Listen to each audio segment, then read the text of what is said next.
creatures in the dark use fear to hunt the Arathi. No longer.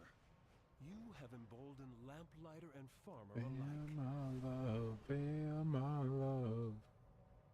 The hunger of the Cobus knows no bounds.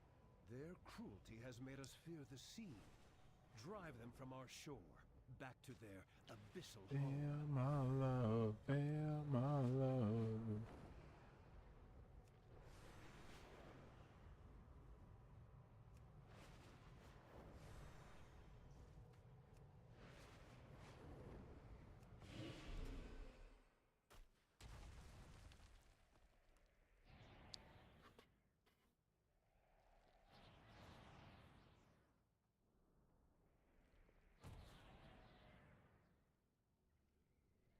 If you ever run with a man,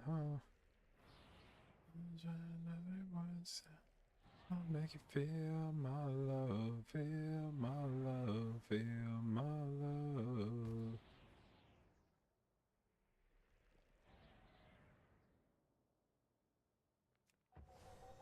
I'll make you feel my love, feel my love, feel my love.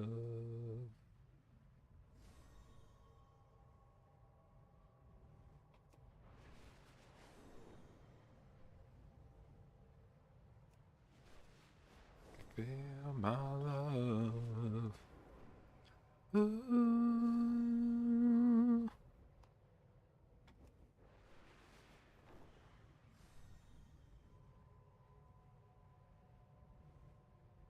Where's the fucking wax, dude? This is supposed to be the Yahtzee day. Feel my love, feel my love, feel my love. Feel my love, feel my love, feel my love. Don't you feel my love, feel my love.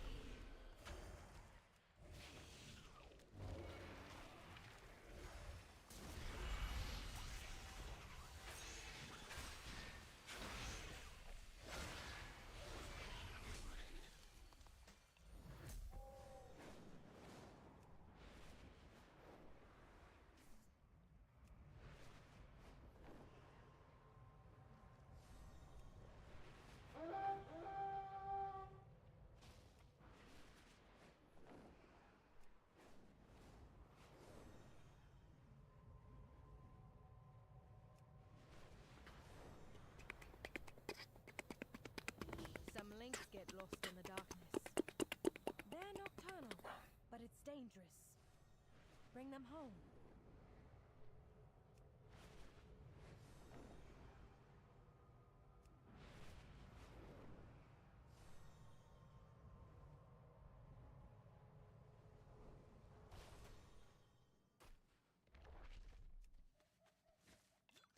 What up, Chaz?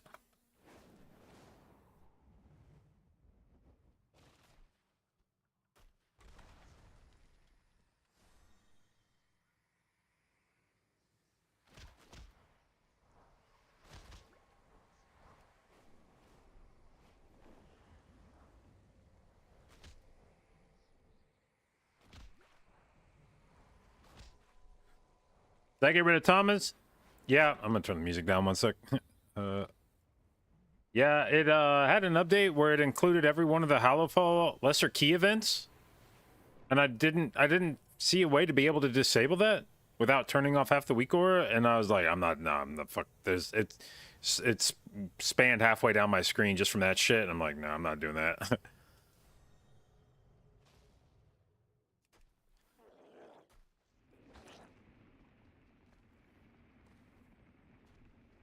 Oh wow, those things injure the mobs. If I drag the mob through enough of those things, it hurts him too. That's interesting. Hello, dickhead, can you go away?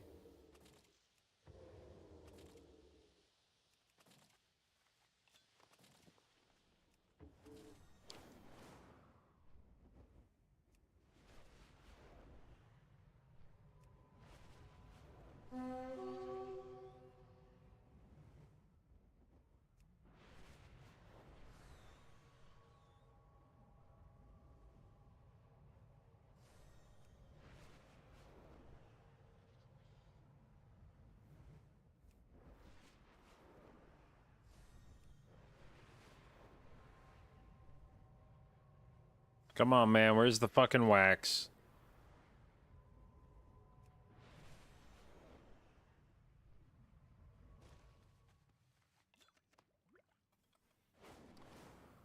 Alright, well, today we need to farm some more Valor Stones. And maybe learn boss fights for tomorrow's quiz. We gotta go over the last 4 boss fights of the raid. We covered the first 4 on Wednesday, but we got another quiz tomorrow during raid time that's gonna cover the last 4 bosses. So at some point, we gotta do a deep dive on those. And I don't know that I have any other weekly shit I really need to do. I guess I could do the weekly events on my other alts, my non-split alts. Like maybe Evoker, maybe Priest.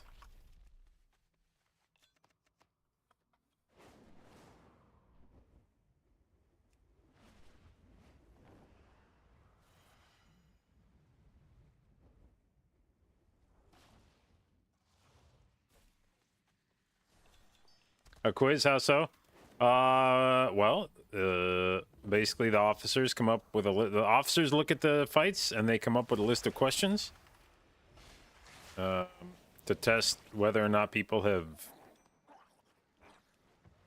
put in a similar amount of work to look at how the boss fights work. So they'll ask you some general questions and then maybe a few more sort of like spec or role specific questions. If there's something in particular that you need to be paying attention, like that you will be responsible for on a fight. But the goal is basically just to get people to spend some time looking at the fight on their own, and then doing a collaborative look at the fight as a guild. And then after we do the quiz, then we'll watch a VOD from beta together and point out mechanics and positioning, shit like that for the fight. So by the time we're done with the session, everybody should be fairly well versed on how each of the fights works, what they should expect when we go in there. And I mean, on Heroic, you know, we're going in on Heroic, obviously first next week. And on Heroic, a lot of those fights should be probably rather trivial. You probably don't need to have a super great sense of what's going on, but you will need to know it from Mythic, and you might as well, everyone might as well get a sense of it on Heroic so that they can kind of get a sense of what they're looking for during the fight.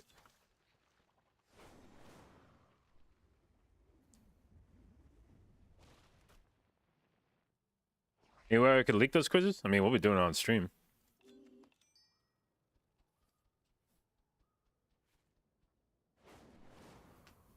Here's why, if you go back to the VOD from Wednesday, we spent like 2.5, 3 hours doing it during raid time on Wednesday.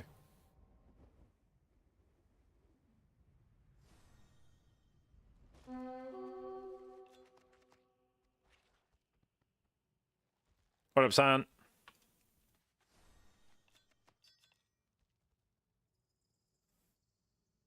You got crafted rings neck weapon on Tuesday. Do you think you should upgrade the chest, shoulder, and helm? Yeah, I mean, you could do it right now if you want. There's no reason to hold on to carved crests right now.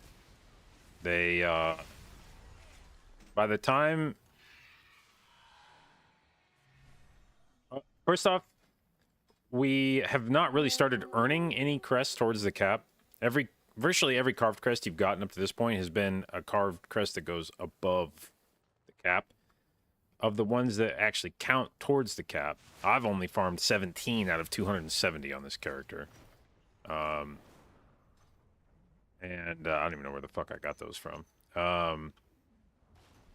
So, first off, just from content next week, you're going to be given like a free extra 300 something, because we're going to get, you know, the cap's going to go up by another 90 next week. So not only will you be able to earn the 270 that you haven't really been able to earn so far, but you'll then get 90 more. So you're going to have a shitload of carved crests, and then carved crests only take you up to 606 eye level. You'll get higher eye level than that as soon as Mythic Plus opens, if you do like 9 or above.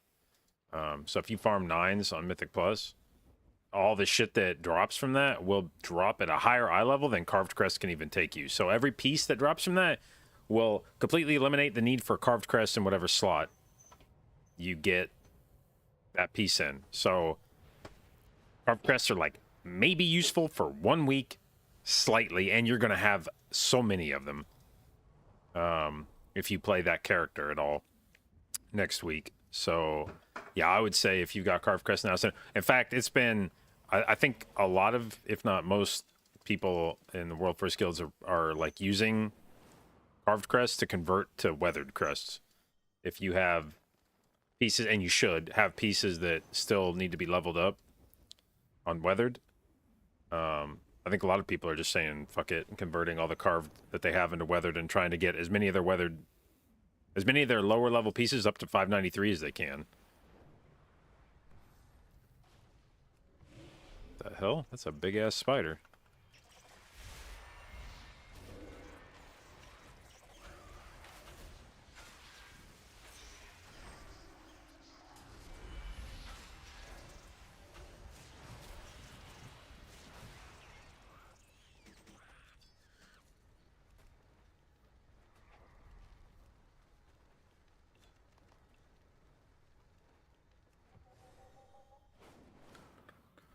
What up, Nash?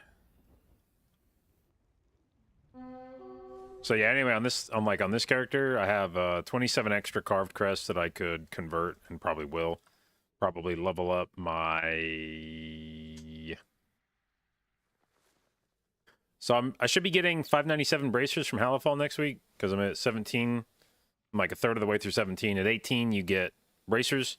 So I should be able to hit 18 pretty quickly on reset. So I'll get 597 bracers. It'll eliminate the need to spend weathered crests on this slot. So the only things I have left that I could really do anything with weathered crests on, because most everything's crafted, so I can't upgrade it. I would be upgrading this trinket. I can do 3 more times, and the cloak. And I don't really want to spend on the cloak upgrades, so I'll probably send 1 more trinket upgrade with weathered.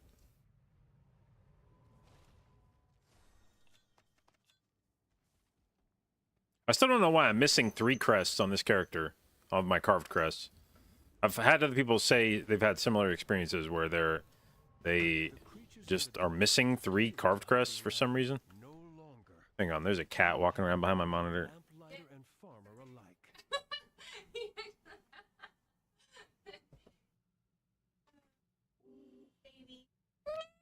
Oh, wow, that was a good one. Wow, you a yapper? Okay. Well. You go upstairs now, cat. Mm. Sorry, buddy.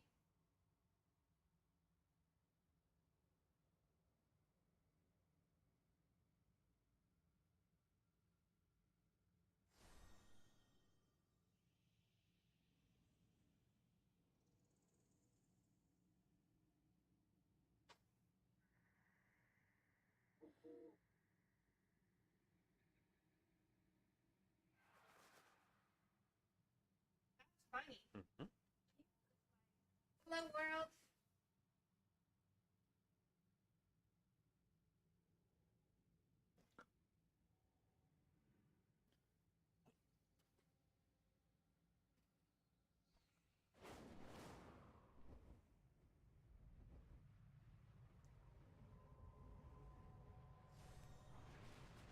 The hunger of the Cobus knows no bounds.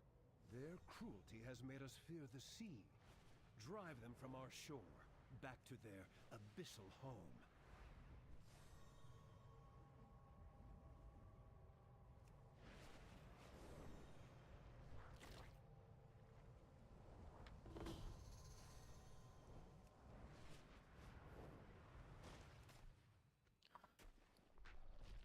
All right, how many waxes are we up to? 690. Wonder if I can hit 1,000 wax. That 1,000 wax would give me 2,000 Valor Stones. It would give me a full Valor Stone reset next week.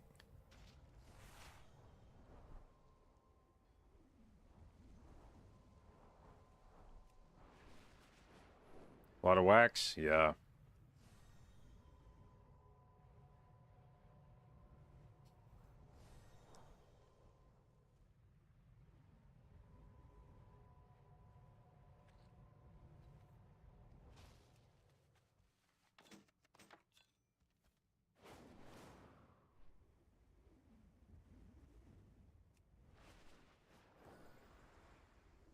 Got Eagle Eyes? Well, have you made sure you have your outline mode set to high? This is a thing. If under graphics, you want to have your outline mode set to high, it'll put the purple outline around it.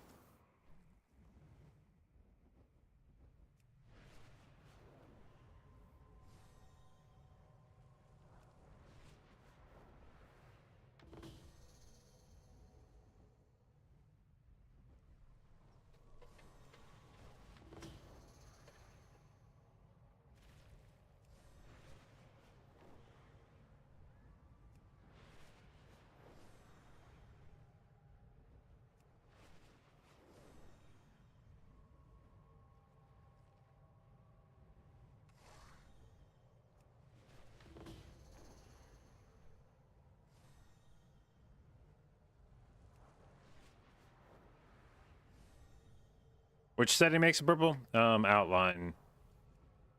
Outline mode under graphics quality.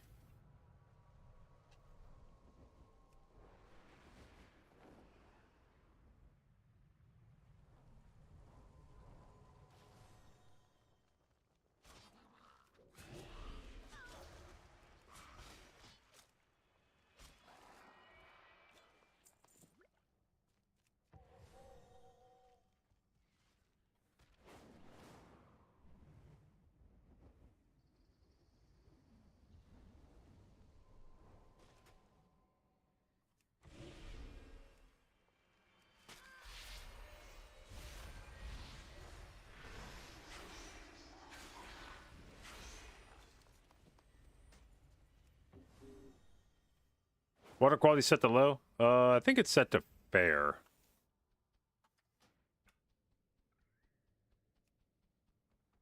Yeah, fair.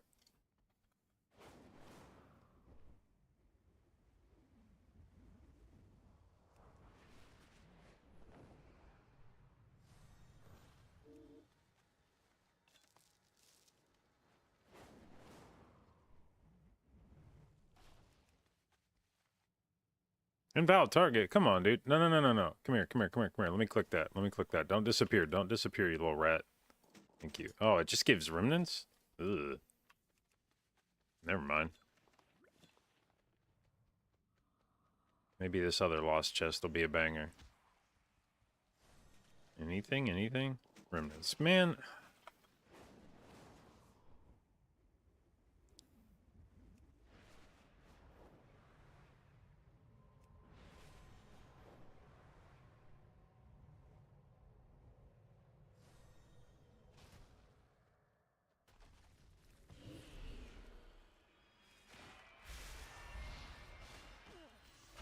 Like I can see the bottom and the bodies of the body. Yeah, like that's the reason I changed it from like high quality is because back in Gambit, the dungeon, there was a bunch of little puddles at the start, and there were mobs that would cast swirlies. And if you were fighting in one of the puddles and the swirly was underneath you, you could just like completely not see it. If your water detail was set high enough, it would just be completely invisible. So I had to change my water so that it was transparent. So it doesn't look as nice, but it means I can actually see shit that I'm standing in if we're in a watery area.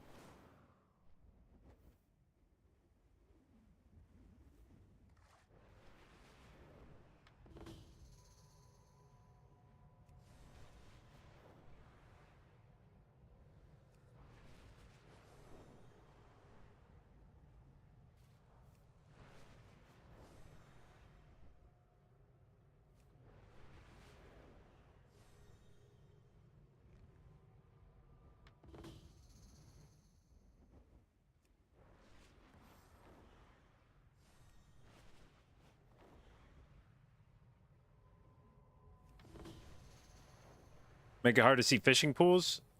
Probably harder than it would normally be, but I mean, just use the markers on the map. Just turn on Find Fish on your mini map, and it'll tell you where all the pools are.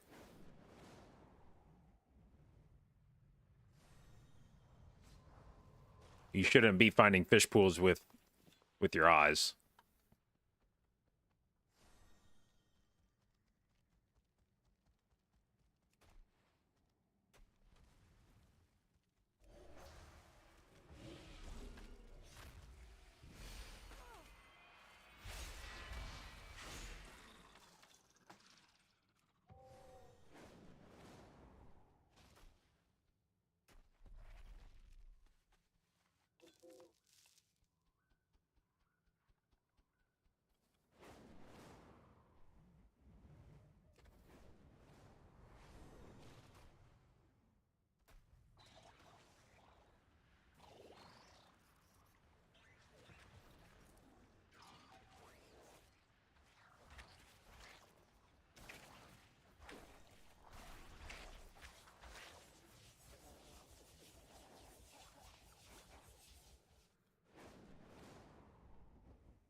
Shaman or Druid for Mythic Plus? Well, at the moment, it's Shaman. But we'll see. They haven't really done much healer tuning since beta. It seems unlikely that we will go into Mythic Week without more tuning than this. And then in the 20th anniversary patch, there will be a ton of class changes, which have a high chance of shaking up the meta. And I expect that to probably come by, like, November. Which will be long before Mythic Plus starts mattering in terms of the meta.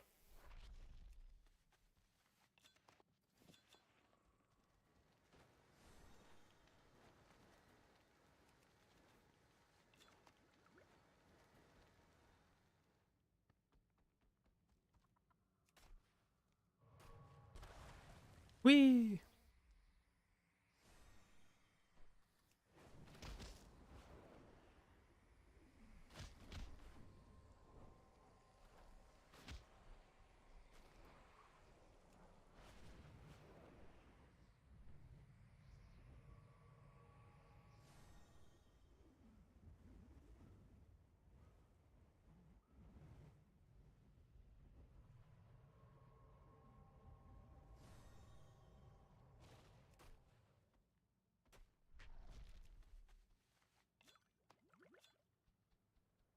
So it makes you feel like you're floating? I think that's kind of the point of it.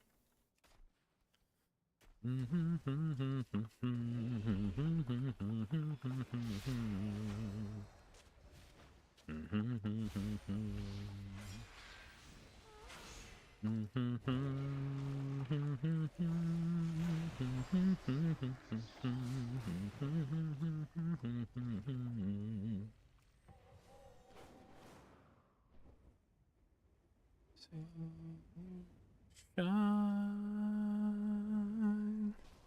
It's your golden hour. Oh, start downtown. It's your golden hour. Oh.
So there's a new version of this song that came on Oliver Heldens' mix yesterday.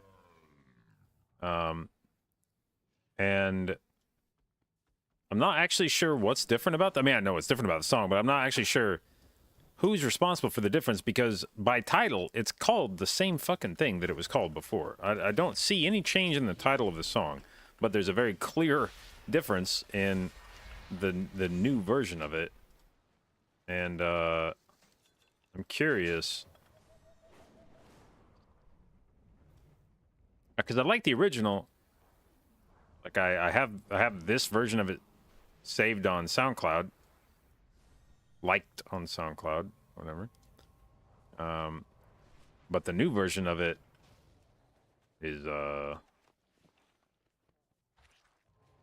tier above even.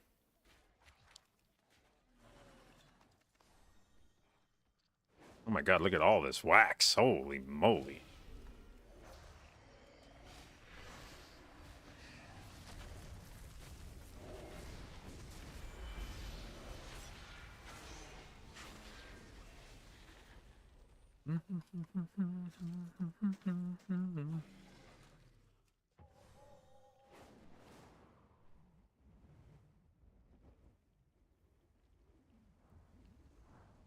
See, in this version of it, it's the guy that sings the whole time. The chorus is strictly him.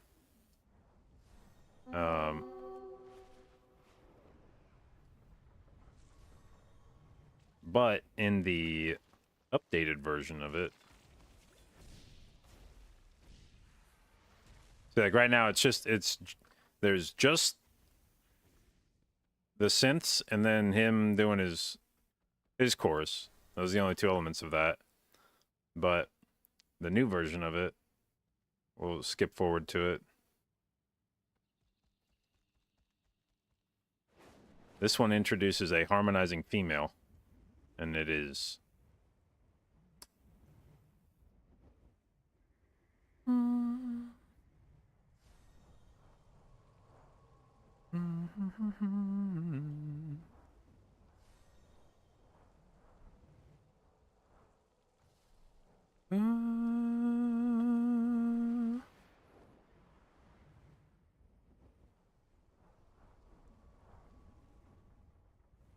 you feel my love, feel my love.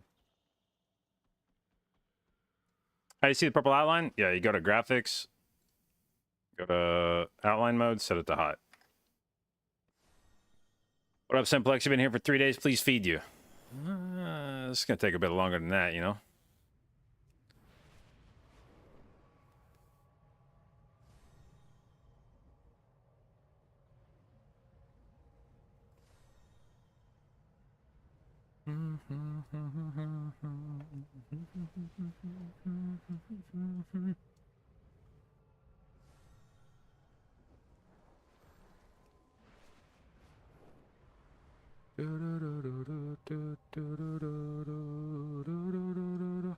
Like, I don't even think the title of the song says who this vocalist is.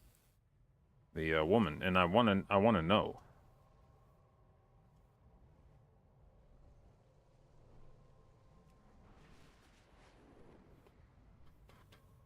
Or maybe it is one of those people that's listed and I just don't know which one. Ooh.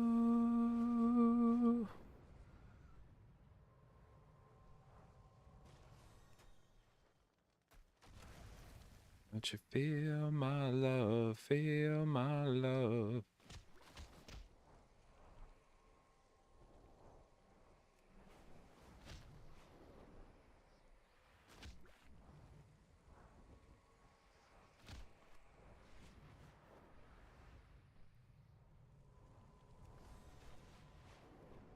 All right.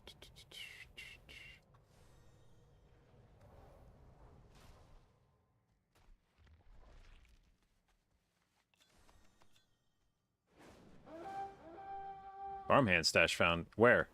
Where? Gimme. Yeah.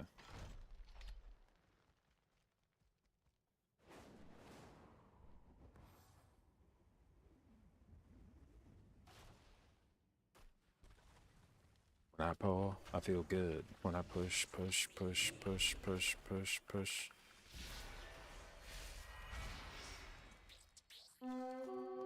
Moth Tech.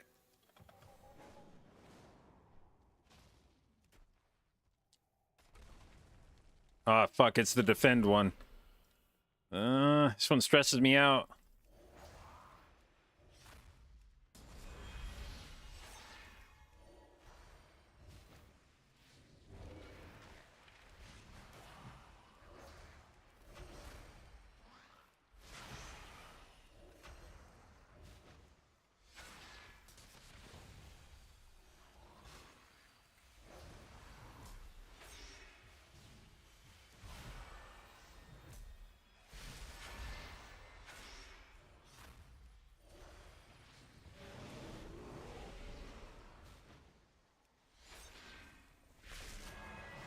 No, no, no, no, no, man. Oh, wait, maybe I killed him in time?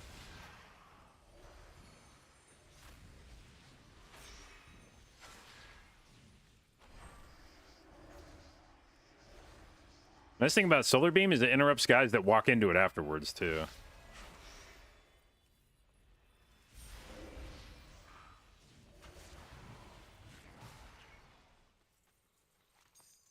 All right, how many do we get? 9 globs.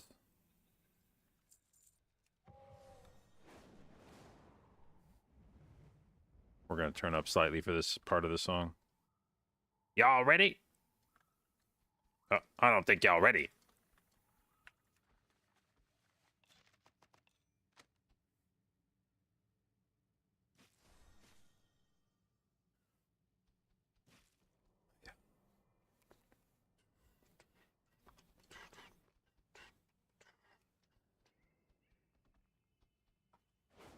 Feel good when I push, push, push, push, push, push, push.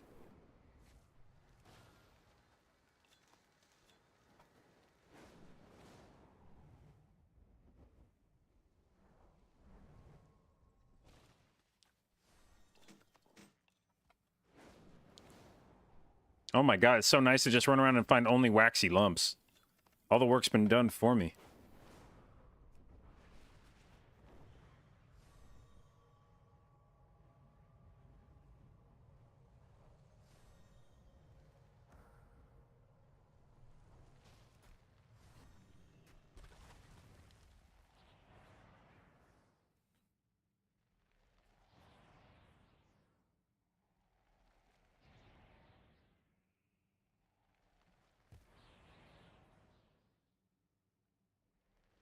Wee! Wee!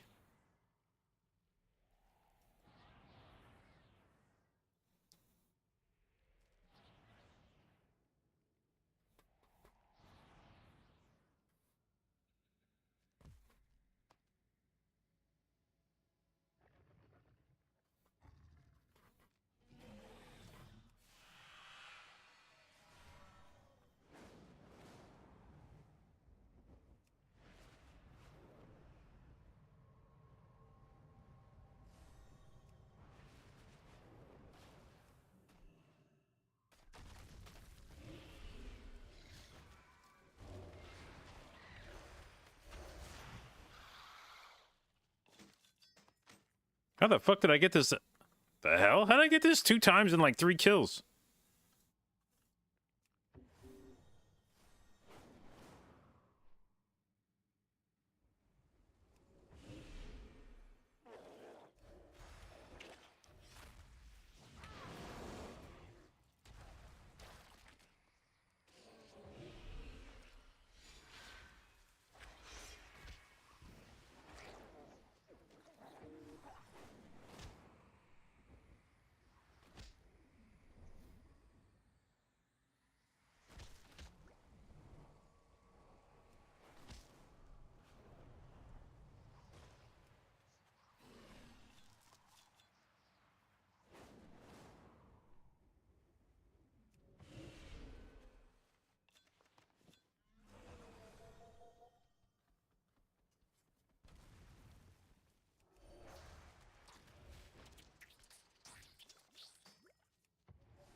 Waxy lump gang.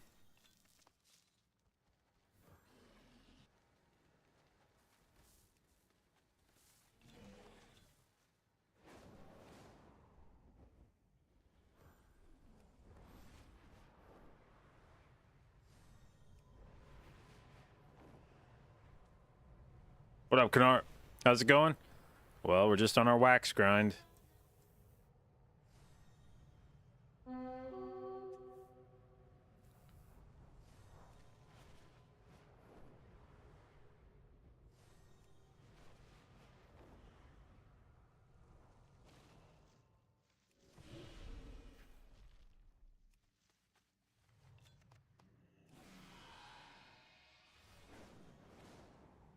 What up, Zoya?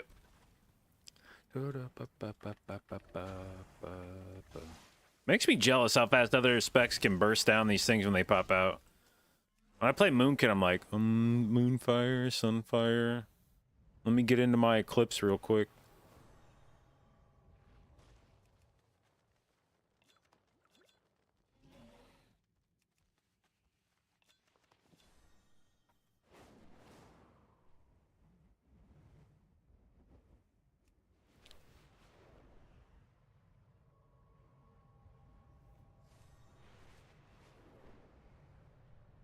What's the point of wax farm? You can hand in 5 wax for 10 valor, which makes it the most efficient way to gain valor at the moment. And beyond that, it also means you can store up valor beyond the cap because you can keep it in the form of wax. So you just hold the wax until you need it, and then you break it open and get your valor stones. So even if you're capped on valor right now, you could just be farming wax ad infinitum, and then when you need it, hand it in, get your valor, and go. Now, I happen to be very tapped out on valor stones at the moment from having upgraded a bunch of my gears, so I just need valor. But I am going to try to hold as much of it as I can in the form of wax until next week, because if I can get back to the cap without using any of the wax that I'm storing up, then there'll be even more valor I can have next week. How do we farm? You look for the disturbed dirt on the ground. Bro, what is going on? Fuck off, Lash Room. This purple shit right here.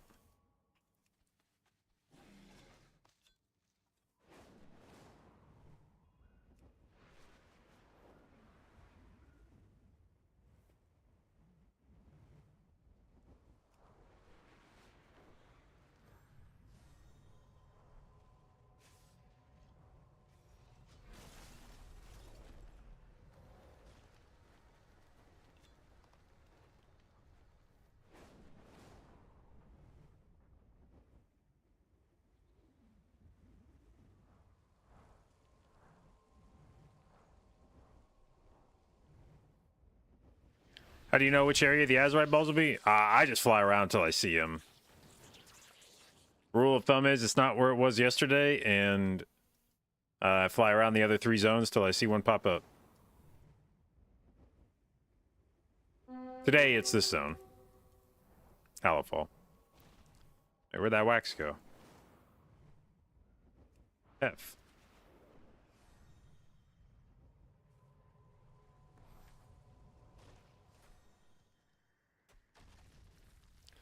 Is it a daily thing? Yeah, it just rotates once a day.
Or you can just go ahead and see World Soul. Oh, I never put that together, that the World Soul memory is only in the ball zone.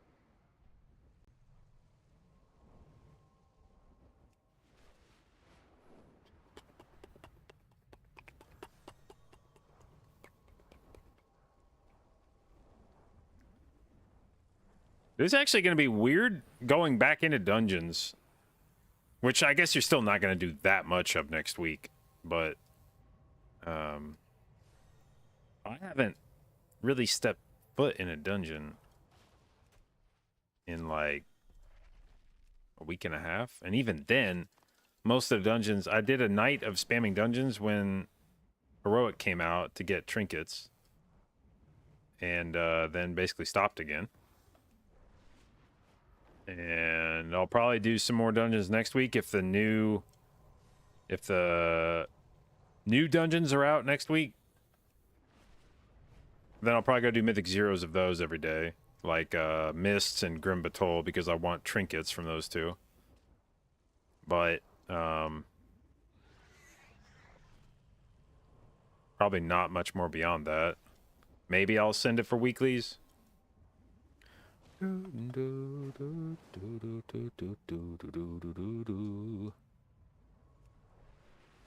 Pastano, thank you for the resub, babes. 7 months, appreciate it. And thank you for your continued inclusion in the J Dot, babes.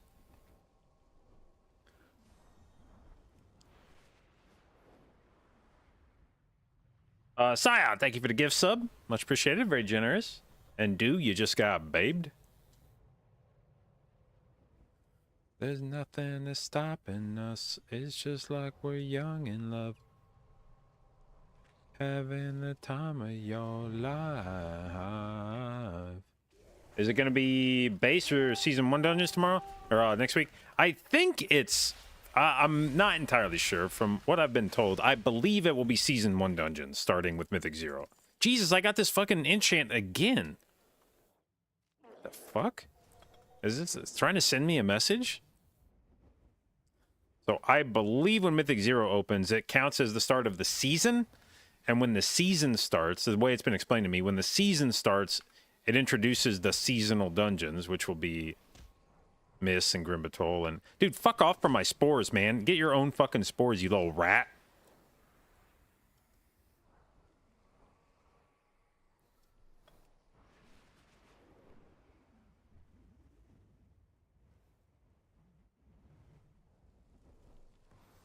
Oh, 'cause you belong to the universe, belong to the clouds and earth, belong in my two-seater. Oh, there's nothing that's stopping us. It's just like we're young in love. Don't care if we crash, having the time of your life.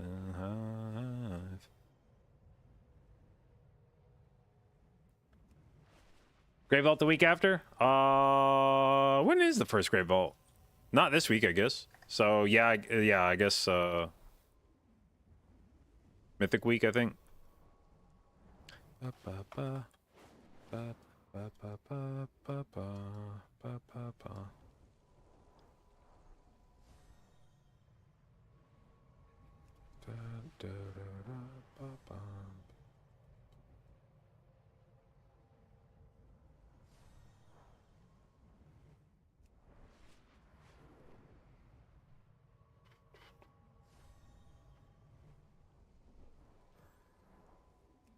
Come on, Waxes, where are you? We were having a nice little run there where we were just wax to wax to wax to wax, and now we're getting a little slow down here. It's fucking up my wax economy.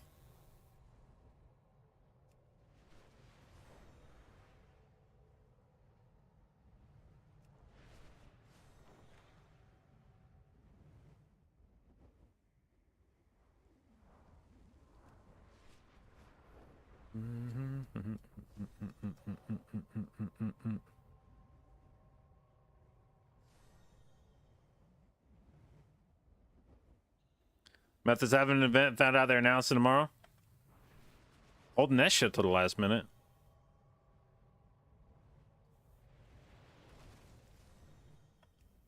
Doing vaults doing dubs next week gives the best vaults, yeah. But I think Mythic Zeros still give. Somebody was telling me yesterday, you still want to do Mythic Zeros for the vault slots. I guess maybe you would get. Maybe they're on the same track or something. So like maybe you get higher eye level from delves, but you could still upgrade the Mythic Zero shit to the same ultimate level.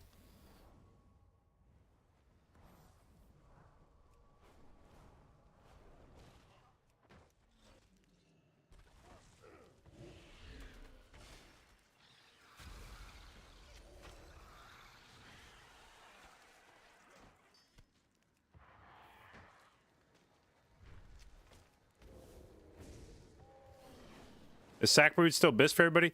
No, I don't think Sackbrood, from what I've seen, I don't think Sackbrood is BIS for any healer. I think both change. If you like haste, which is what would make Sackbrood good for you, if you like haste, I think both the Trinket from Grim Batol and Changeling set to haste would give you better results than Sackbrood. It's just Sackbrood was the best trinket. If you were a haste enjoyer, it was the best trinket available from the dungeons that are out right now.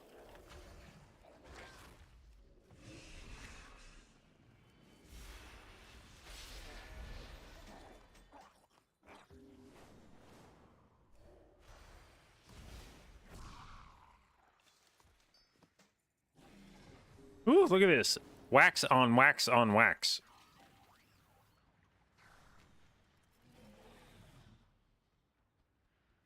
What's the shortest dungeon this season? I mean, probably Mist, the 3-boss dungeon. But so is, what's the other 3-boss dungeon? Arakara? Maybe, no, Dawnbreaker. Dawnbreaker's kind of a fake 3-boss dungeon, though, because it's got mini-bosses in it. So, I feel like that's sort of semantics. It's like, yeah, technically it has 3 bosses in it, but it's also got 3 guys that you have to go fight before being able to do one of the bosses.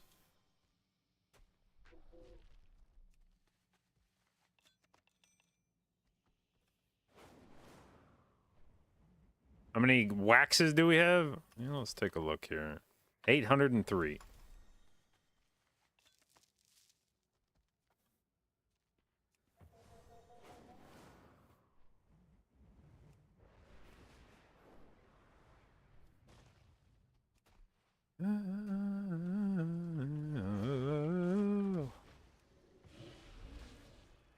Do we have 4 vault slots now? No.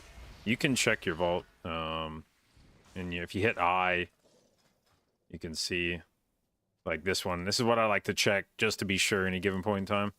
Check your delve slot. Great vault available during the season. You don't have shit. This right here, I swear, will end too soon.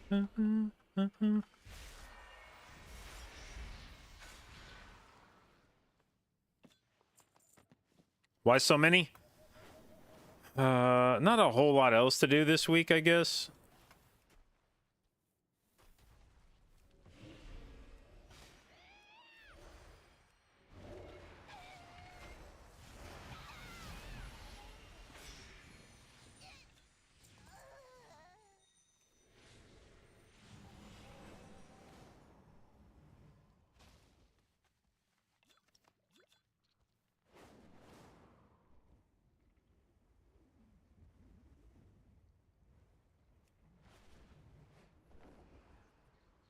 I mean, part of it's the uncapped nature of it. There's like, there's no point at which you can realistically say, like, I have all the Valor Stones I could possibly need for the rest of the season. And therefore, if you can just start collecting this shit and it doesn't count against your cap, because you can hold it in your bags for as long as you want, then It gives you the peace of mind of knowing that when the season starts, you will be able to have all the Valor Stones you're going to need.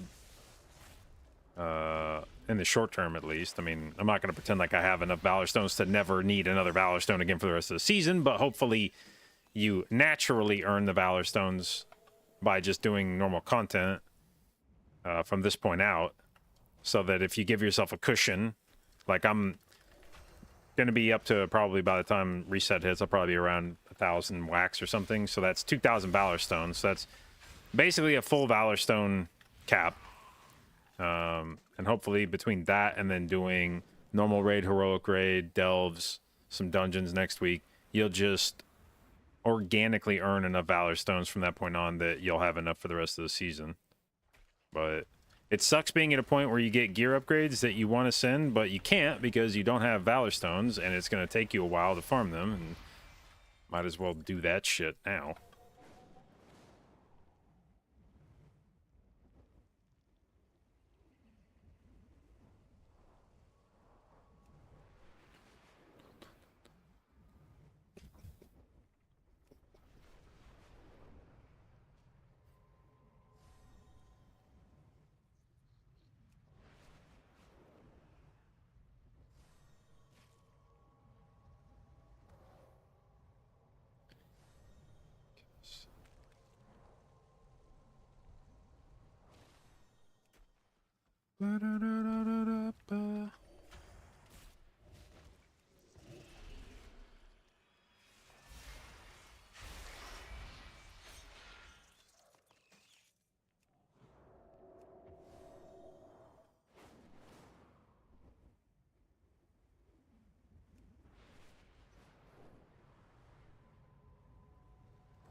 Oh, big blob, big blob. Go away.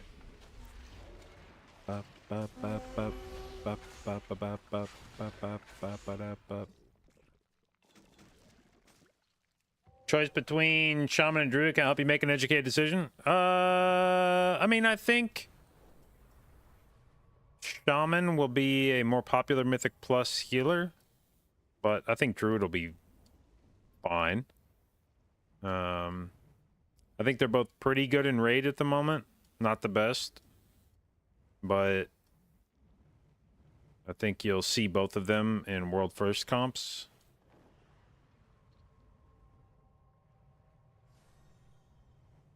I think they're both in a pretty good spot right now.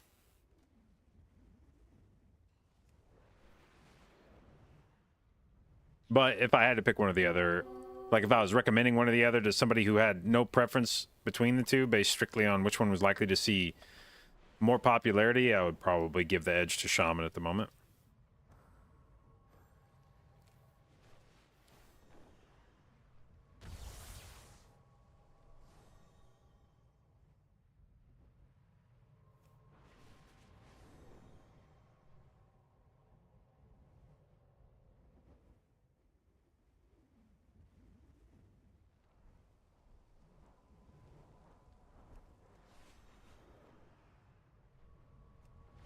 Come on, Wax. Where the fuck are you?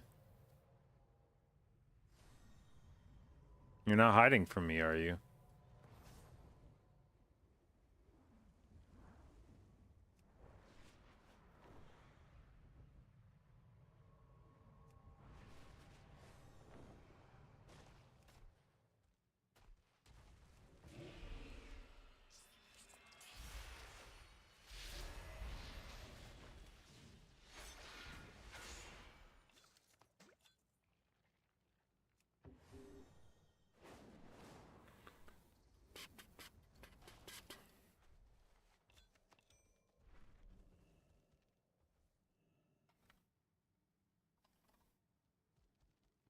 All right, let's see if oh.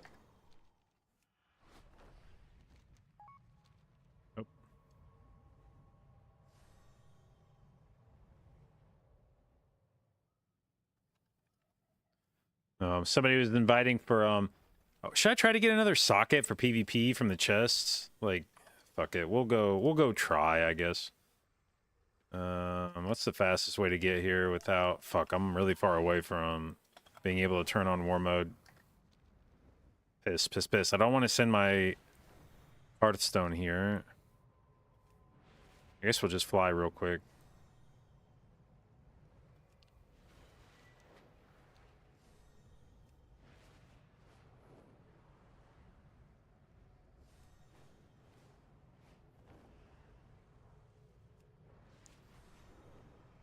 I lost track of the time. And I think I'm blurring the lines, lines. And I think I'm losing my mind.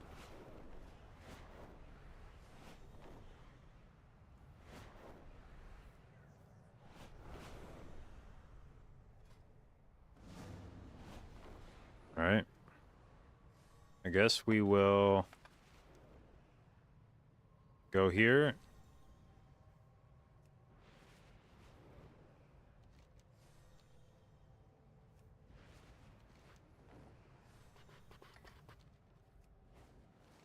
Where's the spoils? Where's the spoils?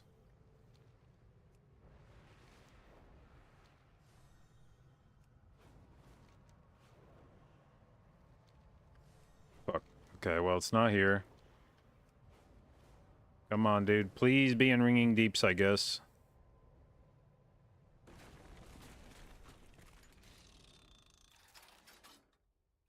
Come on, dude.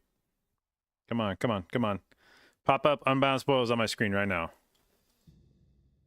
Fuck. Yeah, that's GG. If it's down in Oshkahet, there's no fucking way I'm getting down to the bottom of that zone. Actually, it's faster to just do this.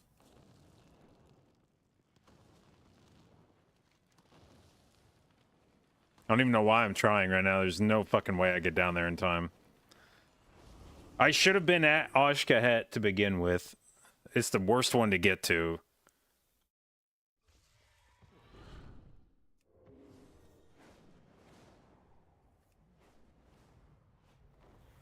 Or it's, I guess it's either Oshkahet or it's Hallowfall bugged.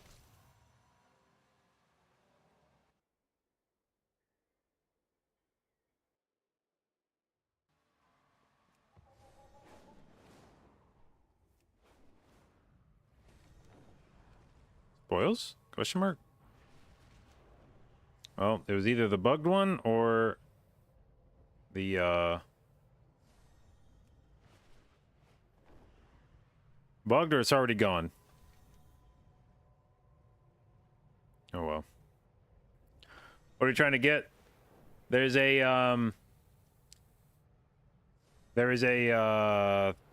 chest that spawns every 6 hours if you have war mode enabled in one of the 4 zones.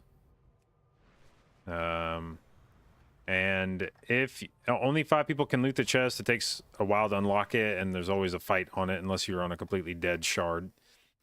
But if you can unlock it, then it has a very high chance of giving you the item that gives you a free socket on a PvP item.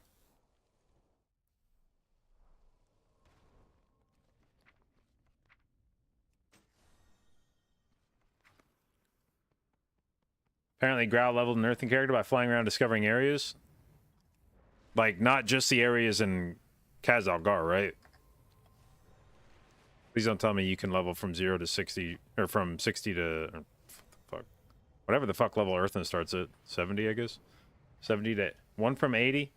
Just flying around the open world? Like, I mean, old world?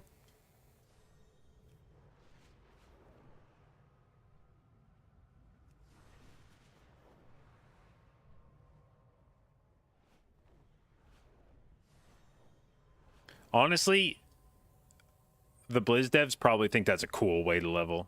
They're probably like, fuck yeah. Go look at our fucking assets.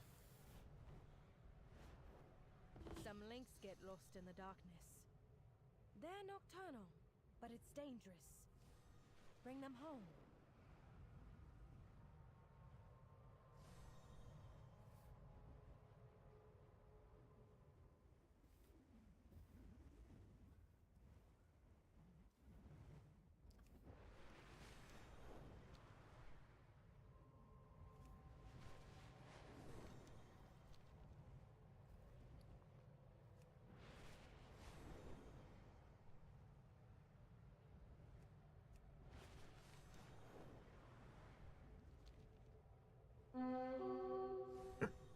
All right, my little waxy children, I'm back.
Oh, it's the bouncy slime. Come here.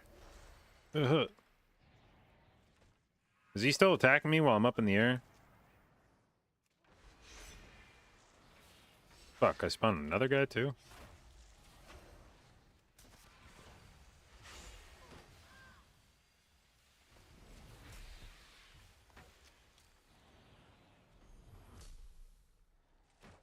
Boing. Boing. Boing. Okay. What am I still in fucking combat with? No, dude. Okay.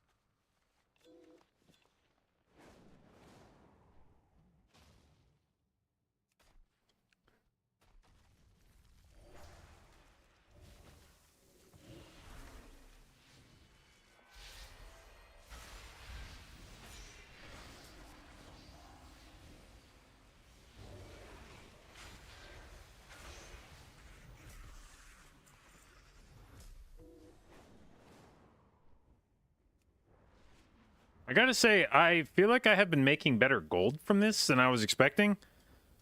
Just by being largely surprised at how much I make from emptying my bags of all the consumable shit that I pick up while opening wax. Like, I don't feel like I'm collecting anything useful, but then when I dump it on the auction house afterwards, it all sells for like 20 or 30,000 gold or some shit.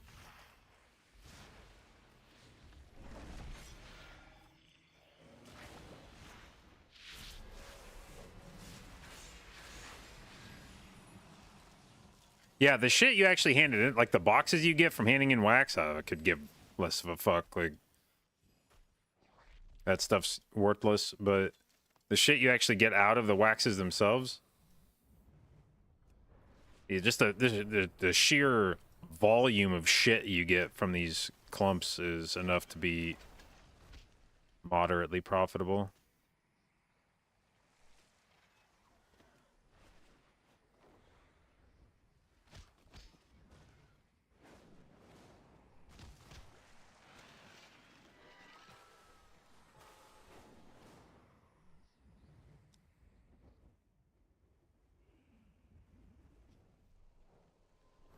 What do the tinder boxes do?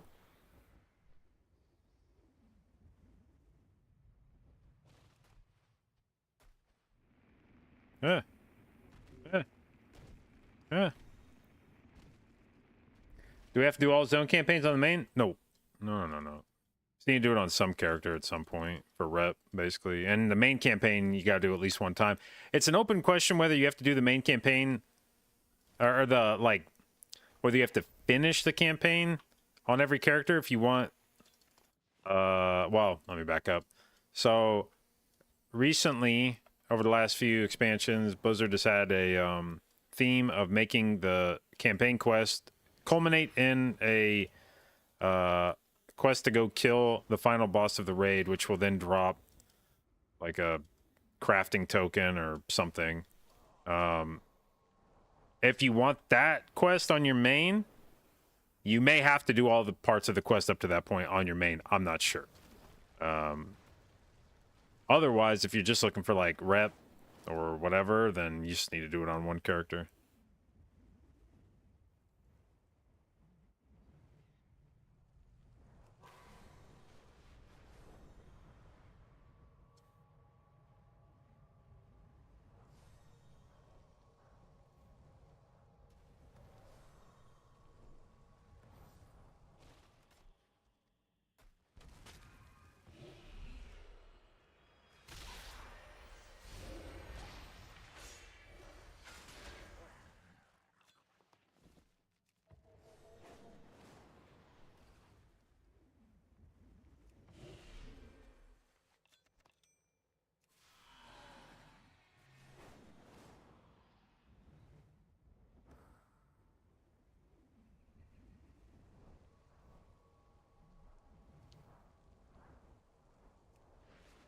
With Mythic Zeros up releasing, do we know which dungeon those will be? So, I had a guildmate tell me, I don't know if he's right or not, but he said when the season starts, which will be this coming reset, then basically that season dictates what the dungeons are, and then it'll be Season 1 dungeons. So, you'll get Season 1 dungeons for everything.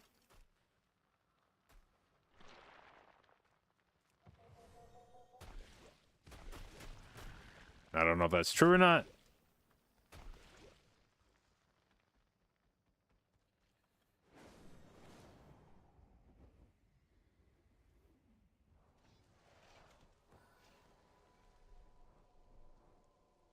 Everything including heroics? Yeah, I mean, like, that's... I don't know. Maybe. From the way he described it, it seems like that's kind of what you would expect, but that's never been that way before, I don't think. So I don't know.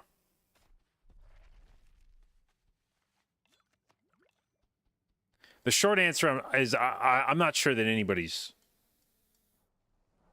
like, knows for sure how it's going to work. Because I don't think there was any way to, like, test that on beta.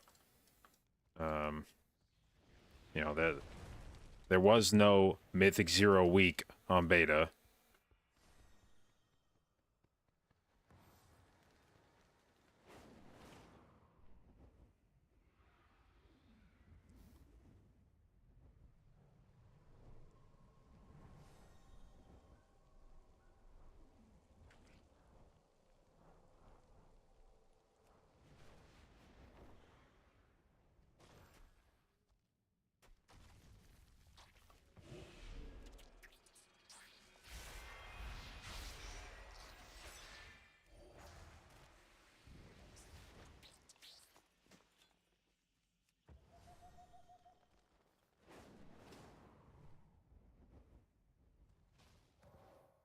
Attack sequence initiated. Whoa, whoa, these guys are fucking lighting me up. God damn, buddies. Calm down.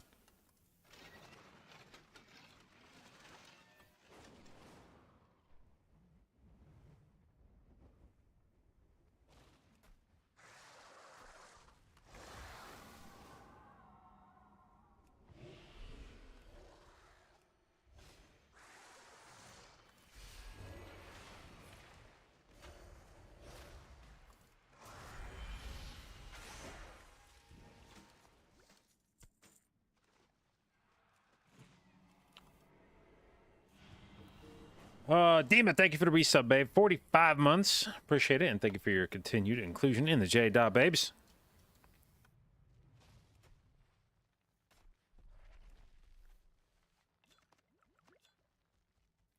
Do I have my details profile anywhere? It should be on my Wago.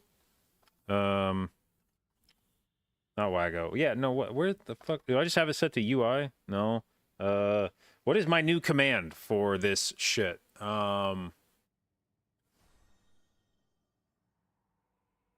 Fuck, what did I make that command? Well, there is the details one, but yeah, the Wago UI pack should have my details profile in it.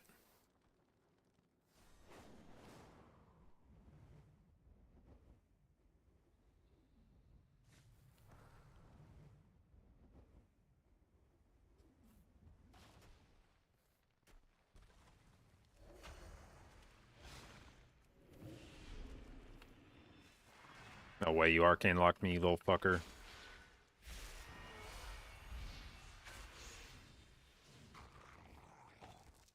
Oop, tinderbox, let's go.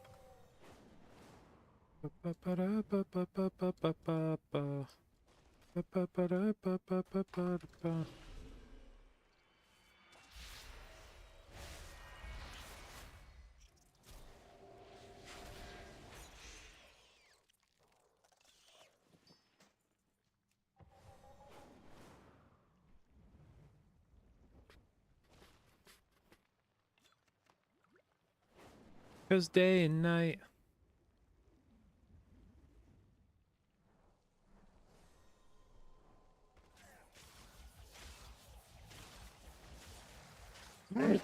Fuck. Come on, dude. Get off the fucking wax. There we go. I just had to turn off nameplates.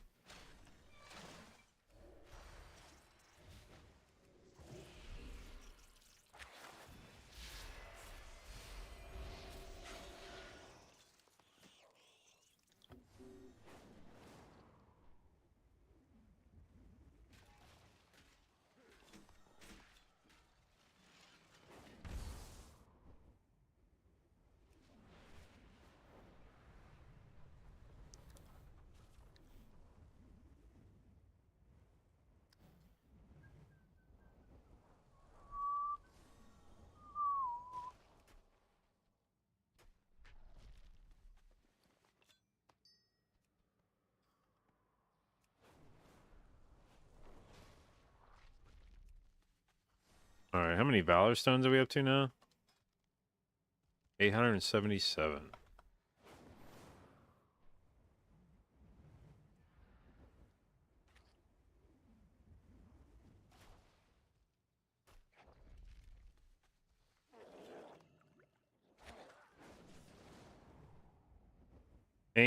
Level 8 delves on beta? I don't think so. I don't remember what level delves I did on beta, to be honest.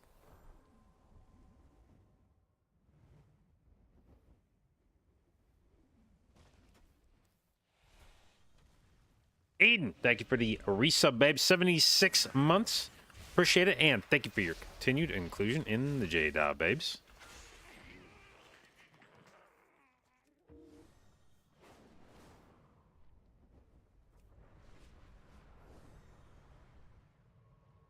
Oh, dude, back-to-back waxes.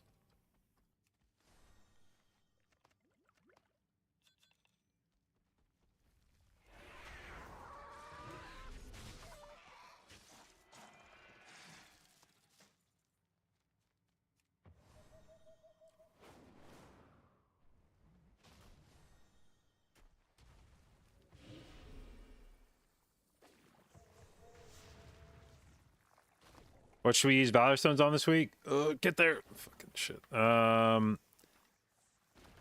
used most of my Valor Stones leveling up the renown pieces that I bought from the vendor. So the helm, shoulders, chest, and then trinkets. So that was pretty much where all my Valor Stones went. I don't care what they say, I'm in love with you. Try to pull me away, they don't know the truth. Ways that I keep on closing. You cut me open and I keep bleeding, I keep bleeding, love.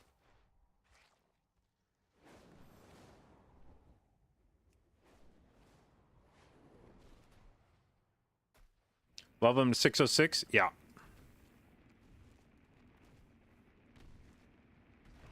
Yep.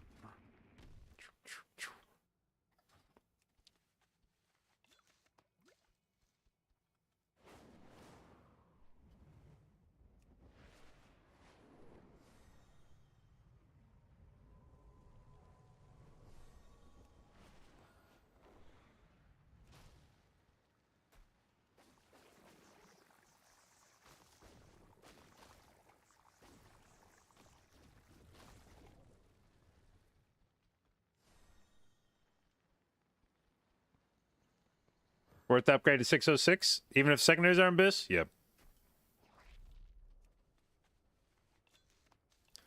I don't know that any of these second... Oh, I take it back. The helm's good sets. Shoulder's not. Chest is not really. There's no haste on it, but...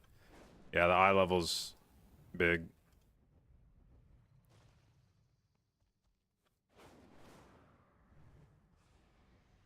No, the wax disappeared.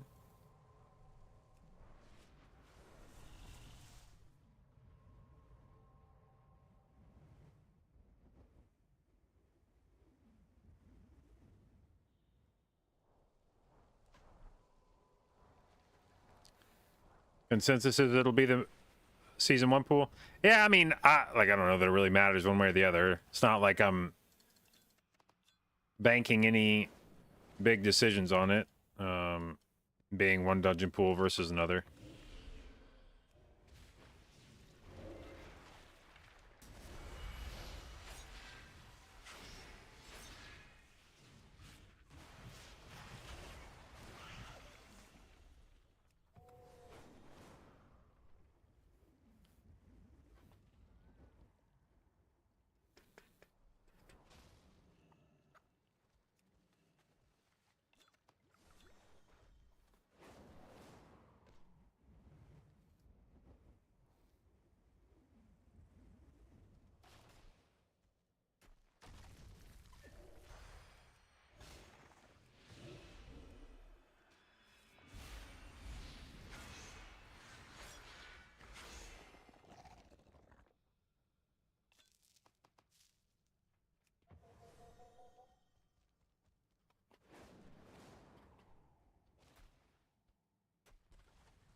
Oh, that dude's gonna go open the...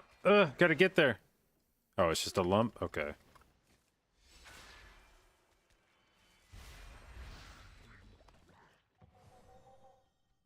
No, wait, it wasn't just a lump. Fuck. He killed these without me. You little fucking rat, dude. He let me open the other one, tagged it, and then ran to the next one and opened that instead of helping me kill the first one. What a piece of shit.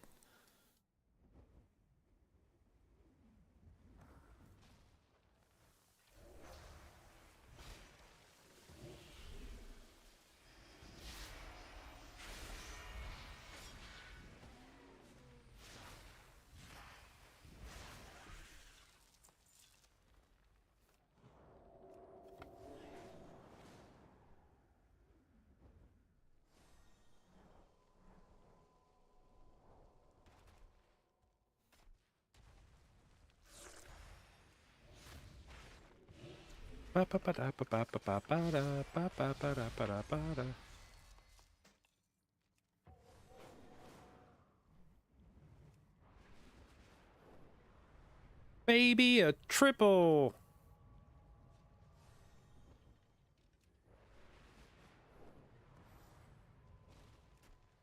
White Farm and Wax, you can hand it in for Valor Stones. 606 Alchemy Stone worth making? Probably not, no. Alchemy Stone is not a particularly good trinket this tier.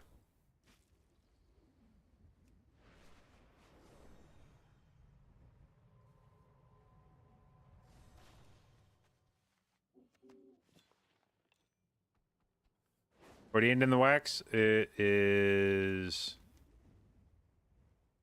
down here.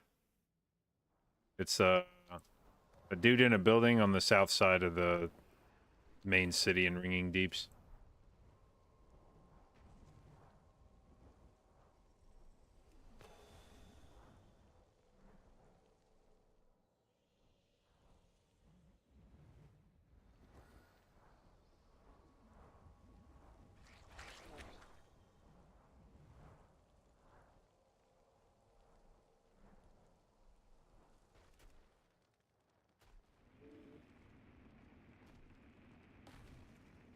We're spending normal crest to upgrade these items. Well, you would use most of your crest to craft 590 stuff. You'd enchant the crest, use them to craft 590 gear.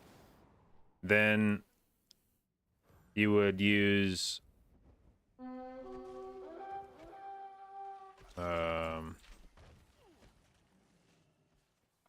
You'd buy the renown. I think the way basically it's worked on each of my characters, buy the renown gear, helm, shoulders, chest, level all that shit up to 606, craft in all but 2 slots, basically.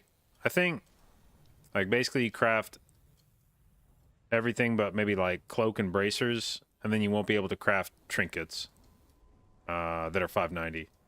But craft 590 and everything else, then use your remaining crest to level up your trinkets, and you'll have a couple slots that will still be lower level, but you try to leave those slots as the low stat budget ones, like bracers and cloak. And if you've been fiendishly leveling your renown, your Hallowfall rep should be close to being 18, which means you'll get a free 597 bracers.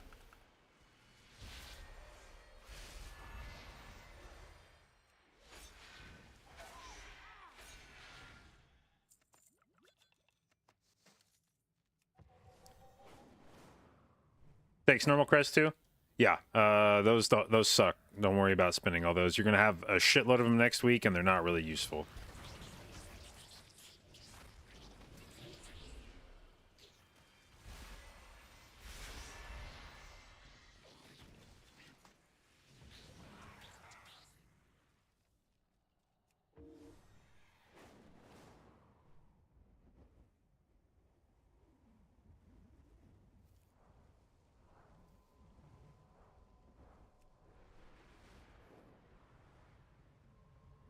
What level should you upgrade trinkets to? I mean, as high as you can with the crests you have left over. I've gotten 1 to 593 and 1 to... I think if I convert my carved crest, the remainder of my carved crest, I think I can get the other one to 587.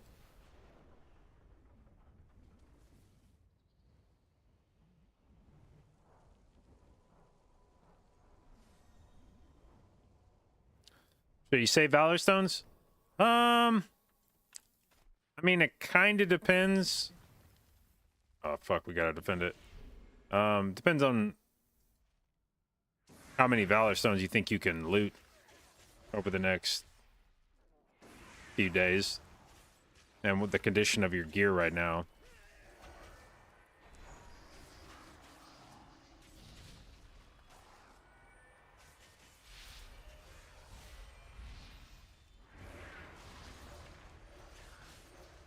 Three, four. Let me hear you scream if you want some more. Like, push it, push it. Watch me work it. I'm perfect. Push it, push it. Watch me work it.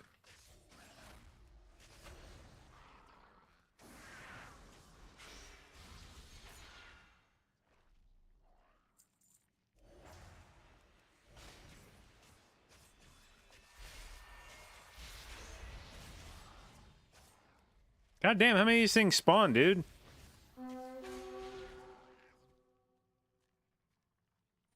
Alright, how many globs do we get from a complete successful defense?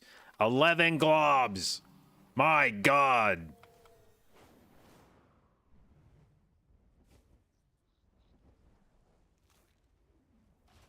That's the equivalent of getting 50 Valor Stones. Not 50. I just made that up. I invented that number. Oh, it's a bouncy thing. Fuck. It's the equivalent of getting 20 Valor Stones. Why the fuck I was speaking without my brain connecting what it was thinking to my mouth.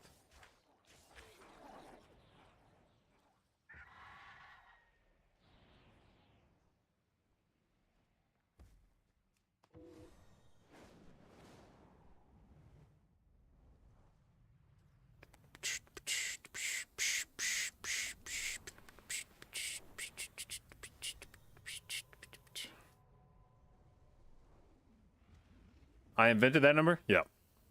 A lot of times people don't really believe how old I am, but I actually invented the number 50. That was a wild weekend.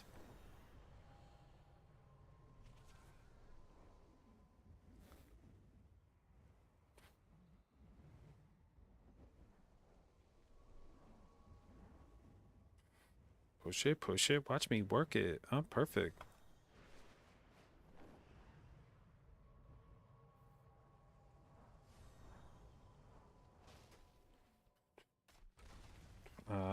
Push it, push it. Watch me work it. I'm perfect.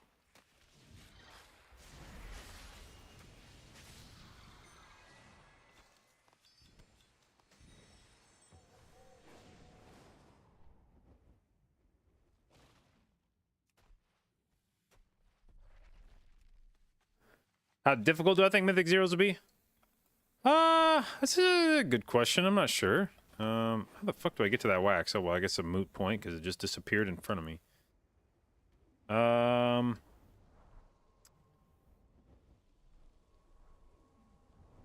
don't think Mythic... I mean, I guess some of it depends on how geared your characters are. If you have invested any serious amount of time into a character, at this point, it should be probably 580 eye level. At least. If you're doing Mythic Zeros and 580 eye level, I can't imagine that's going to be too terrible.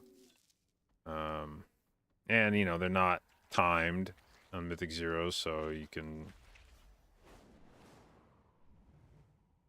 kind of go pack by pack if you need to. God damn it, why does this shit keep disappearing? I want to get to it.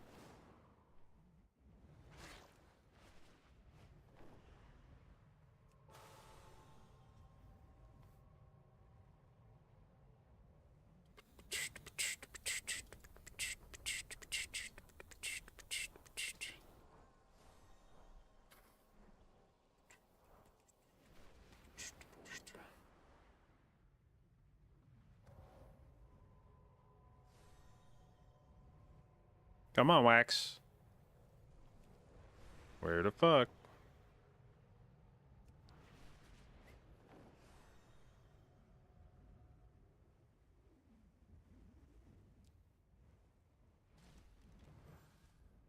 So Method said they're going to be announcing their event. I wonder if Method held off announcing because they were worried they were going to get banned for exploiting the rep shit. They're like, we're not sure if we're going to have an event yet because we're not sure if we're going to have a raid roster yet.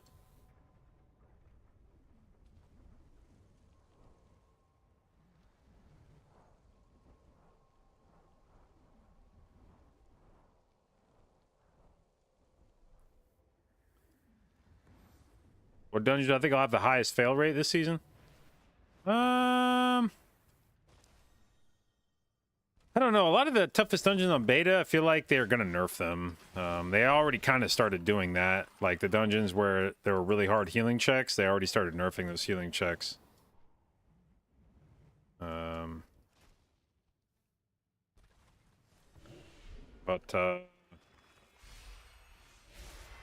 like... Necrotic Wake used to be free as shit, but then they nerfed the weapons, which is what you were kind of banking on to make the third boss easier.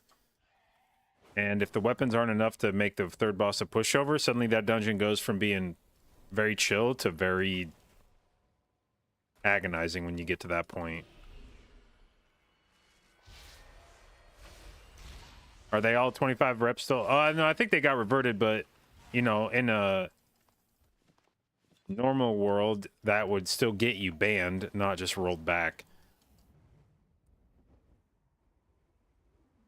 That's been one of the problems with the world first shit over the last several tiers is that really since the world first race started getting streamed and becoming a significant moneymaker for a lot of people, we have not seen a notable ban wave among world first raiders, despite the fact that these guys are wheeling and dealing every tier. I presume a lot of that is just that Blizzard doesn't want to interfere, I guess. They'll roll stuff back, like when you have the seed exploits from Amir Dursil or the rep exploits or Bran. They'll roll that shit back, but the problem is all that doesn't disincentivize anybody from trying to exploit because they know that worst case scenario is it undoes the thing that they did, but they can't be any worse off than if they had just not tried to do it at all. So fuck it. If the worst thing that happens is I'm in the same spot that I would have been if I didn't even try to do it, then I guess we try to do it every time. And the only way to have a deterrent effect on behavior like that is to not just put the person back in the spot they would have been in had they not tried to do it at all. It's to put them back in a worse spot than they would have been in if they had just followed the rules. So that in the future, they'll think to themselves, I could try to exploit, but if I get caught, I'm going to end up fucked. And so when you have the issues like with the method stuff this tier, where a bunch of them exploit their way up to 25 rep, and then Blizzard's response is like, well, okay, we'll just set you back to the rep you would have been in if you hadn't. And it's like, okay, so I'm definitely doing that again in the future. And then you just get guys trying to cheat brazenly, like they don't even care anymore because none of them ever get banned. So Blizzard needs to, they need to have a good old slap on the wrist tier where they just fucking nuke a raid roster. This would have been, it would have been an unfortunate tier for Method, but this would have been a great fucking tier to just go, nah, you know what? We're sick of this shit. Like, you guys all knew what you were doing. You guys knew that you were clearly exploiting in a way that the game wasn't intended to work, and you did it in a way that is obviously outside the bounds of like what is intended, like multi-boxing to try to fire up multiple what should be exclusive campaigns at the same time. So here's what we're going to do. We're going to wait till one day before the race starts, then we're going to ban all of you for a week.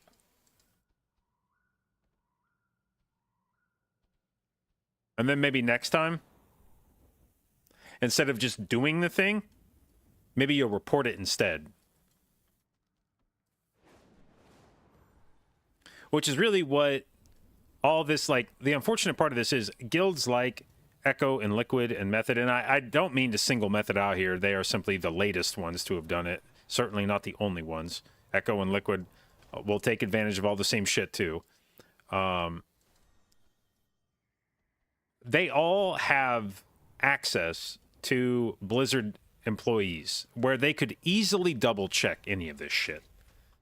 Like, they knew exactly what the fuck they were doing. They very easily could have sent a DM to one of, I'm sure, a number of Blizzard employees and been like, hey, by the way, we see here that when we fire up the Aj Kahet thing, we can take multiple campaigns at the same time across different characters. Is that intended? And the Blizzard employees would go, fuck no. And they'd go, okay, cool. And then not do it. But they don't do that. They just keep their mouth shut, do it, hope that it doesn't get caught. And if it does, they know the worst thing that'll happen is they get rolled back. I don't know, by the way, how they thought that wasn't going to get. I don't know what they thought was going to happen there. Oh, yeah, we'll just hit level 25 in, like, 2 days. No one will notice, right?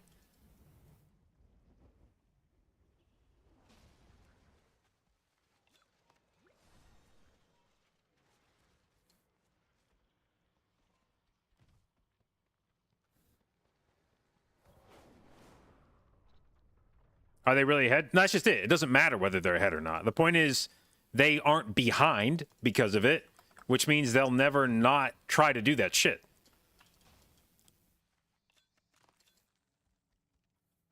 The Blizzard needs to introduce punishments for that kind of shit so that your choice isn't simply maybe being ahead or maybe being in the same spot I would have been if I hadn't tried to do it. The choice needs to be maybe ahead, maybe we're completely out of the race.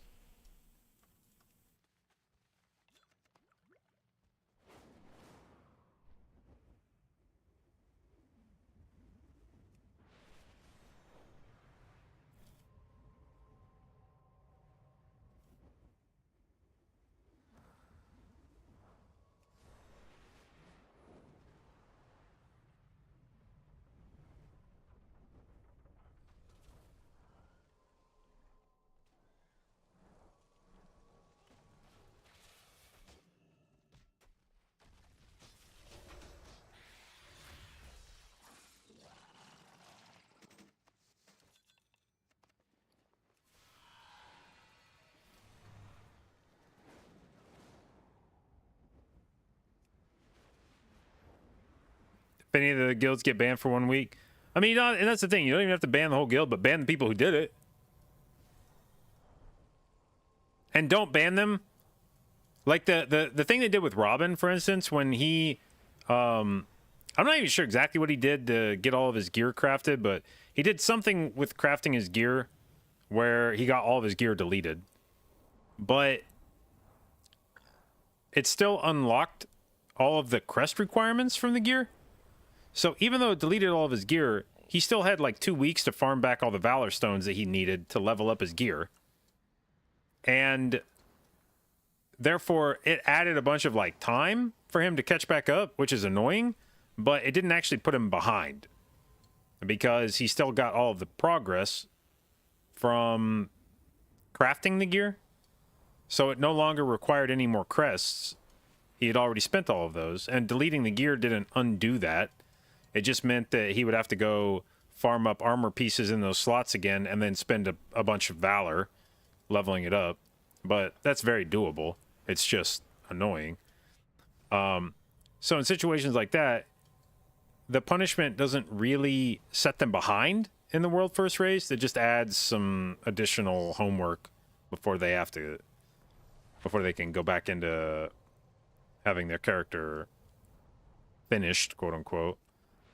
They need to start getting some consequences that actually set them behind in the race, like banning some of their members for several days of prog. And I guarantee you, if a guild got a few members banned the day that Mythic Raid opened, first off, they'd cry like fucking crazy, even if they were guilty as shit. Even if they did exactly what Blizzard accused them of doing and they knew it and they admitted to it and everything, they would still cry like fucking babies. They'd be like, why didn't you ban me when I did it so that my account would be ready to go by the time the Mythic opened? This isn't fair. They just need to ban them right when Mythic opens. It doesn't even have to be that long. But if you ban somebody for like the first 3 days of Mythic Progress, they'll just get dumped by the guild because the guild can't afford to sit around and wait for the character to get unlocked. So ban them for like 3 days when Mythic drops. They'll get benched for the tier, and they won't do that shit in the future.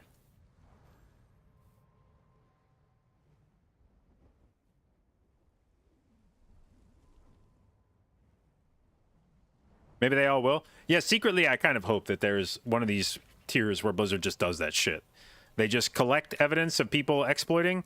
They let them hang out thinking that the only thing that happened was they got rolled back or whatever. And then right when like Mythic comes out, there's a ban wave where multiple members of each guild gets popped. And oh god, that'd be good.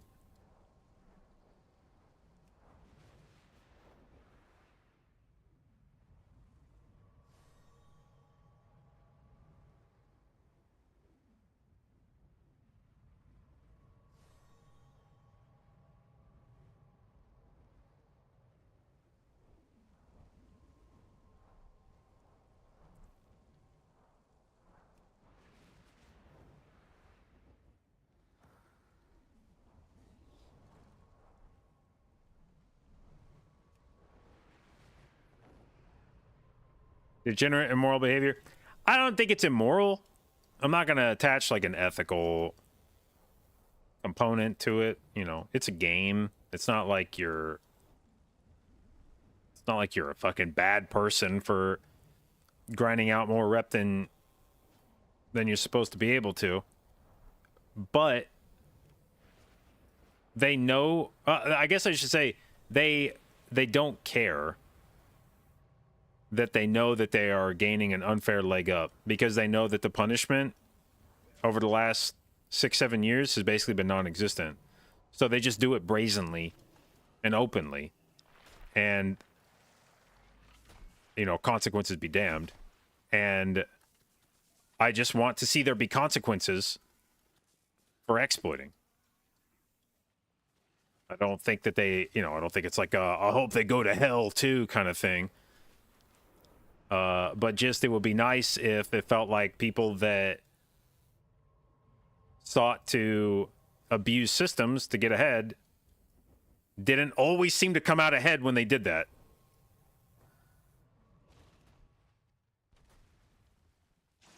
Because it makes you feel like a sucker when you don't.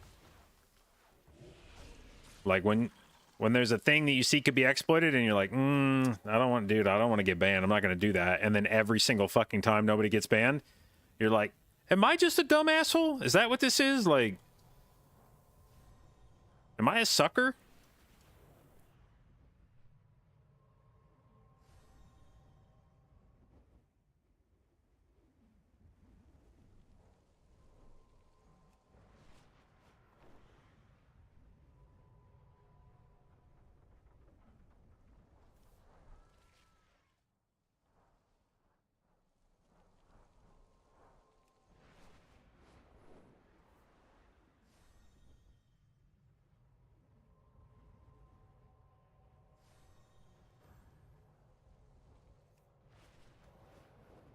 But yes, it does feel as if Race to World First exploits just don't get punished. And it's not like Blizzard just doesn't ban anybody anymore. I mean, you do hear about people getting banned, caught up in ban waves all the time. And I don't even, in my mind, I can't even make a distinction necessarily. You know, it's like if you get banned for like using a kickbot in PvP, and it's like, is that any different? Like, they used something to gain an unfair advantage in competition. That sounds a lot like exploiting your way to 25 rep so that you can get additional resources and gear and crafting materials in order to have a better geared character for a Race to World First, which, let's be real, like 10, 15 years ago, there wasn't a financial component to the Race to World First. You know, if you cheated in Race to World First, it was basically like literally just cheating in a game. There was no sort of real consequence of that, but these days Race World First has some strong financial incentives. People make some big fucking money off that shit. And if you're cheating in a competition where there are, you know, there's not a prize pool per se, but the sponsors care if you win. The viewership cares. You know, the money you make from stream, numbers go way up if you win Race to World First. Numbers go way up if you're in the process of winning Race to World First. And now that there's like big bucks associated with this shit, when these guys cheat, I don't understand how there's a meaningful distinction between dude that cheated with a kickbot or dude that used bots to fly around and farm mats. You know, like you go mine an herb and sell that shit on the auction house, and it's like, why is Blizzard banning you for that? Oh, because the bots are making money from it. Well, what do you think these guys that are exploiting to get an advantage in the Race World First are getting from it? You don't think they're not getting a financial incentive to do that shit?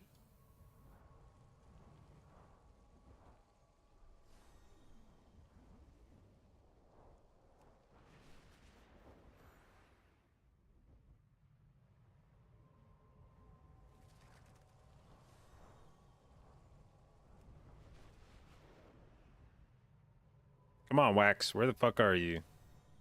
You've been slowing down on me here.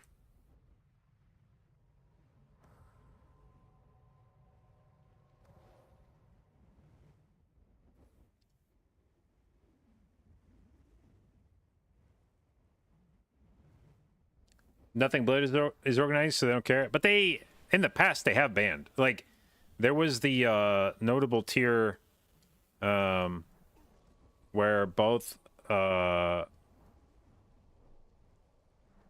Method and was it Paragon?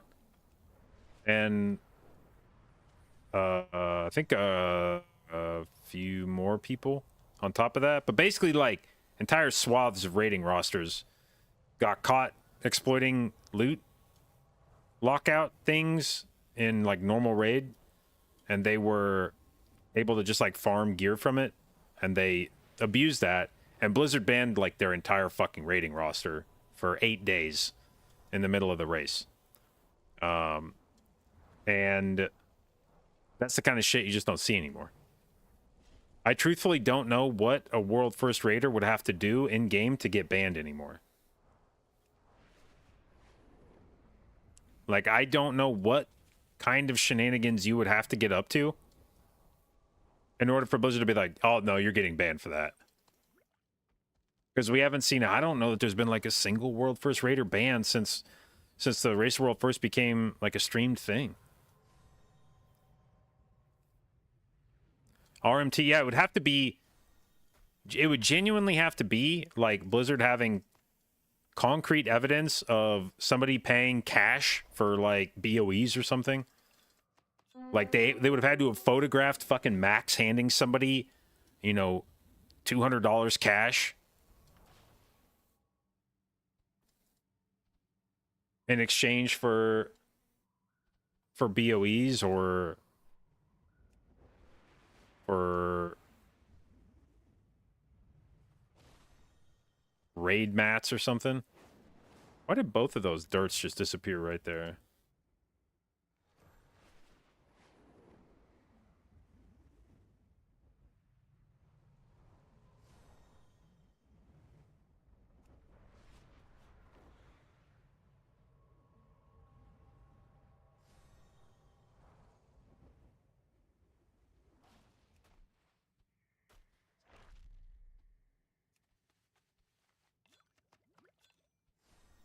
But yeah, about the only lines I feel like I see guilds draw now, world first guilds draw. The third rail type issues that they seem like they stay away from is like they don't want to do shit for RMT. That seems to scare them. And anybody playing your account, I think. Like anytime that is the kind of shit that happens, that makes them squeamish. If you're ever sharing your account with anybody, that's the kind of shit where they'll be like, no, don't do that. But if it's not one of those two things, if you're not spending real money in exchange for shit in game, even that line gets a bit blurry. There's probably ways you could get around that.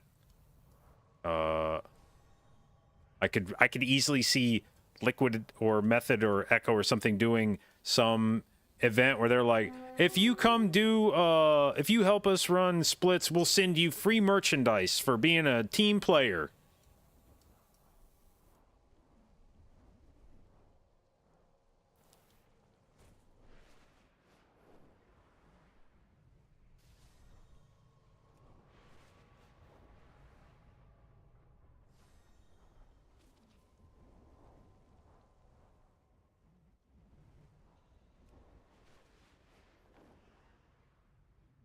It's in their offer letter. They're gonna send people shit, dude. Honestly, that's the kind of shit that makes me want to like message Blizzard and be like, "Hey guys, what's going on here? We're just sending people stuff with monetary value in exchange for splits."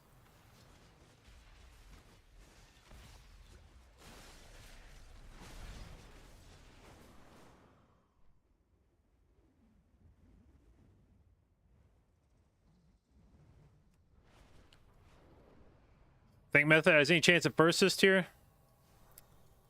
I mean, we talked about this a little bit on stream the other day. I feel like nobody ever takes first place in the rating scene because of how guild construction works. It feels like once you become the top dog, it's too easy to poach from lesser guilds. And you can just keep stealing your competition every tier. And so it's like really hard for an up and coming guild to sustain its roster long enough without getting poached by the Echoes and the Liquids in order to start being competitive with Echo and Liquid. It feels more like guilds that get to first place stay there until they implode or dissolve or whatever. And that it's sort of like theirs until they don't want it anymore. And I've seen nothing from Method really over the last couple of years that has made me think that they're on the cusp of like making a transformative jump that would take them from third place to first place. They have not been especially close to taking one of these tiers from Echo or Liquid. So, no, I don't think they realistically have a chance at first place. Now, they could maybe take second if you have one of those tiers where, like the Sepulchre tier from Liquid, where they didn't get first, so they basically just like shut it down and stopped and ended up taking like fifth or some shit. If you have another tier like that, maybe Method could take second, but I don't see them being able to take first.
Method's offers by far the best. What's Method offering for their splits? Because Liquid was doing, I think I saw Liquids and it was like, what was it, like 250,000 for a heroic split and like 150 for normal or some shit? Which honestly makes me want to take some of my characters. I kind of want to like show up to one of their splits with like my priest or my monk or something and be like, I'm here for 250,000, thanks.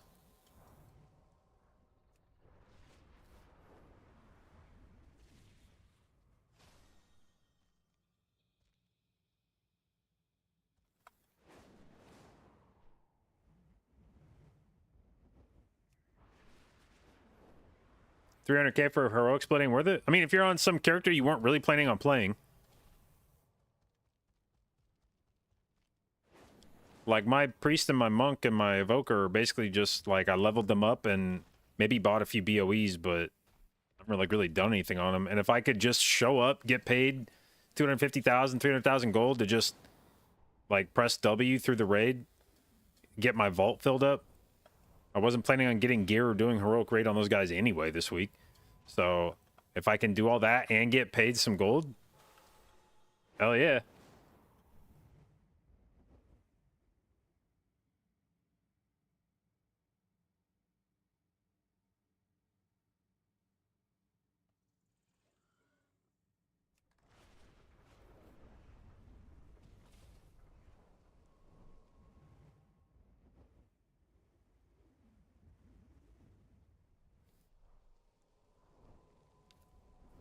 Now, I'm also a little gun shy about that shit because I had Jay ask me back in Dragonflight for a similar thing. His guild was doing splits and they needed helpers. And he was like, yo, you want to come? And I brought one of my, I don't remember which character I brought, some trash geared character. And I was like, sure. And I showed up and did the split, never got paid. And Jay has messaged me about that shit like a half dozen times saying like, sorry, something happened with the Global Guild was in the process of breaking up, whatever, like, oh, you know, you'll get the gold soon, da-da-da. Oh, sorry about the last time. This time you're for sure getting the gold. Like, I've been messaged by Jay like 3 or 4 times about how, no, sorry, this time you're actually getting paid. Never got paid for it.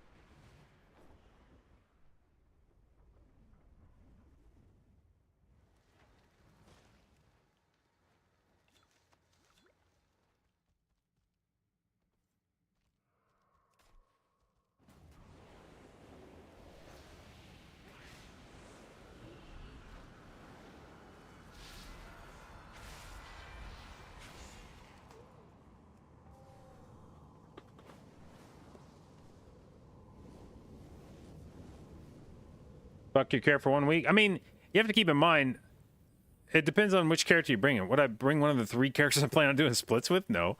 But if there's some character that, you know, if you're the kind of person that has like 3 or 4 characters that you leveled but didn't really plan on doing much with this tier, they're just kind of like, you just wanted to get them leveled just to have them, but you weren't really planning on spending a lot of time on them, then you're basically getting paid 250, 300k, whatever, to like walk through the raid. You're not giving up any loot because you weren't going to play the character anyway. At least not in the near term.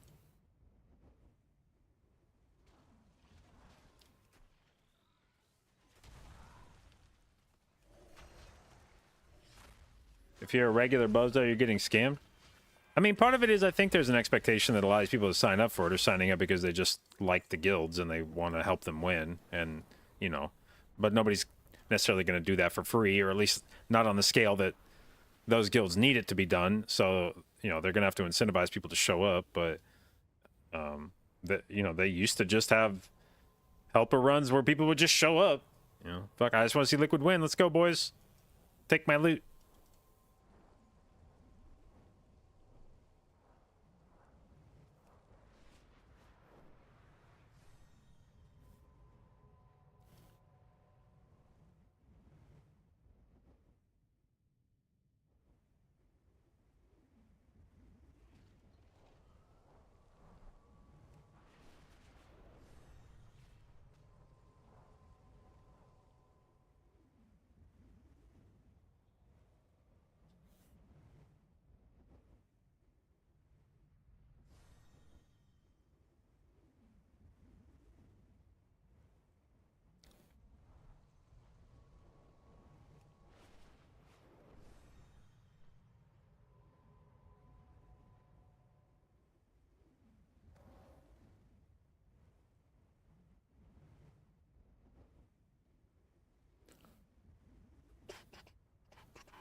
Bro, where is the fucking wax, man? Why is this like slow down all of a sudden?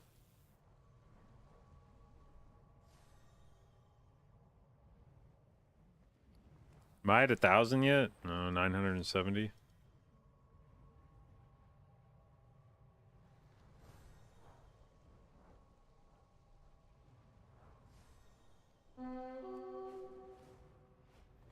Did it like spawn somewhere else and needs to get cleaned up before it comes back? Is there like wax hanging out over here or some shit?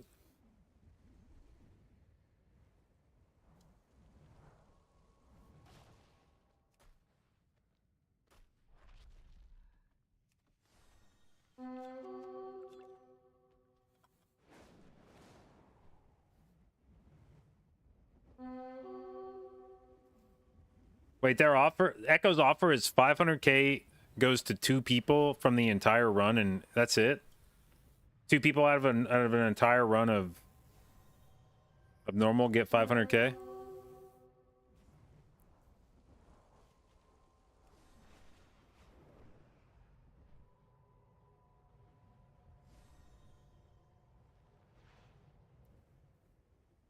Bro, I'm about to offer that to people too for our split runs.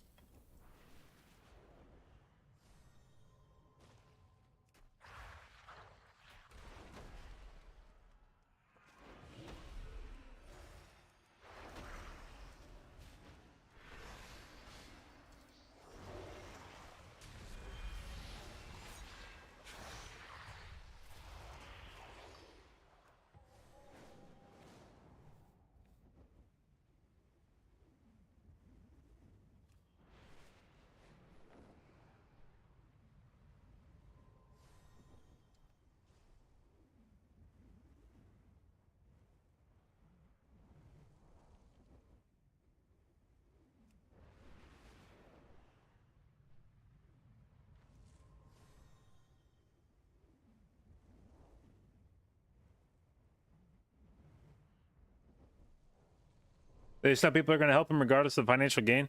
What I want to see is, I want to see method flex its financial muscles. I want to see it have a tier where it says, we will pay you gold not to go to the Echo Run. If you were thinking of going to the Echo Run, we'll give you 500,000 gold to lock your character to every heroic boss. And we'll do that for every one of your characters.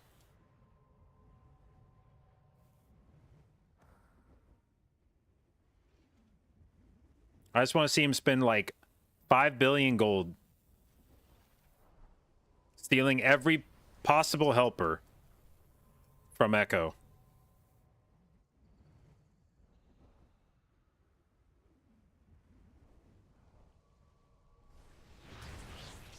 Or do a thing where it would be like,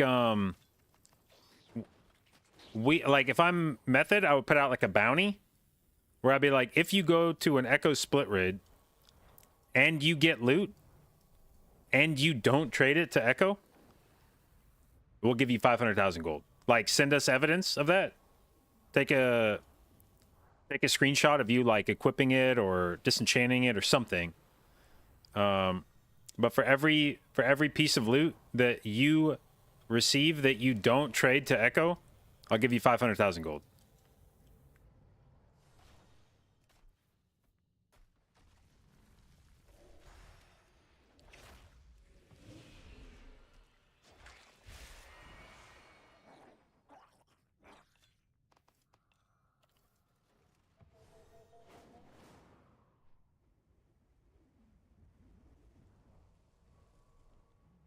They have an add-on that gives auto, or the auto gives loot to leader.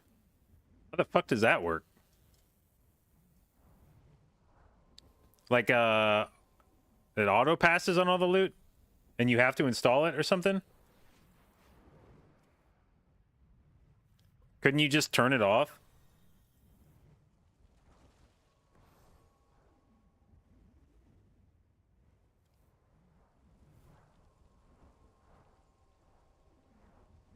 Bet it'll notify, but what are they going to do? You turn it off when the boss is at 1%.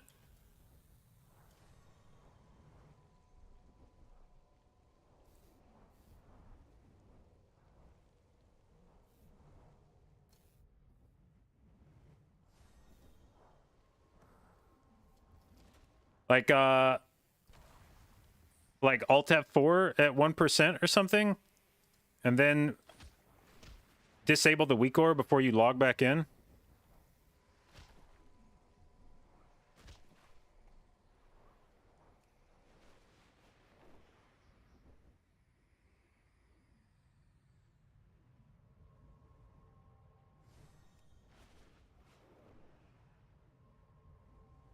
If you don't insta-pass, you're booted from the raid for the first boss? Sure, but that's just it. If you know that you're going to get paid for every piece of loot, you'll stick around until... Actually, no. I would put a bounty on specific pieces of loot. That's what I would do. It wouldn't be any piece of loot. It would be stick around until Spy Masters drops, like whatever the fuck boss that is. Stick around until Spy Masters drops, and then try to steal Spy Masters from them.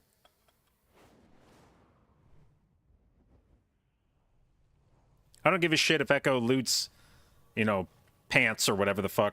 Don't bother sabotaging pants. But trinkets, weapons, yeah. If you steal one of those, we'll pay you 1 million gold per.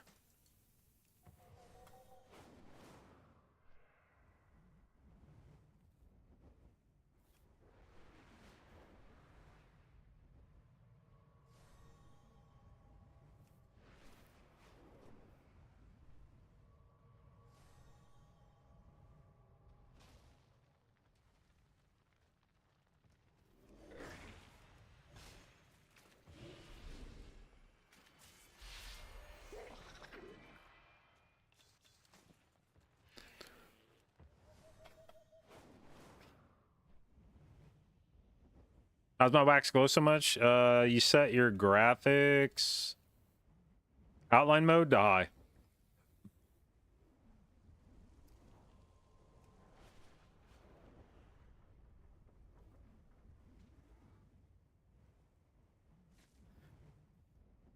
In hindsight, I feel like I should have lied to people about the wax outline stuff and just made something up that pissed everybody off. Like, I should have been like, oh, I actually had Noggy make me a weak aura that highlights it more.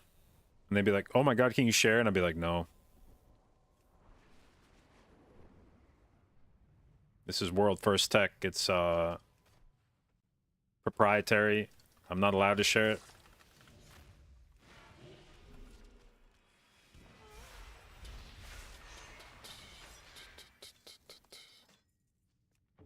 Subs, yeah, it's for tier 3 subs.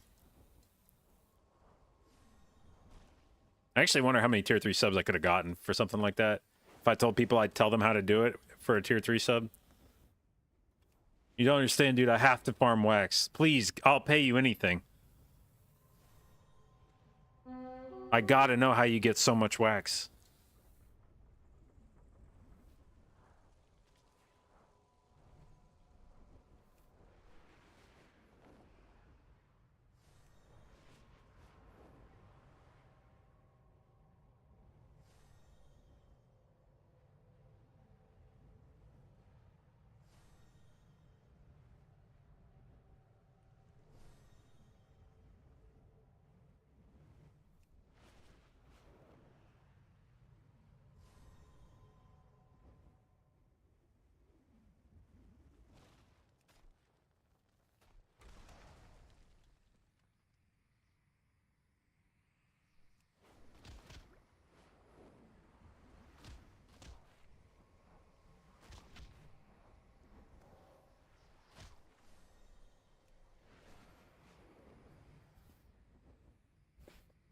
Oh, whoa, Retroot. I was about to take that wax, but I see Big Hoss here had other plans. Could you fucking move any slower, you fat fuck? Oh, he actually like heard me say that and turned and looked at me. What? No, I didn't say shit, man. Keep walking.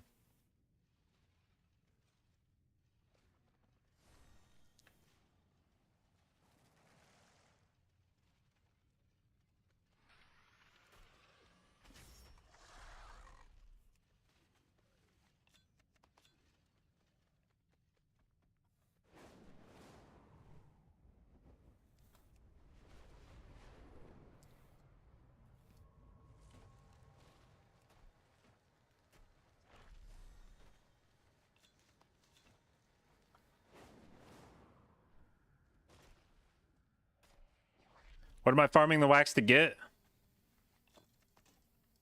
I don't know. I'm having like a midlife crisis or something.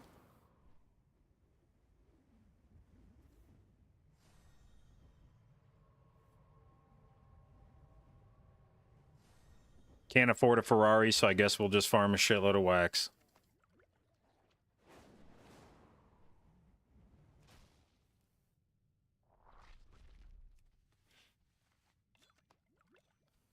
Bum bum bum bum bum bum bum bum bum bum bum.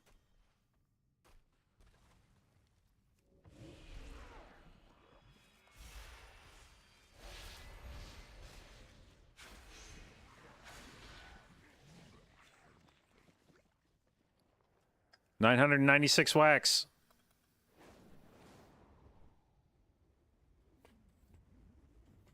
I told myself I'd farm till 1,000, but really I feel like I'm just hitting my stride, you know?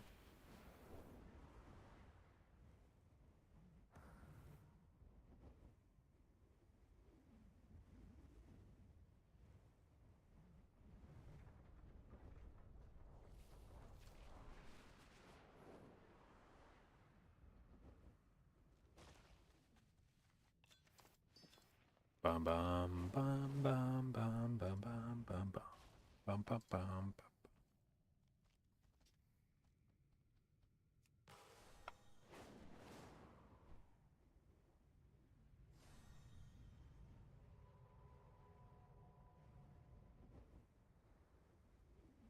Now, what I firmly expect to happen is that Blizzard will hotfix wax before Heroic Week to make it give like way less valor or something, so that all of this will have been an entirely pointless endeavor. But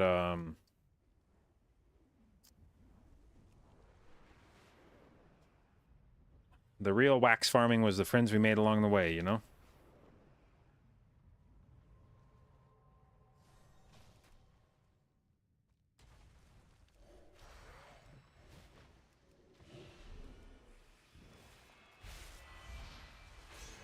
What's the point of wax farming? You can hand it in for valor. So in terms of valor gained per hour, it is the best form of valor stone farming at the moment. And also pretty easy. I mean, it's mindless as shit, so it's a bit tedious and boring, but if you can hit your flow state, lock the fuck in, you can get some good valor gains. And also because it's stored as wax in the meantime until you hand it in, you can farm above the valor cap. Like, if I handed in all of my wax right now, I would be above 2,000 valor. So, if you're farming it, you can hold it until you need it, then hand it in and get the valor. So it allows you to kind of dance around the cap. Ba-dum, bum, bum, bum, ba-dum, ba-dum, bum, bum, bum, bum, ba-bum, ba-bum, ba-dum, ba-dum. Will it still be the best valor farm during the season? I'm not sure about, but I think by the time we get into the season, you'll be busy doing other shit, and also your natural acquisition of valor will be higher, because we'll have more sources to get valor from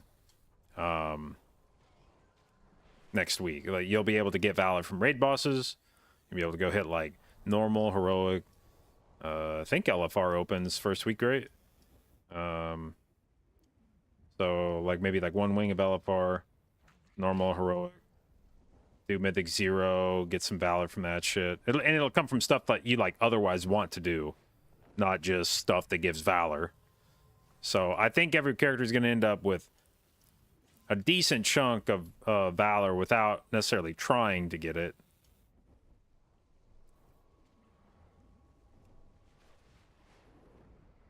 It's just that right now, especially at this point in the season, we're a bit under-geared relative to the content.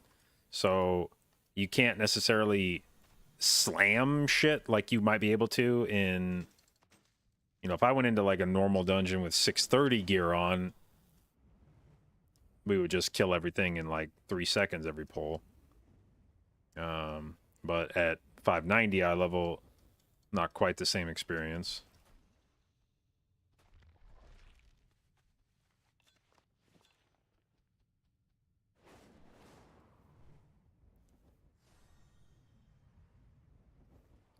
$999 wax. Wait, did it cap out? It did. It only goes to 999, and then it splits into a separate stack. What am I supposed to do about my bag space, Blizzard?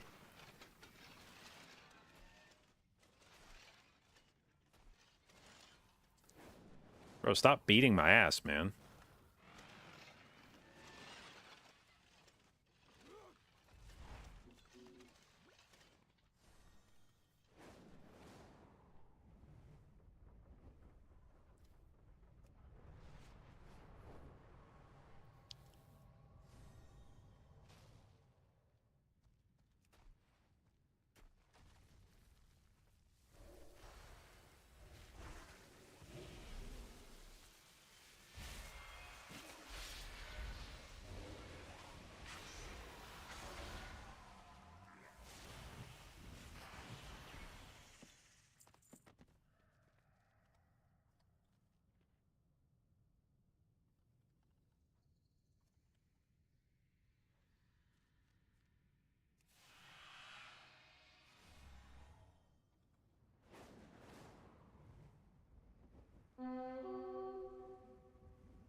Yeah, frankly, finding out the number of people that have been playing without purple highlights on their wax is kind of wild to me.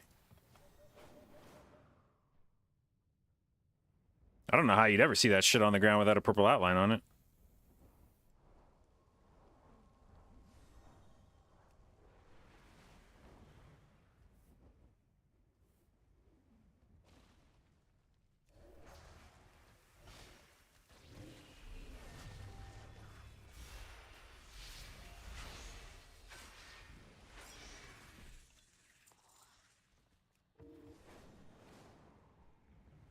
How do you get the outline? Go to your graphics tab, and there's a thing called outline mode, and you set it to high.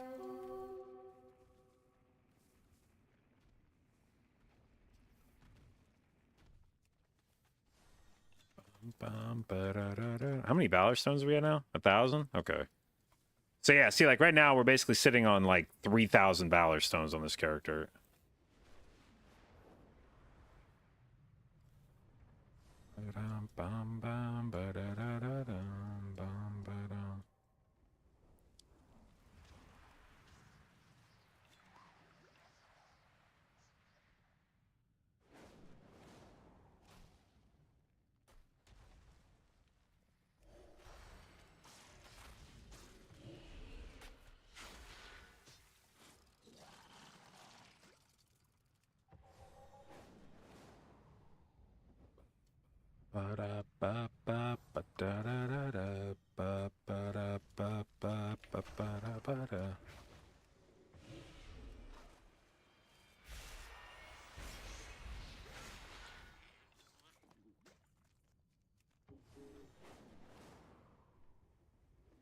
Oh, I have 3 free spaces in my bag. Oh, fuck. We might have got to go do a little trip to the auction house here. Unload. Or maybe just hop on my mount once. Good fortune to our friends. Gain 30. Dude, how much bullshit do they put in your bags? What the fuck? I just hop on, sold all my grays, and I gained 36 slots in my bag? That doesn't even count the shit that, like, crafting materials and other dumb shit they've been putting in my bags.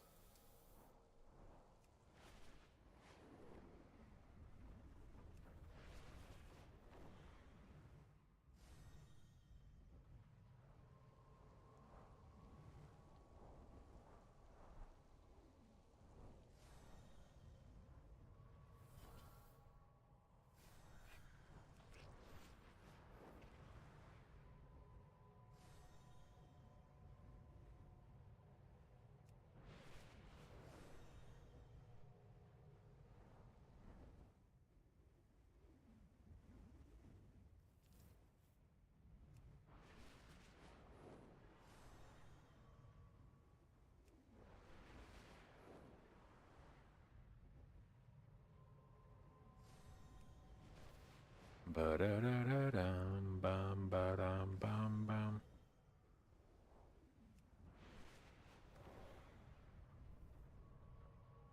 How many tender boxes? I think like 3, 2.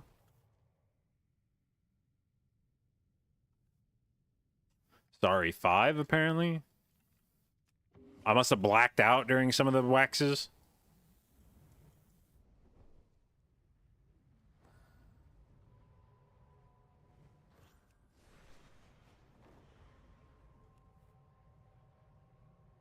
Bro, where's the fucking wax, man? Stop fucking with me right now.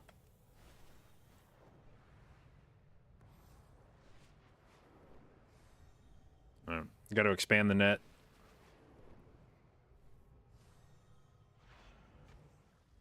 Where is it? Yep. You guys been hiding the wax out here? Thought I wouldn't come fucking looking for it? The hunger of the Cobus knows no bounds. Their cruelty has made us fear the sea. Drive them from our shore, back to their abyssal home.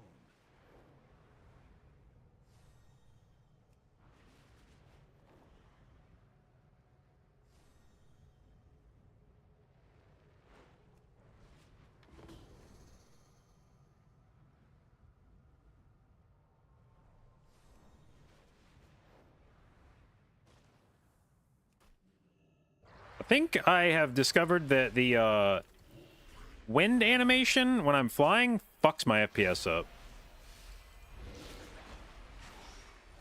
I feel like when I hit max speed on my mount, my frames start shitting their pants.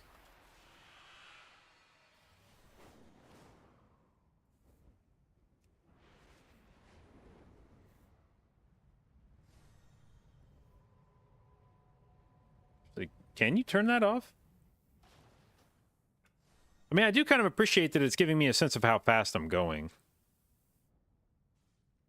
But... Ride screen, or no, skywriting screen effects. I don't know which of these is which. What the fuck is the difference between screen effects and speed effects? No, I'm not want to see what... Okay, so...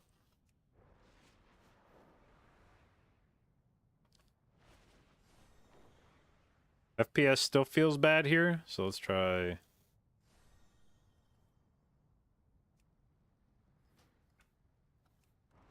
I guess maybe it's not the... Maybe it's not those effects, because it doesn't seem to really...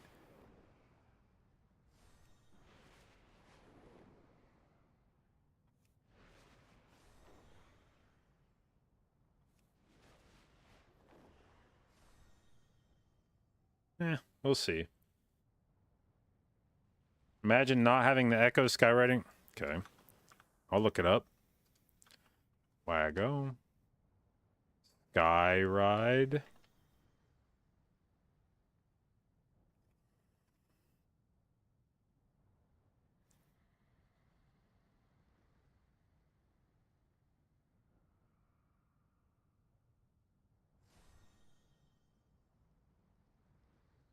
Okay, I think maybe you were trolling me about an Echo skywriting pack, but this has introduced me to a lot of skywriting packs now.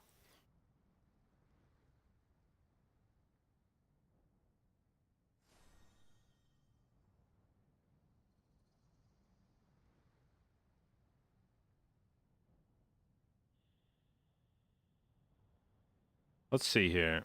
Which of these has the most stars?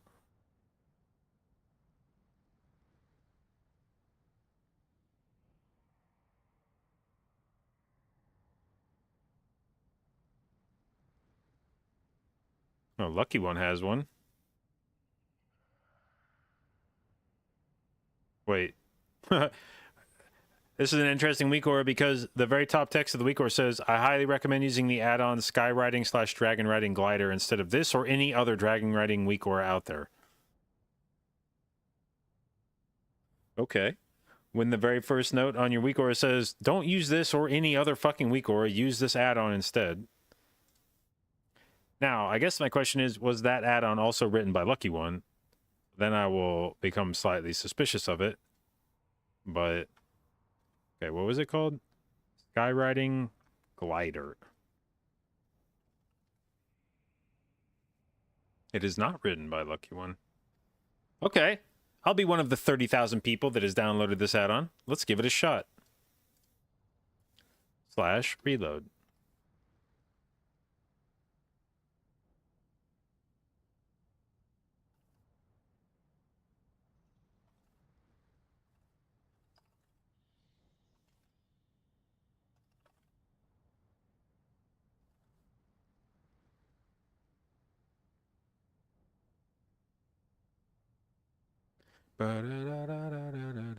Need add-ons now to just fly around? Well, the thing I would like it for is dragon racing more than anything, because I want to know how fast I'm going numerically at various times. That's really what I want it for, is just to know what my speed is at any given time.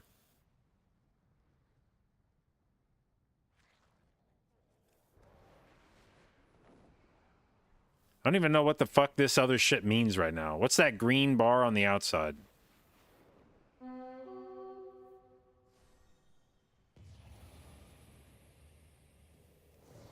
Is that my speed? It looks like it.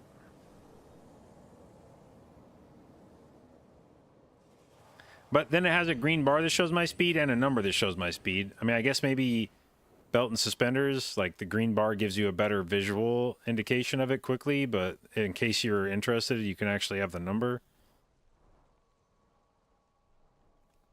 Yeah, pie. What a, this week Aura owns. I'm getting hungry.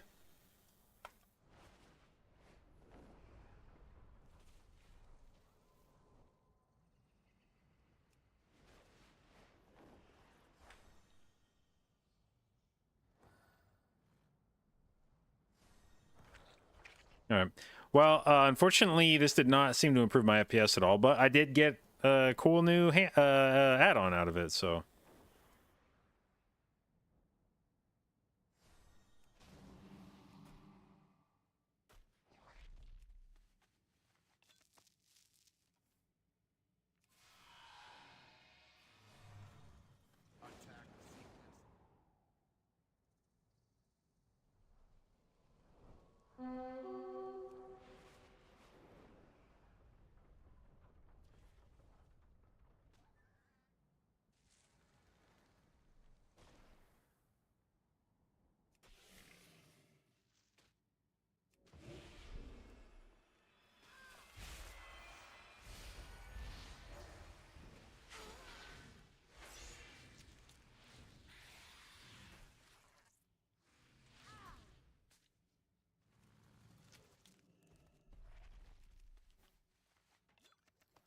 All right, how many waxes do I have?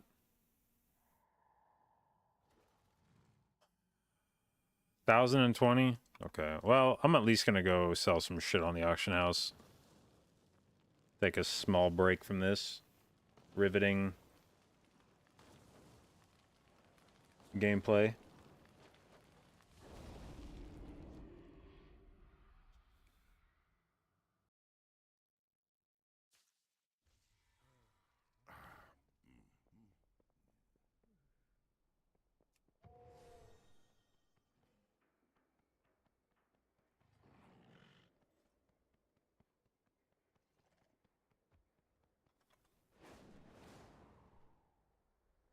Oh, that's not where I want to go. I want to go here. All right. I have an extended supply of goods for Outlanders. Put this up. How much does this sell for? 1 silver.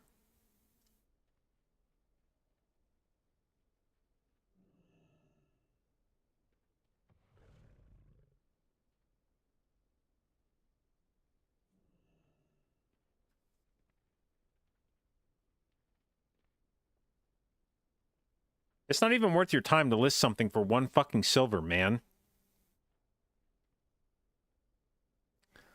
I would rather just do this. I would rather just delete this shit from my fucking bag than list it for 1 fucking silver. My directive is to serve you.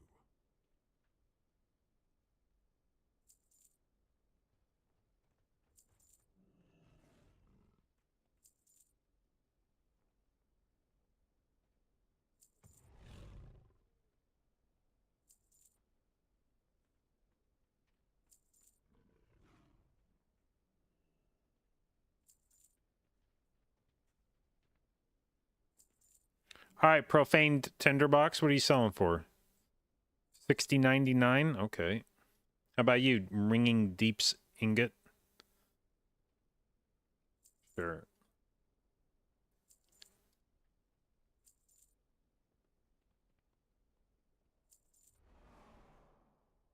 Can I sell that? No. Okay.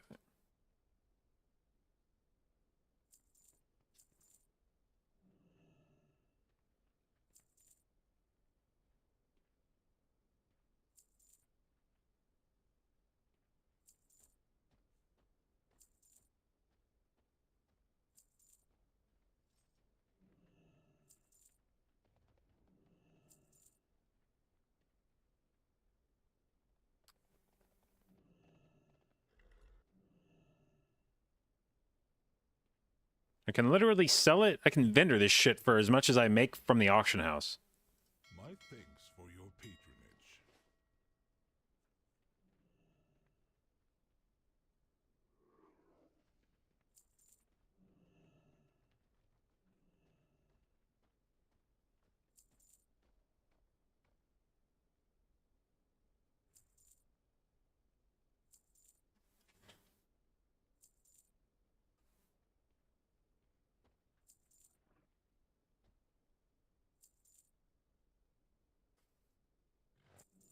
Oh, Biba, thank You you. got birthday gifts for Natalie? Wow.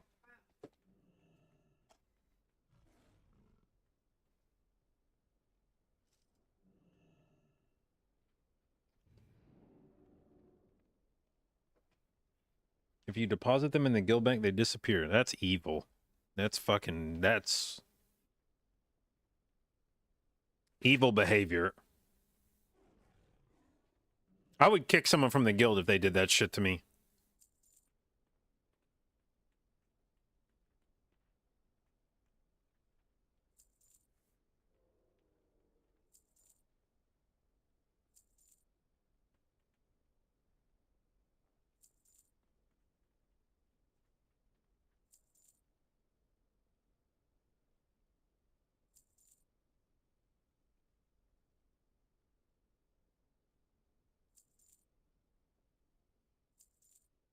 Can I kick people from the guild? I haven't tried. Maybe. I don't think so. But you would never know unless, you know.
Return.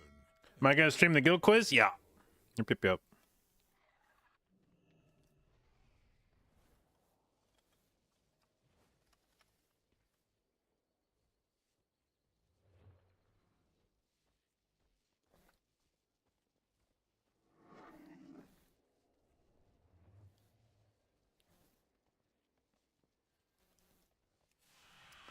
All right. We'll see how much all that shit sells for.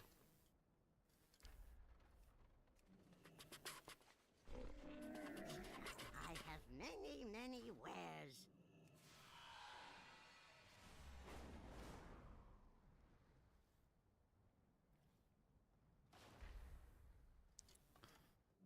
Okay.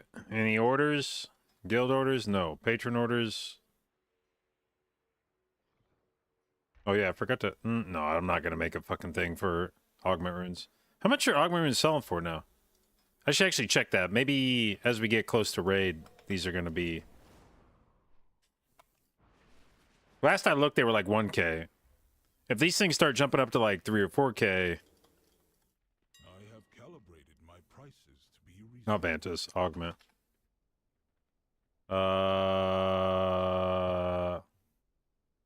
2348.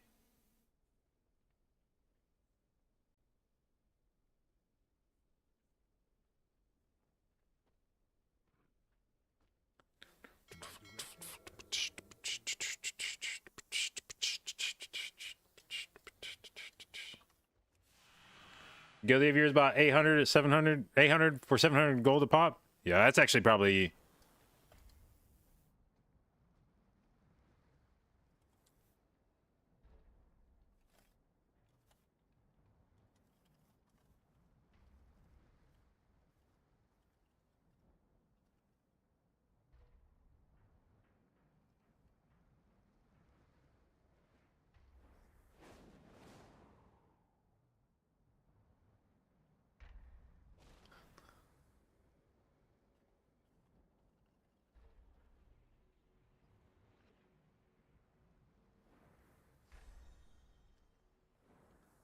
Okay, so we're not crafting any of this shit, because fuck doing this for...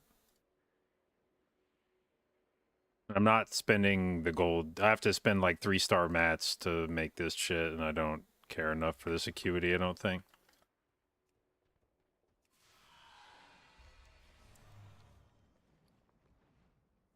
Okay.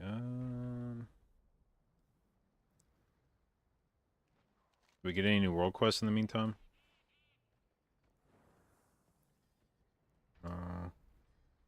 No.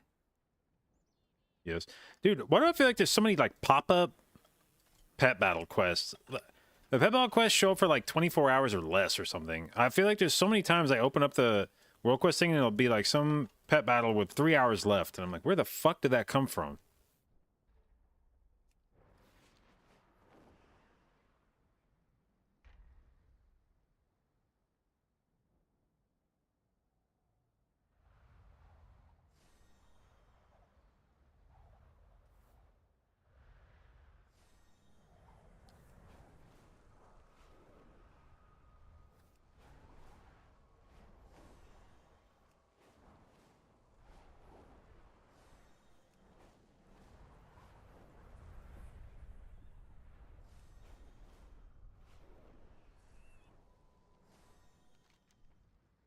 Alright, where's that pet battle fuck?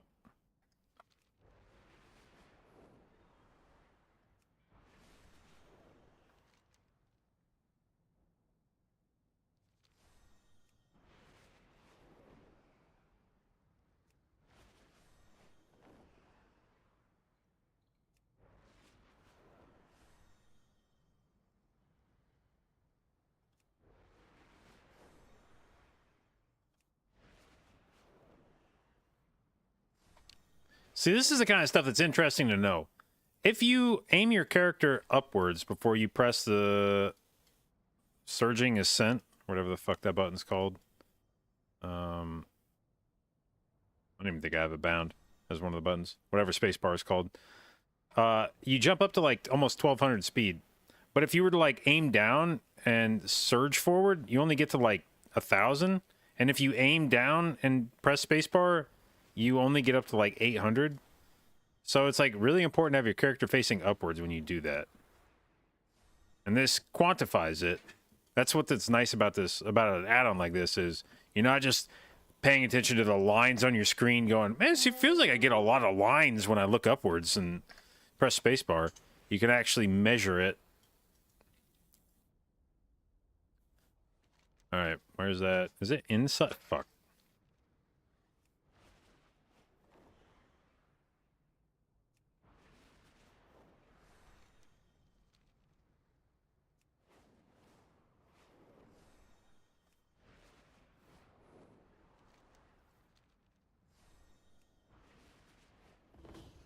Where are you at?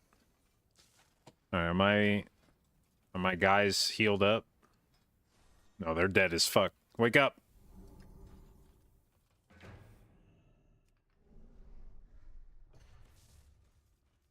Dude, Haywire service bot looks hard as fuck. I want that pet.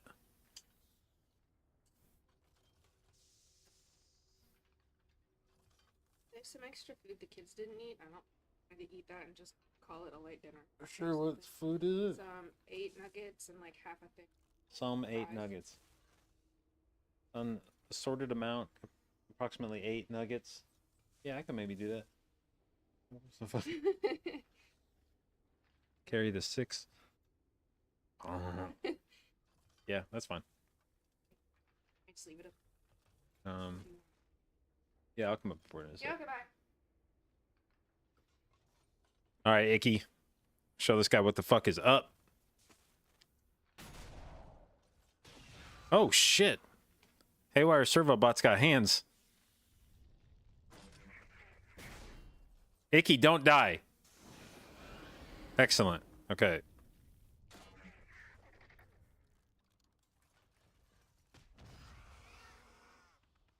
It make you feel like a man to beat the shit out of birds, Haywire servo bot?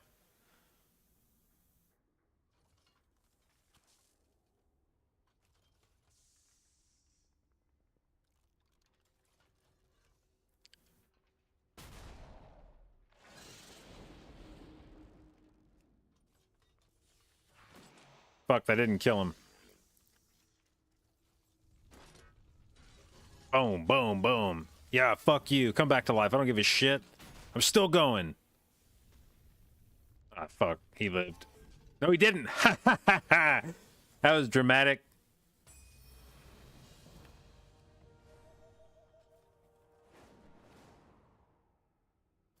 Get rep from this? Yeah, you get 50 rep from this.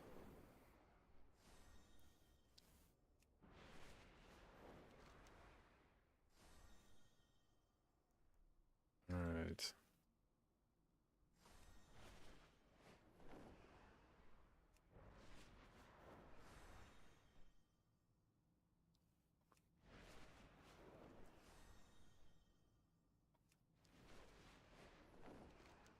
Ba-ba-bum, bum, bum, bum, bum, bum.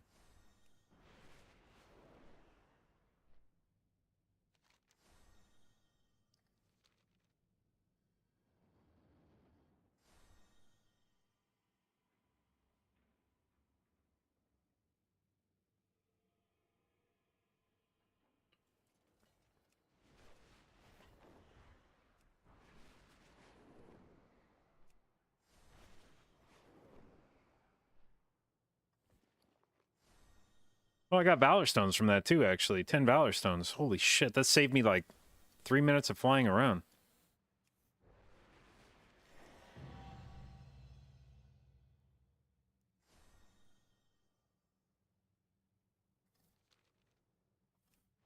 What up, Hillshire Farms? We're back. I bet you thought you'd seen the last of me, but...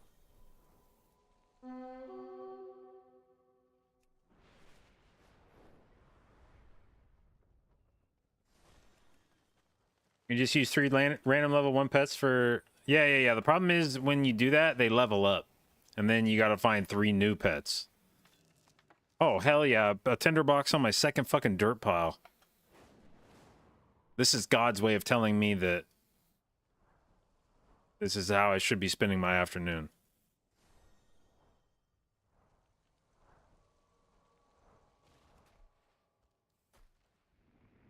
What's a Dragon Red and Weakor? It's actually not a Weakor, it's an add-on. And it's called something Glider. If you type Glider in, you'll find it. What do tinderboxes do? They have this unique property called selling for a lot of gold on the auction house.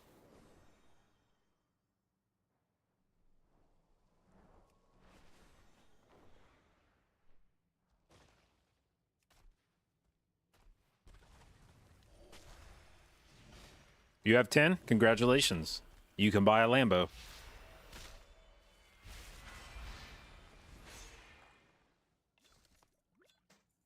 Just roll up to the dealership.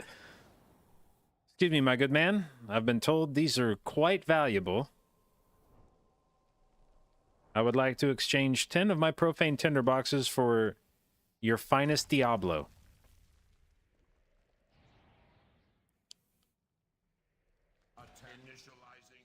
I prefer purple, but I'll take it in whatever color you have available. These guys are beating my ass while I'm bouncing around. Stop!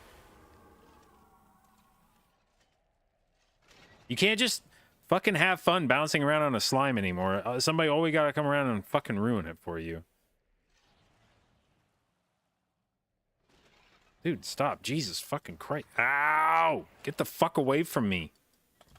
Oh my god, he's gonna kill... Don't. Stop. Fucking... Ow, man. Yeah, the Lambo dealer's gonna be like, fuck, 10? You got 10 fucking... Did you bring them with you? Like, you got 10 tinderboxes on you right now? Can I see them? Holy shit, can I hold one? I've never held a fucking tinderbox before. You mind if I take a picture? My mom's not gonna believe this.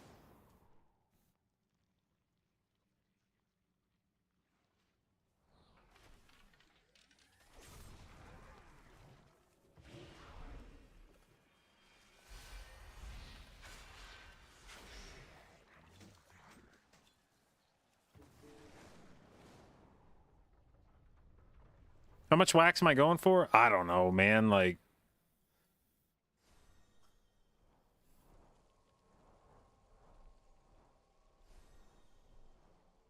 You know how sometimes you just have like an empty hole in your...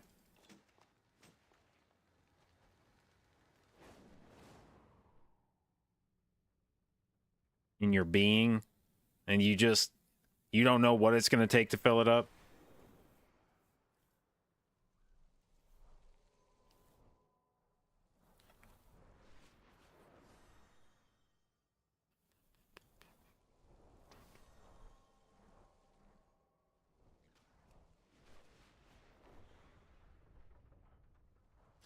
I'm gonna farm wax till my dad loves me.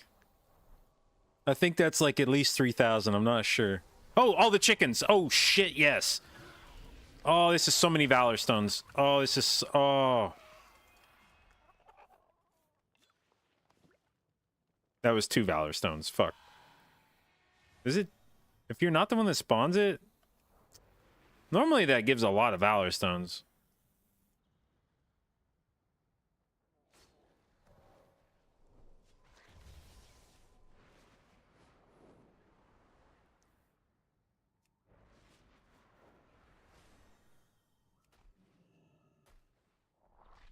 How many tender boxes have I gotten today?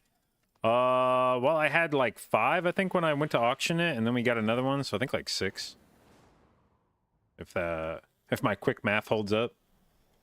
I think I auctioned 5 of them and earned 1, so...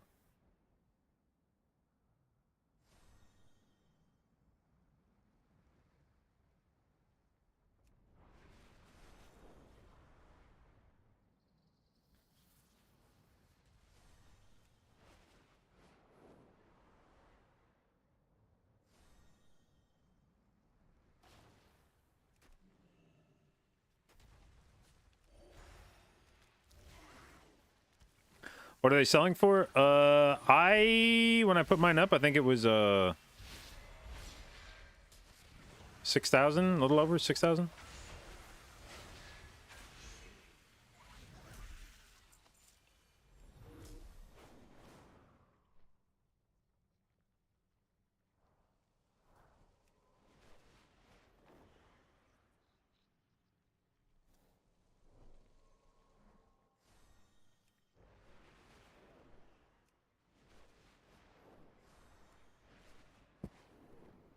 Oh shit, I'm going too fast. Oh fuck, I'm in the elite area.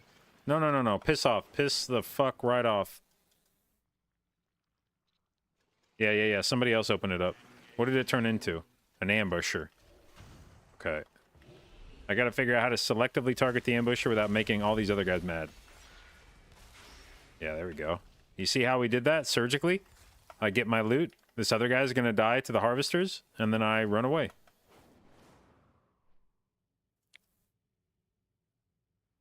That is professional dickbag behavior.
What dungeon do I think will be the easiest in the first season?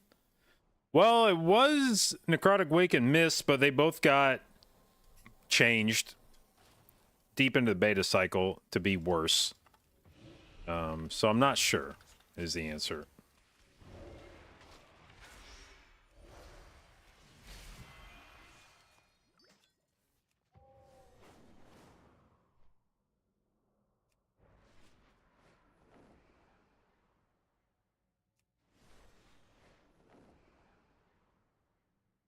How'd they change it? Well, Necrotic Wake, they made the weapons do way less damage, and it used to be a pivotal part of the strat in Necrotic Wake. Basically, the rest of the dungeon was pretty easy. The third boss was a fucking nightmare. So you would just hold, like, all of your javelins for the third boss and then send everything you had to kill him. And if you successfully completed that, then you probably timed the key. But now the javelins do fuck all damage. They're basically just there to amplify the rest of your damage. And that makes the third boss much less of a... Yeah, it's a lot harder to just burn him. Like, that was basically the strat, was like, let him jump down one time, send everything you had, lust, cooldowns, everything, and then hopefully he was, like, dead before he jumped back up. Or he was so dead when he jumped up the first time that by the time he came back down, you could finish him easily the second time. Can't really do that anymore, so unless they nerf the third boss, he's going to be a pretty big cock block in that dungeon. And then in Mist, they made... What'd they change in there? Was it last boss? Oh, yeah, the last boss now. Used to be the last boss's AoE thing only lasted for a certain amount of time. Like, he would pulse it for, I don't remember, it was like 8 seconds or something. So you could just live long enough for him to stop doing it.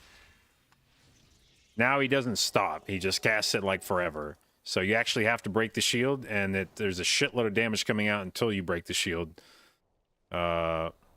So that's a much rougher fight to live through now.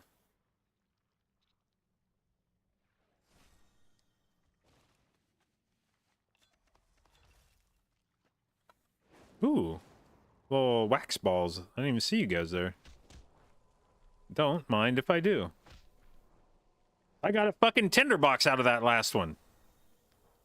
Hot damn.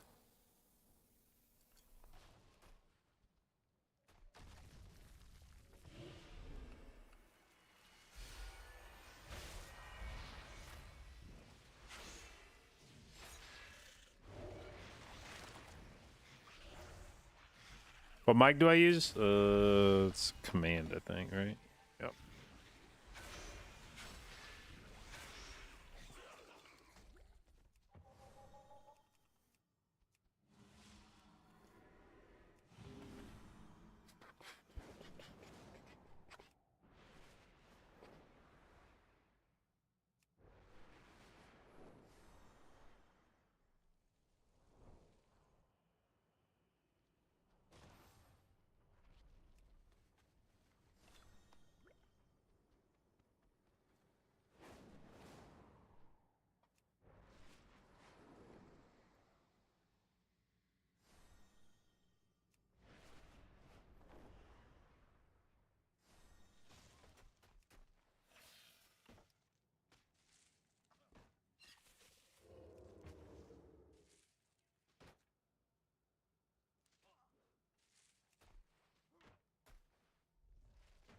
Ah, chicken fight.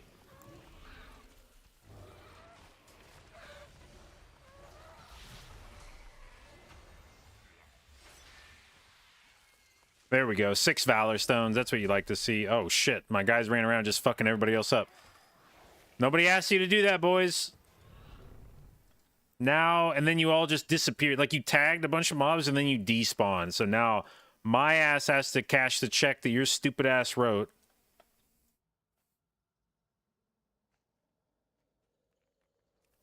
Little fucking weirdo trees.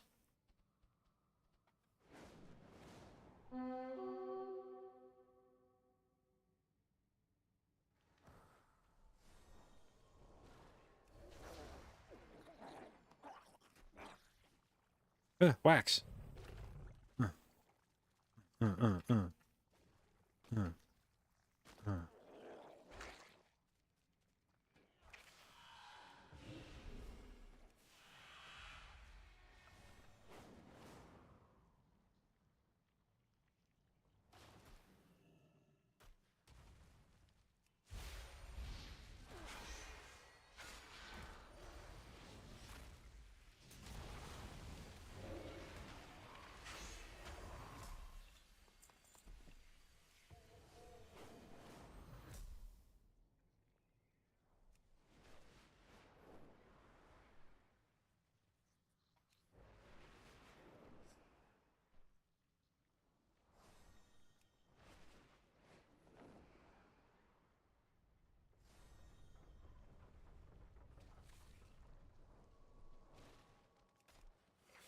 Dude, no. Just let me click the fucking wax, man. Oh.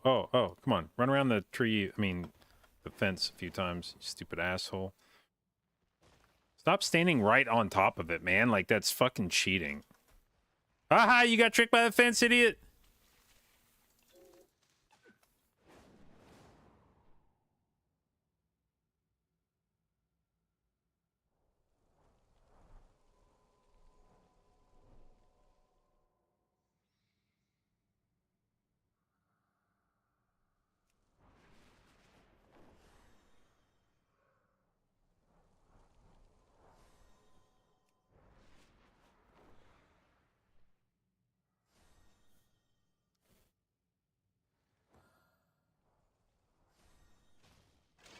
No. Come on, buddy. Why are these guys so fucking jacked, man? There you go. Hell yeah, dude. Fight him. Ooh.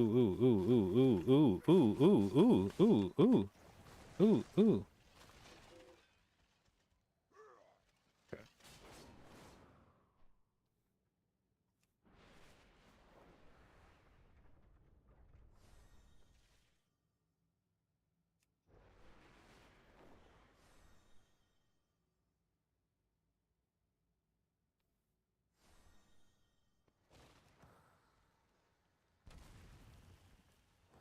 Oh no, we got the kobold one.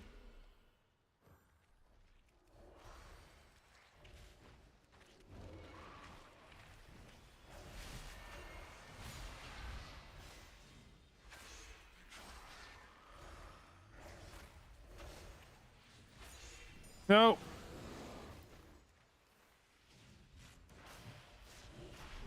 I can't tell if I stopped him or not. I hope I did.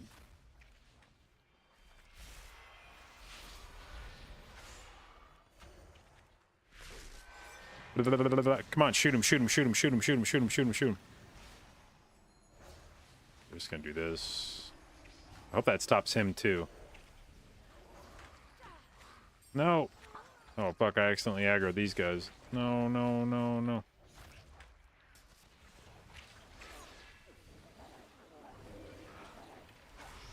Fuck you, dude.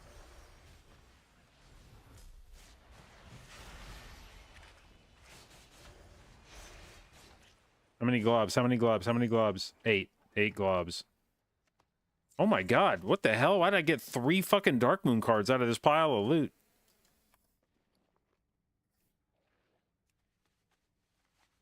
Just stop each with a cyclone. Yeah, I have that.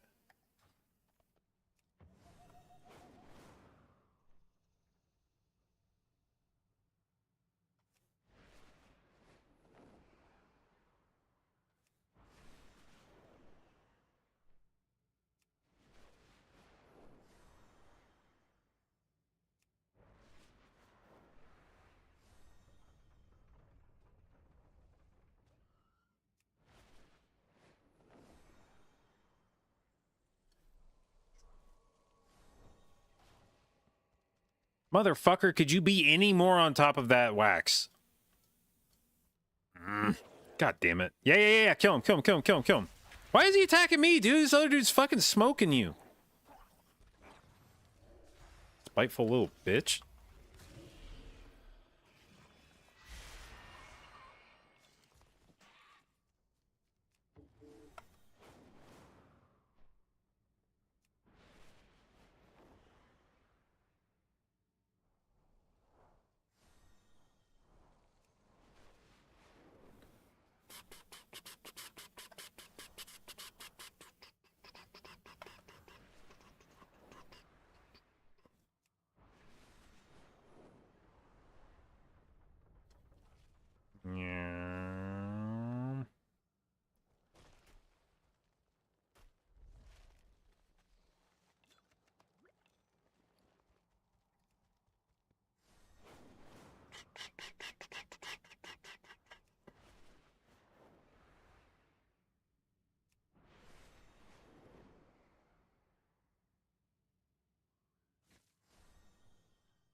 Come on, Wax. I sense that you're slowing down. There you go.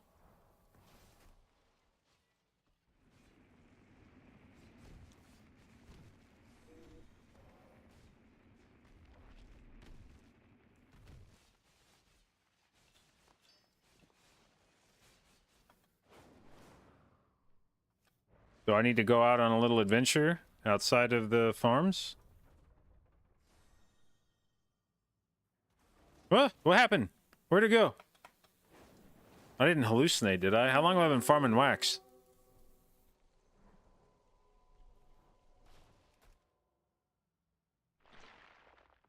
Oh yeah, the grub one owns. Grub. Did I get any tinderboxes out of that? No?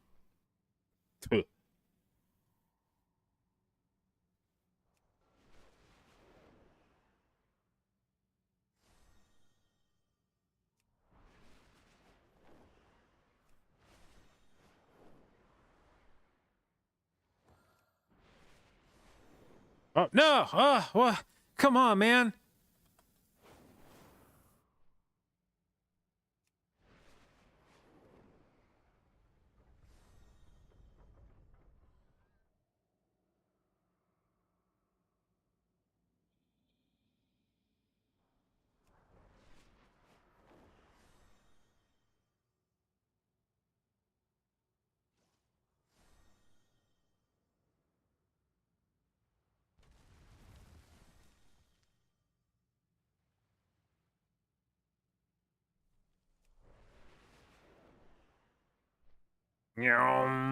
There we go.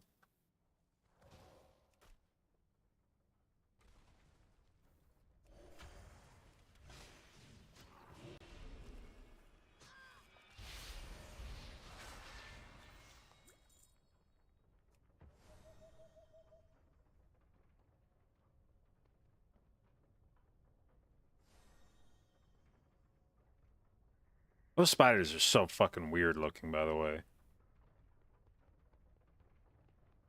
Like, Blizzard has come up with some weird looking spiders in their time, but those ones are like... But I'm not going to be a pussy and turn into crab status or whatever, like... I'm not going to let the spiders win like that.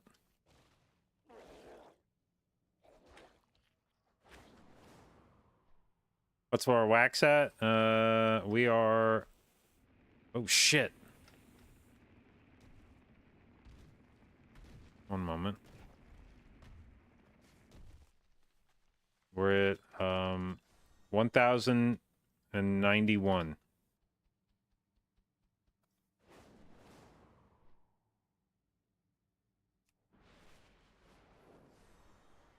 There should be a thing where if you hand in a certain amount of Wax, you become like the new kobold leader. Like if you hand in 5,000 Wax, you're the kobold king. For a day at least, you know. Or like a title. Kobold commander.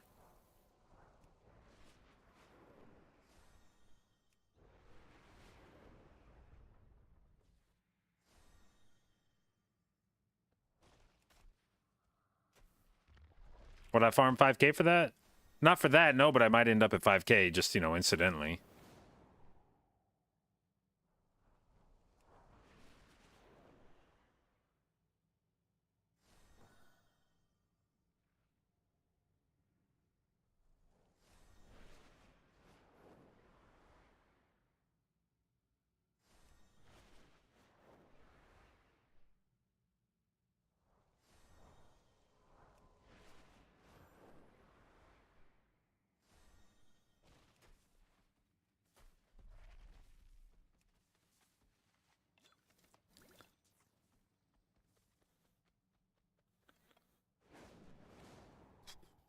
Current count of Wax? About 1,100.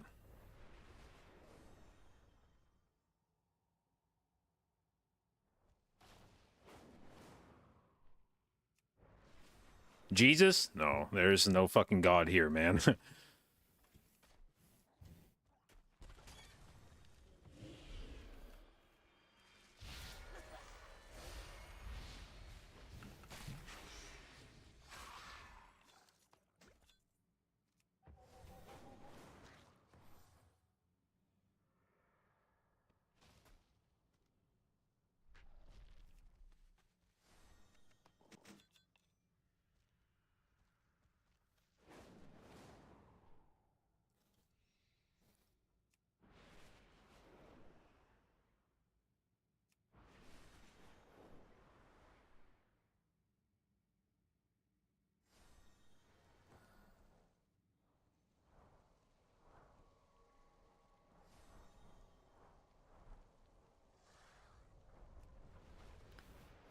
Yeah.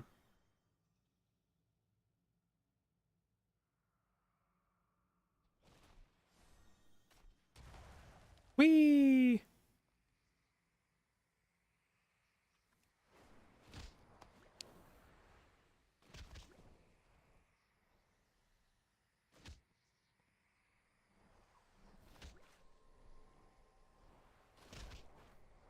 Am I collecting so much so I get X caps of Valor Stone for upgrade? I have long since passed any defensible reason for collecting this much wax.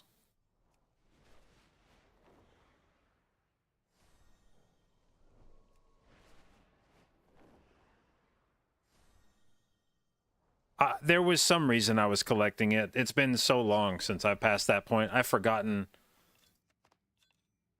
why we started in the first place. I now collect wax because there is wax to be collected.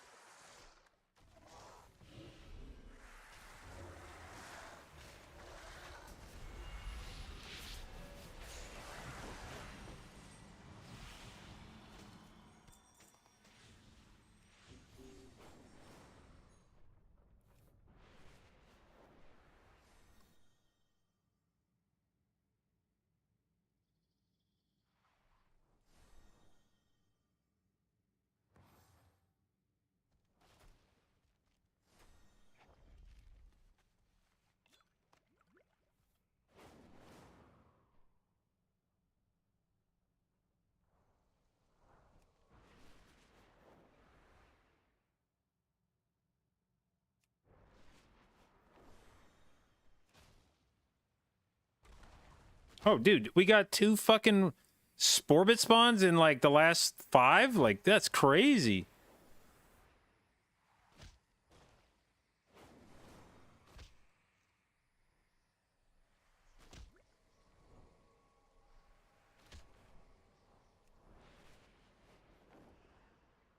Doing it with or without war mode? Without.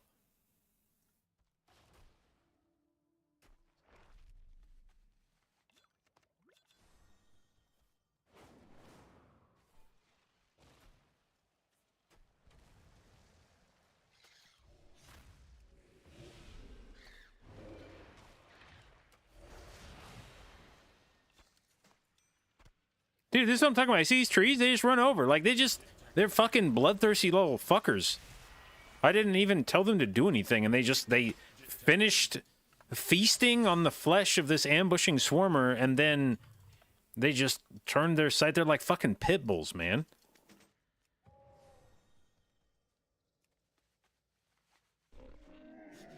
I have many wares. Oh my god. This is the Sporbit lottery.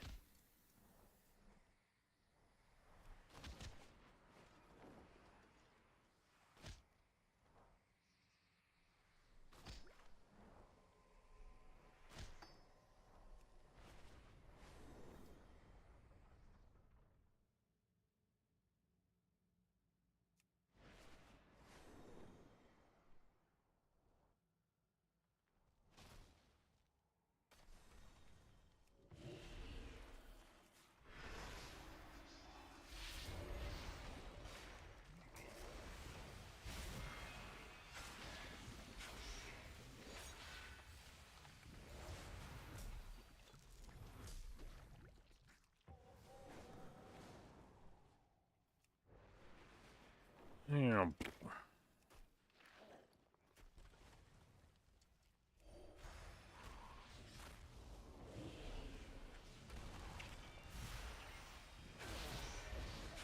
The fuck did I just hit that guy with? Why did his health just drop down to like 20%?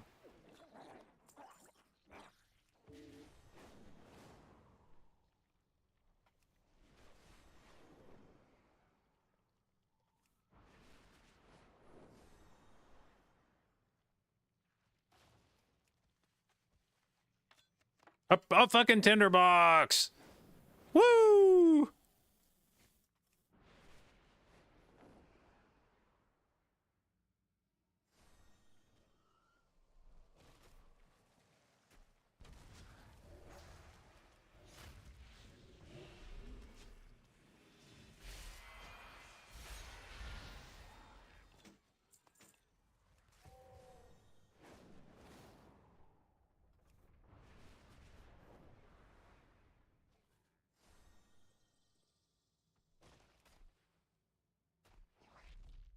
Another tinderbox, perhaps?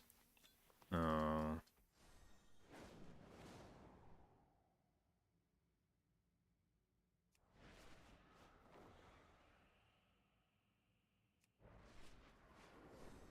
Whoa, whoa, whoa, whoa, whoa. Too many waxes. Too many waxes.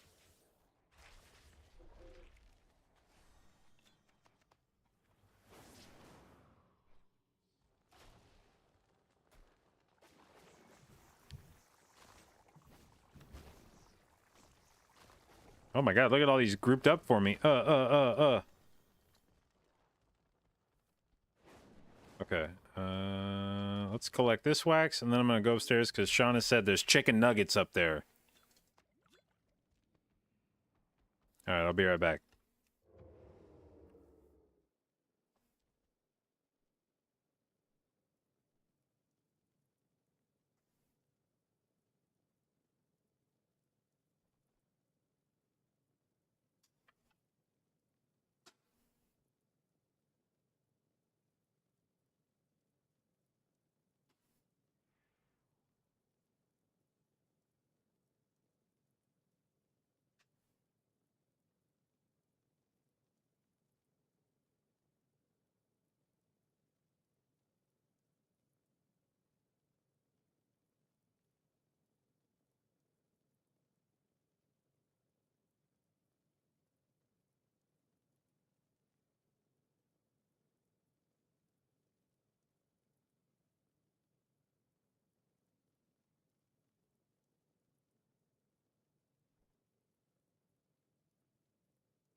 Okay.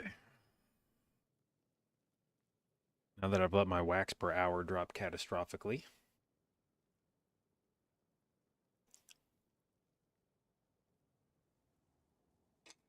Oh, shit.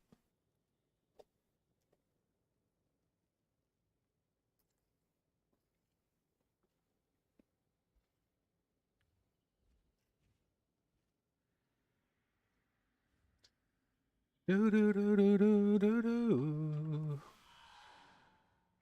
Do do do do do do do do do do.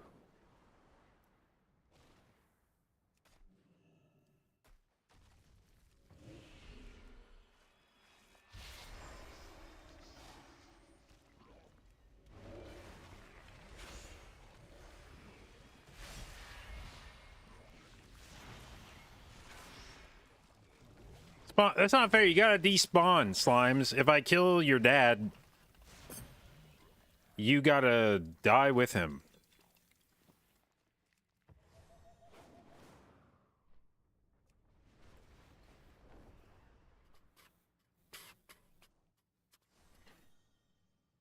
What? Don't make that face. They're fucking slimes. They're not real people.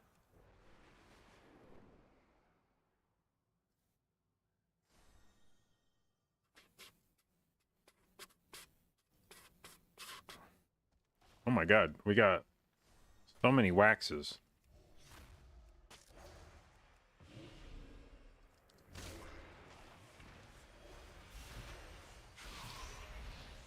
Stop, dude, stop! Trees, why are you so fucking crazy?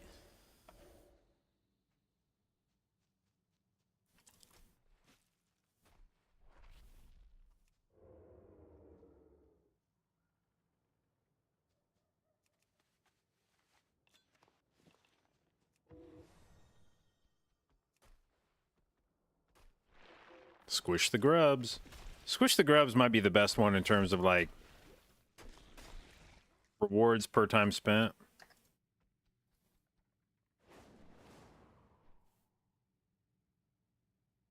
Learn how to shaman yet? Nah, fuck no, man. We're farming wax. This is way more important than figuring out how to play my characters.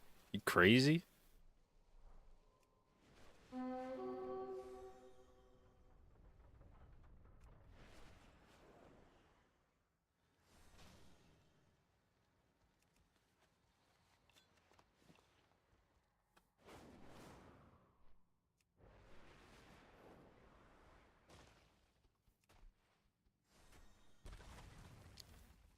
Alright, this is where I should have Cyclone, but I don't. So, does Vortex work, or do they keep coming anyway like the fucking Terminator? Fuck, they're like the Terminator.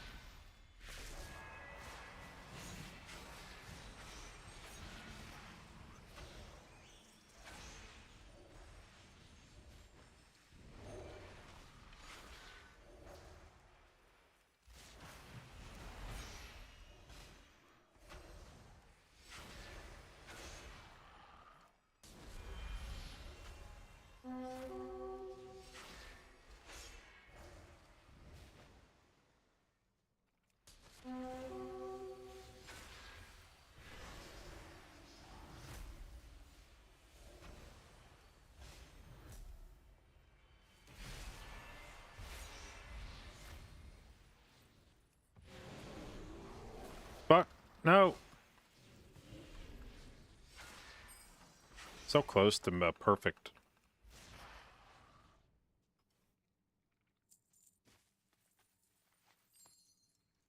I mean, we get 10 globs. How many Valor Stones does farming wax get you per hour? I don't know. A lot.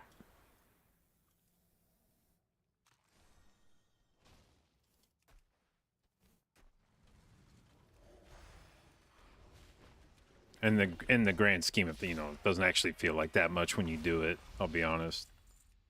If you farm wax for an hour, at the end of it, you'll go, that's it. But then when you compare it to any other way of earning Valor Stones, you'll go, okay, I guess that's kind of a lot.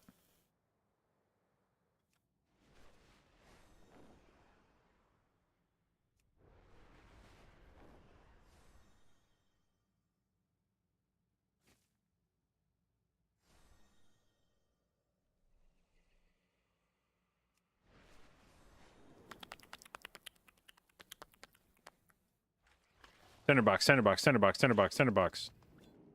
This.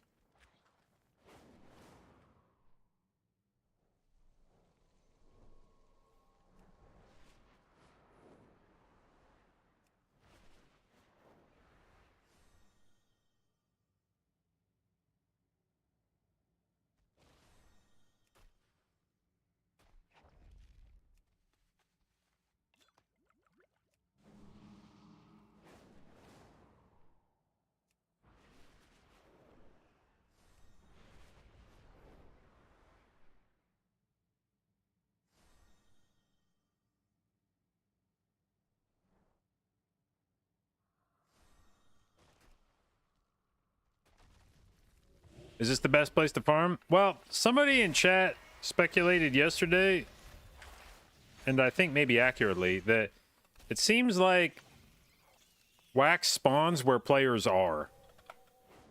And if that's the case, then no place on planet Kazalgar is more fucking popping off than the, whatever the fuck this place is called, Hillhelm Farms. Also, this zone has the orbs in it today, so a lot of player density in this zone. at the moment.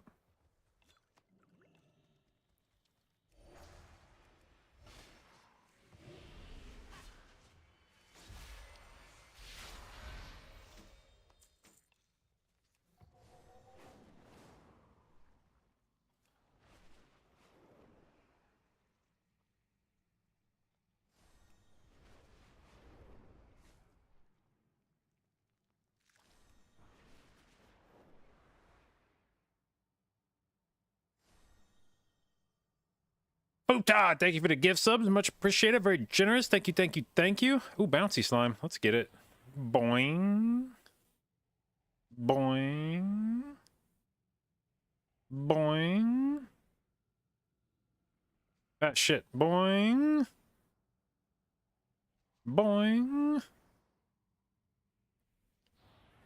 Wee. Wee. Wee. One more? Ah, you're no fun, dude.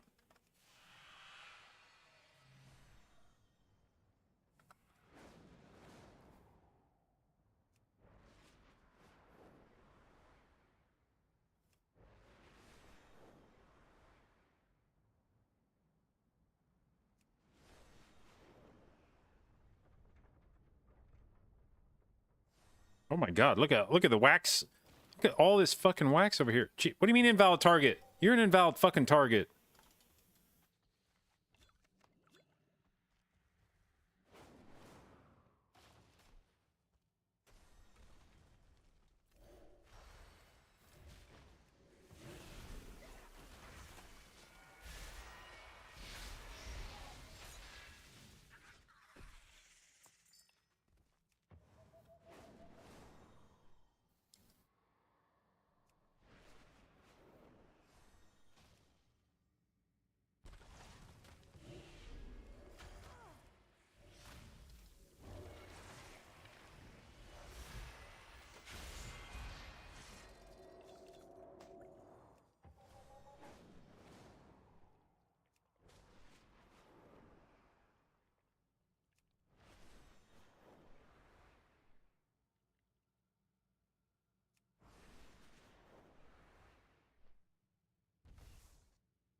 Squish the grubs.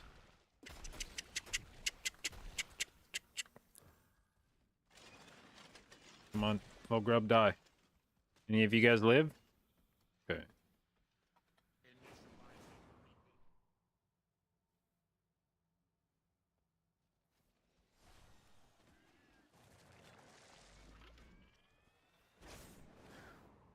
Why not go feral and open world content? I don't know how to play fucking feral.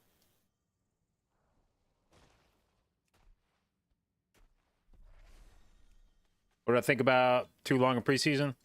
Well, you got to keep in mind, and I use this with no animus. You got to keep in mind the normies, people who have not been able to play nonstop 8, 10, 12-hour days since launch. They probably do not feel like they have had all the time they wanted to get shit taken care of yet. So, for their sake.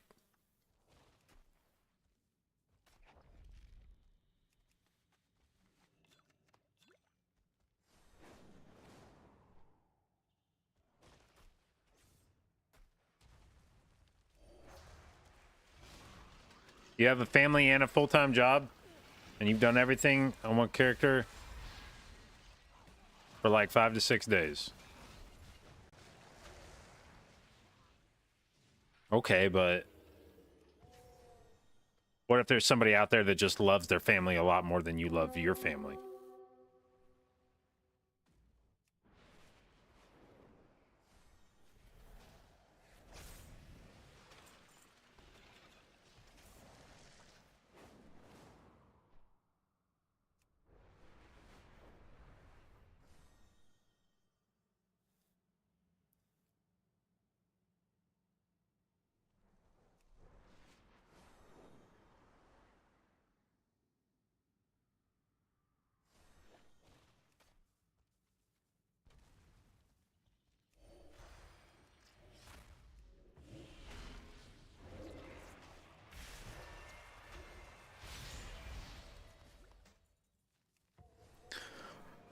It's been at least 10 minutes since I got a tinderbox.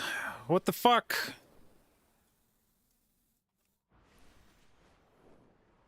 I can't put food on the table like this.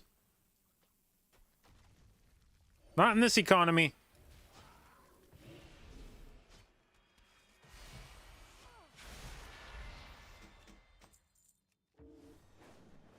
A 561 two-handed Arathi Great Axe ain't cutting it.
Come on, man. This is one full lap around the farm with no wax. There we go. What? No. What? Fuck.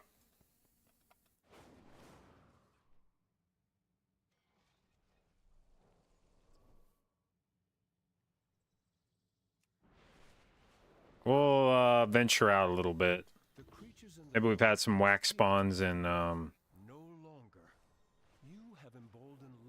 some other areas. Let's have a look here.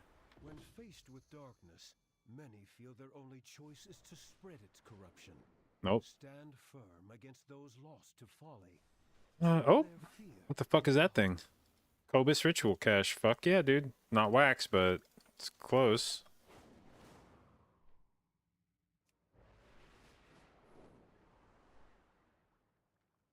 Ooh, 2 waxes. Let's go.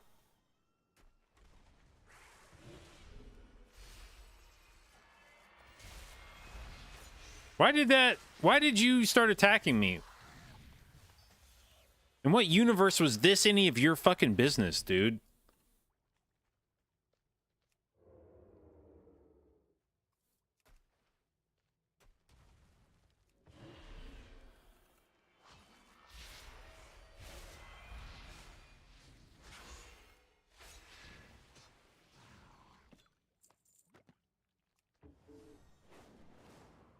Ooh, another wax.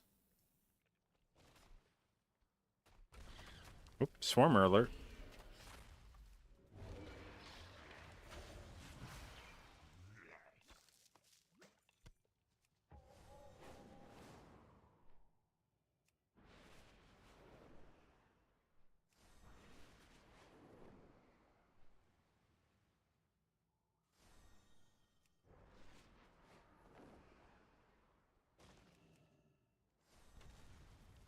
Oh, defend the treasure. Hell yeah, hell yeah, hell yeah, dude. Let's go. Oh, he spawned right here. What the fuck? They're spawning right on top of it. What the hell?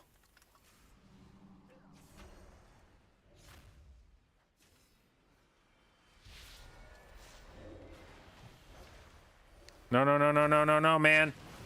No, no, no. Any of the ones that were going to spawn in this area, they're just spawning right on top of it. I can't... I can't stop them.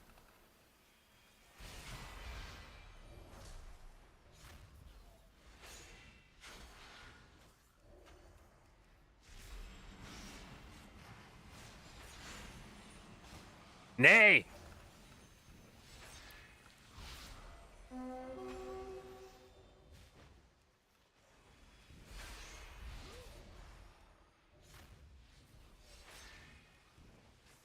Okay. How many did we get? 10 globs. Any tender books?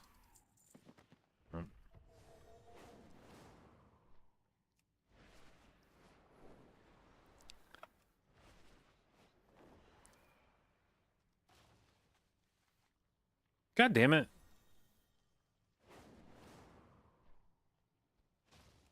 Haven't done Mythic Plus since Dragonfly Season 2. What key level do you get port now? 10.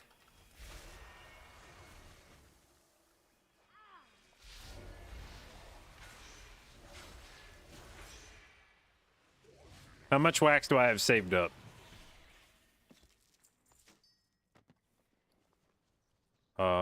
999 plus 199.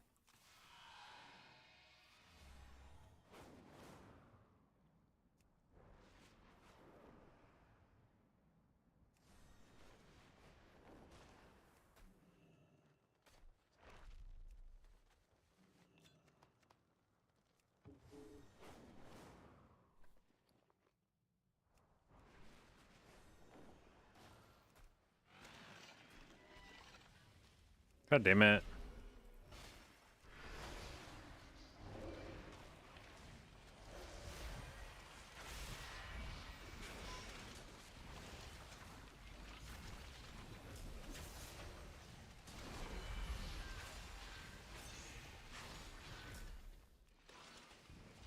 Unit deactivated.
Oh, it's the catch the wax guy. Okay.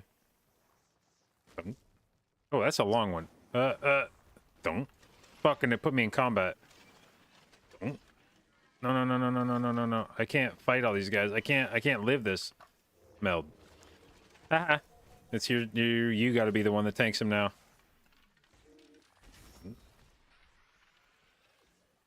Don't. Don't.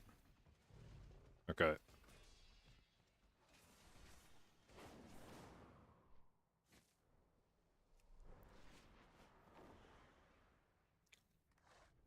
Also on 20-year patch, you weren't expecting that many freaking changes? To be honest, I don't think Blizzard was expecting to put that much shit in the 20th anniversary patch either. I think it was a convenient excuse to take a whole bunch of shit they wanted to include on launch and couldn't fit in time and be like, oh, 20th anniversary patch? Mm-hmm.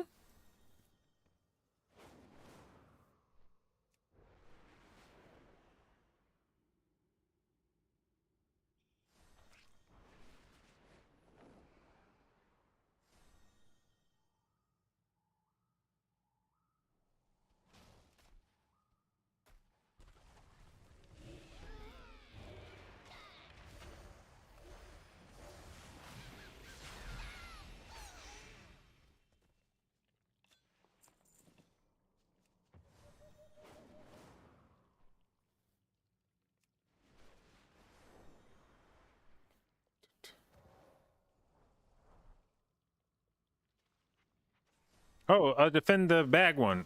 Did you guys do a good job of defending it? You did. 9 globs. Excellent work, team.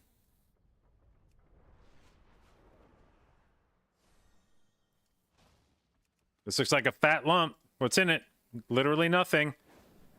Fucking...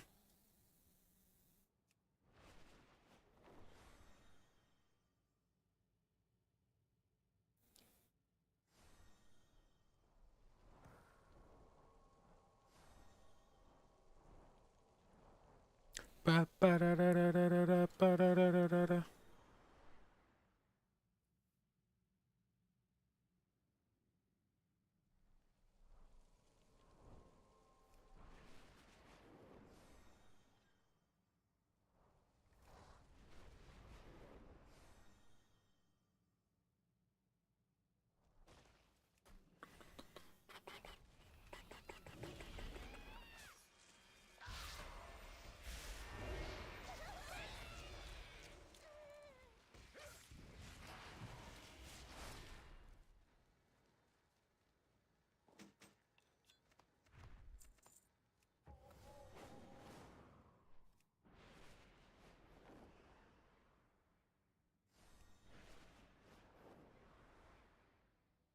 Wait, there's a lump over here.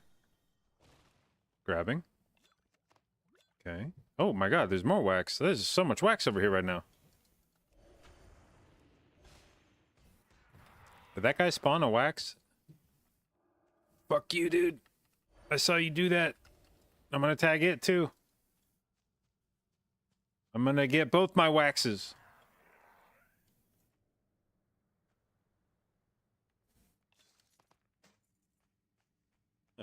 I do like that answer about the 20th anniversary patch. When people are like, when do you think the anniversary patch is dropping? It's like, you know, probably like around the anniversary.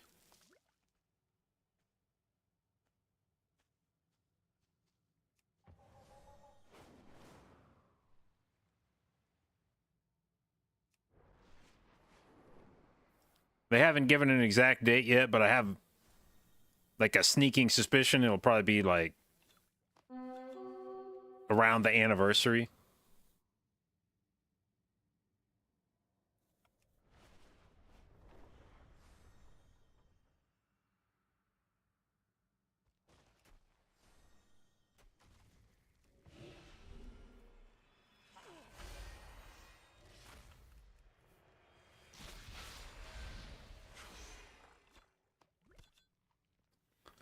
Since I'm a streamer, what's the meta comp? 5 healers.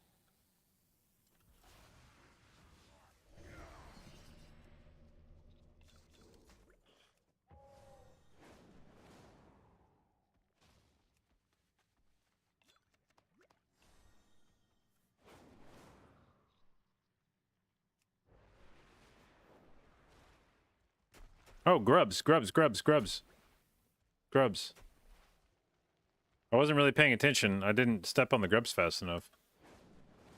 Fuck.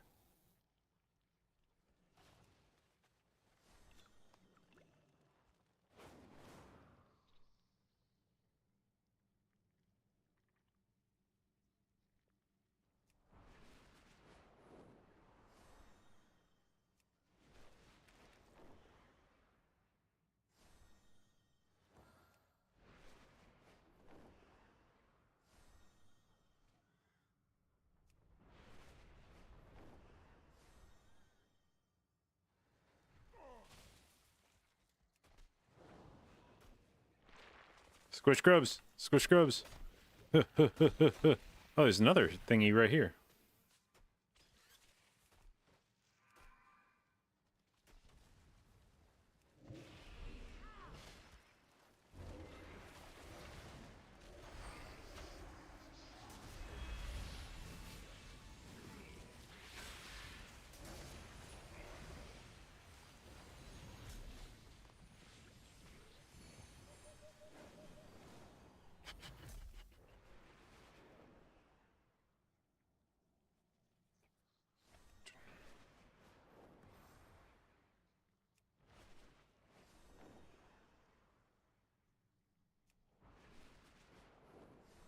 How many tinderboxes so far? Tender 4.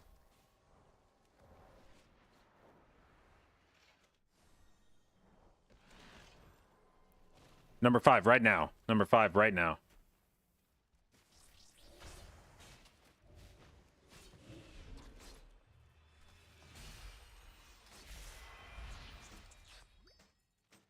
There's a lot of blue items for it to not be any tinderboxes.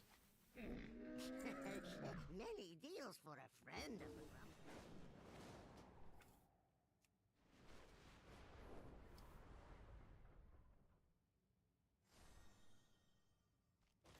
Come on, tinderbox.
Fuck, I didn't mean to do that. I didn't mean to do that.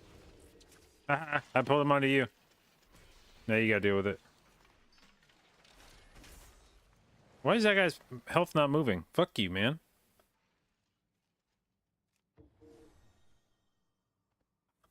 What's that on track weekly things? Permox. Permoks.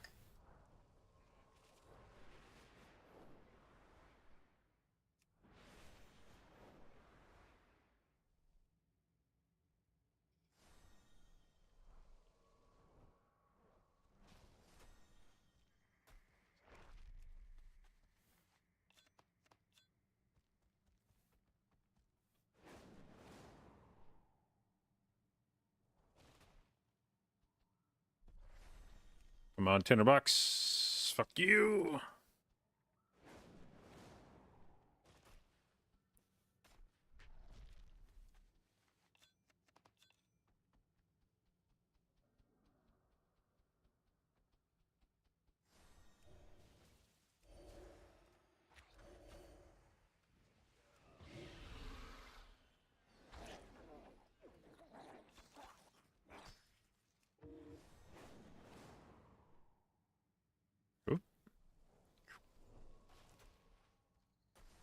What's the Vigor Weak Core? It's actually not a Weak Core, it's an add-on. It's called something Glider.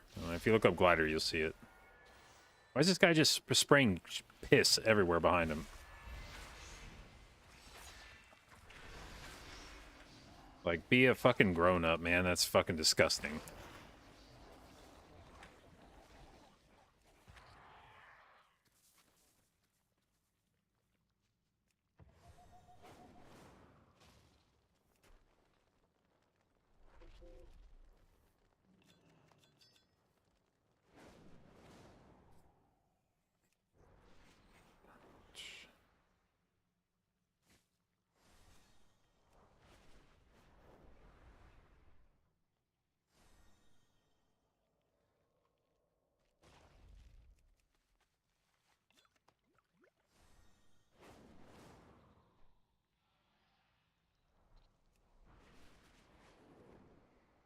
All right, now comes the best part of this mix.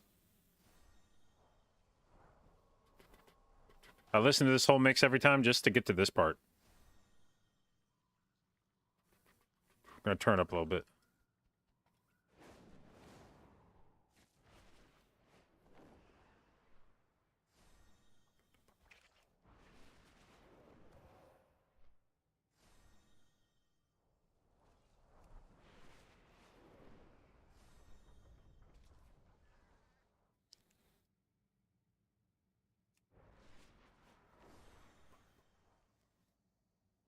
But it's still not my favorite part of this track.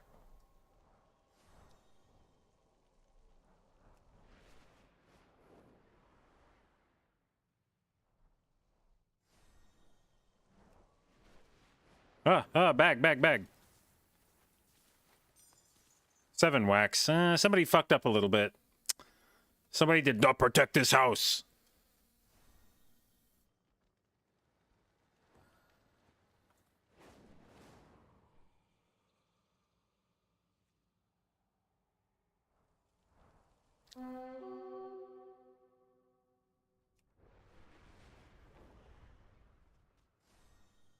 Okay, here we go. Here's the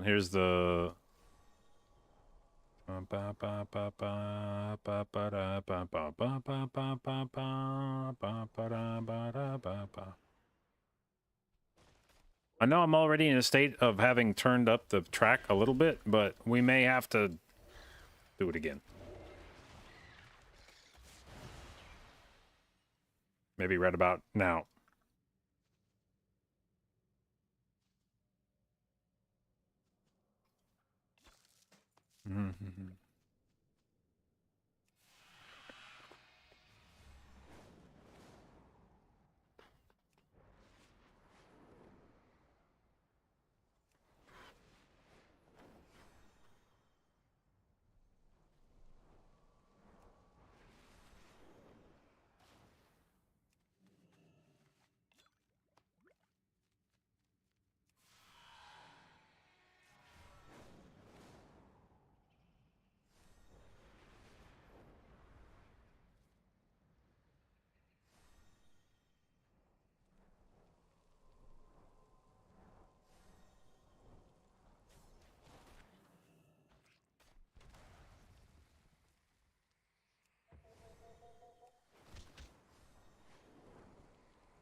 All right. The unfortunate part about that mix is it's by apparently a lesser known creator. I can't find the fucking track that is. Like, when I look up the mix, it's... I can't find that standalone track. I just have to listen to the mix. Have to listen to that song.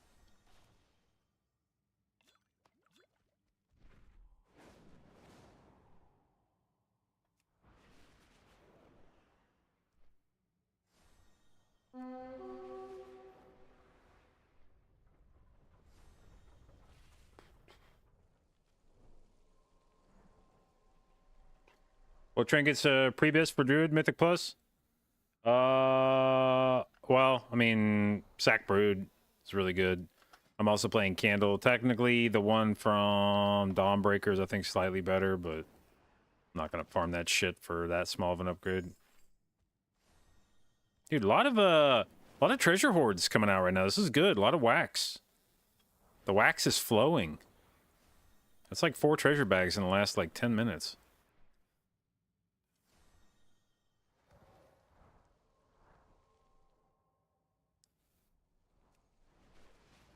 Fuck the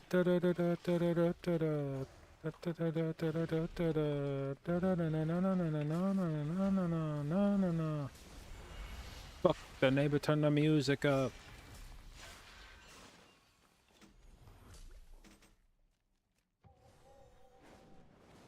Fuck the neighbor, turn the music up.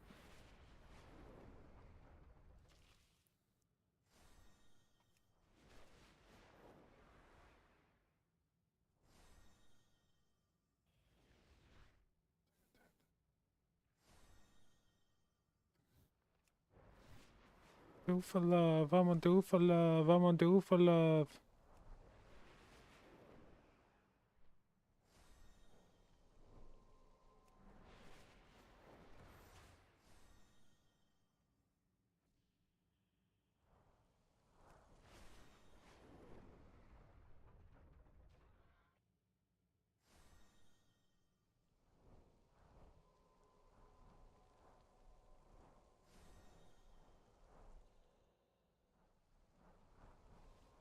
Ah, freshly opened wax. A handful of bismuth bolts? Okay.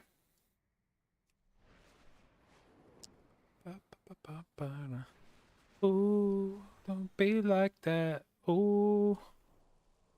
Goddamn.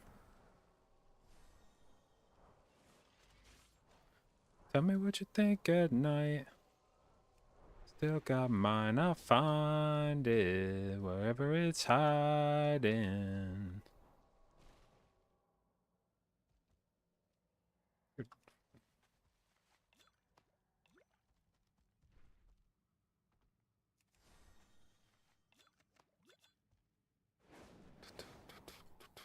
I'll find it wherever it's hiding.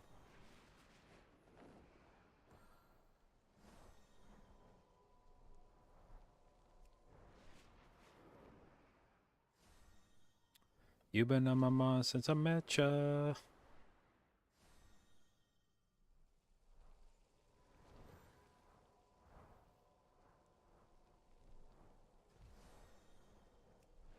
Come on, little waxy.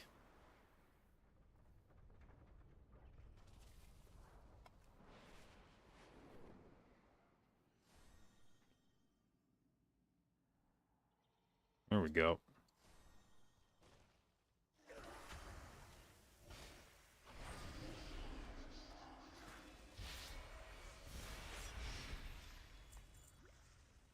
All right, what are we up to? Almost 1,300?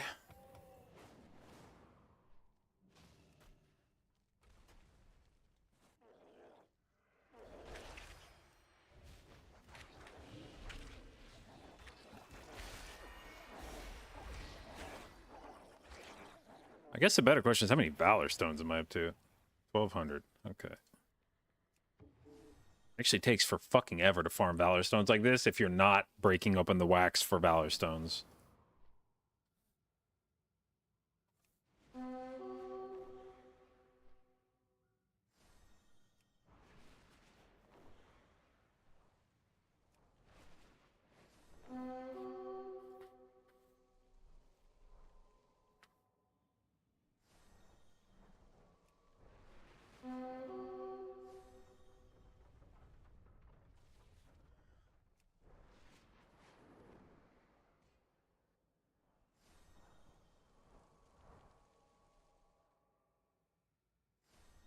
Can bring back the way we was. No, not even love. Not even love. Not even love. Whee!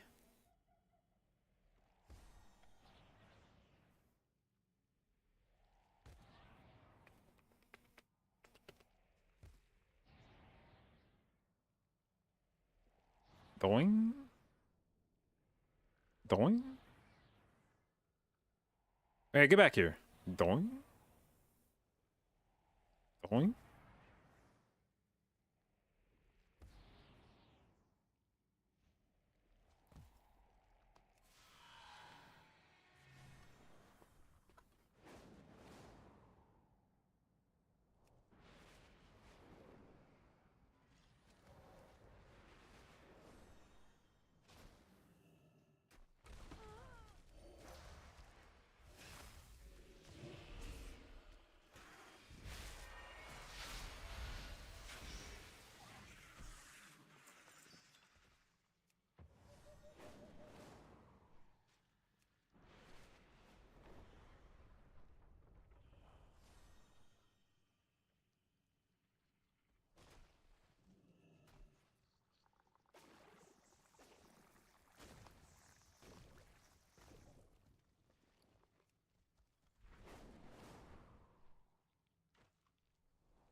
I feel like part of getting good at wax farming is just recognizing which mobs spawn from globs so that if you're flying past people fighting a random mob and you realize that that mob is not native to this area and you're like, hold up, an ambusher with a fat ass, that doesn't seem like it belongs here, and then you kill it and then you get wax.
Edit colors in Plater?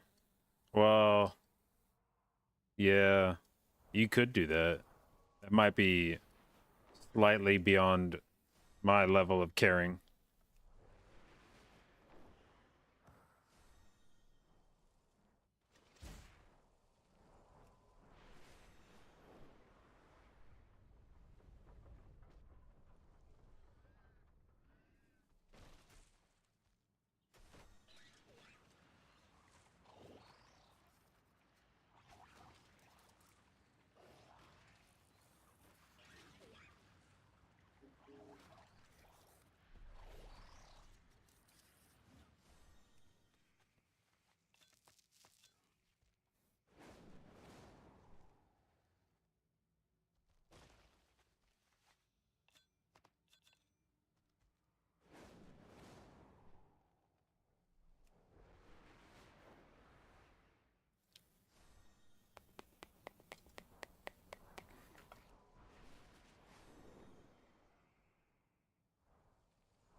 Oh, angry chickens. Let's go.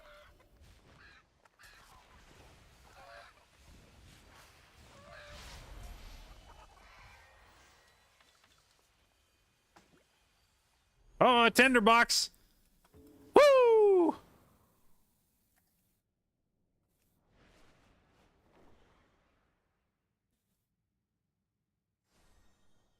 All right. I actually told myself I was going to farm until the next tinderbox, and then that was going to be my natural stopping point because I still need to get around to studying bosses today. And I have become mildly addicted to wax farming, which wasn't really in the cards, I don't think. Not really. My intention for how the day was going to go, flying around gathering wax for like 4 hours or whatever, but here we are. Anyway, I needed to figure out a place to stop, so that'll be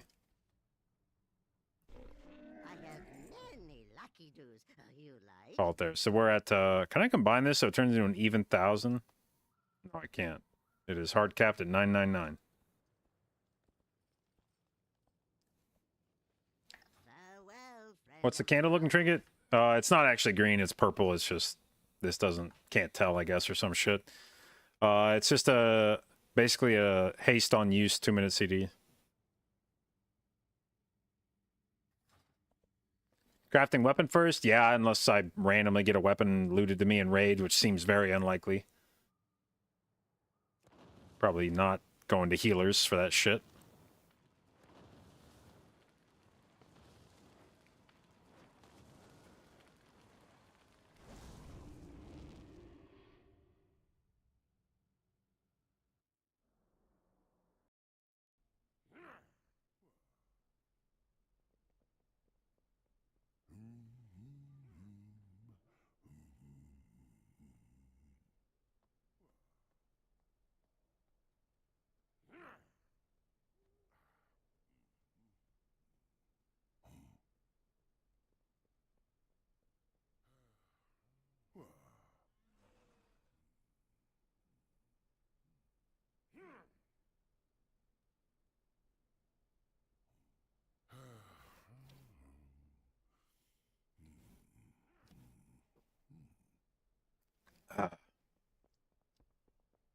All right.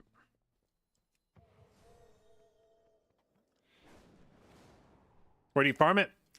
I didn't. It came from a world quest like a week and a half ago. So I have it on like all my characters because I did the world quest. But if you didn't do the world quest, tough shit, kind of. It's just a world quest trinket. It can come from delves as well. I think delves and world quest share the same loot table. But yeah, I don't think there is a way to farm it.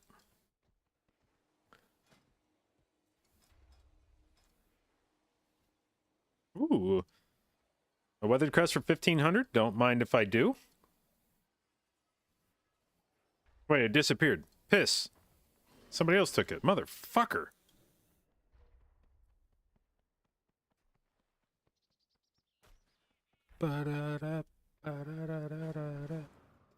How am I liking Rest of Druid so far? I mean, it's tough to really get a sense of any of the healer specs at this point because not any real content out, but I was enjoying it on beta.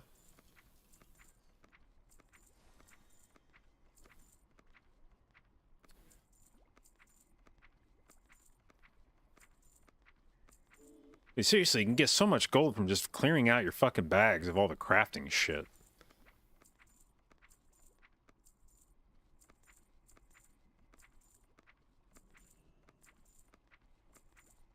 Alright, how much was that? 60,000 gold. Just from dumping my bag into the auction house. I have an extended supply. I'll do it again. For outlanders.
Ba-da-da, ba-da-da-da-da-da.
Return and peruse my inventory again. All right.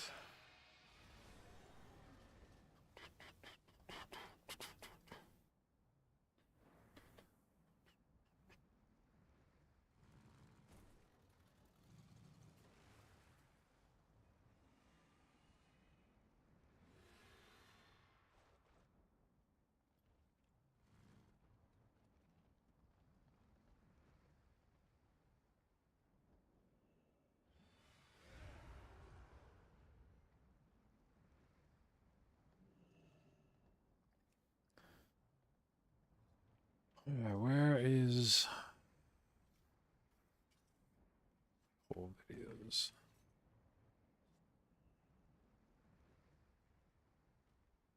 Let's turn that down a bit.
Okay.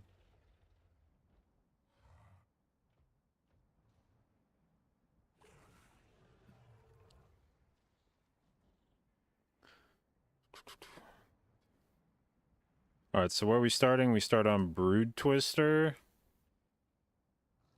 Let's pull up some logs for that too. Warcraft logs. Raise. Brood Twister. Mythic.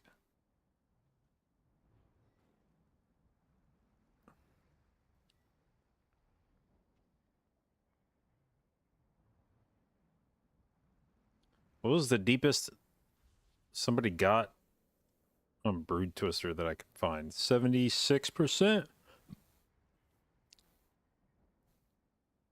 81%? 78%? 78? 82?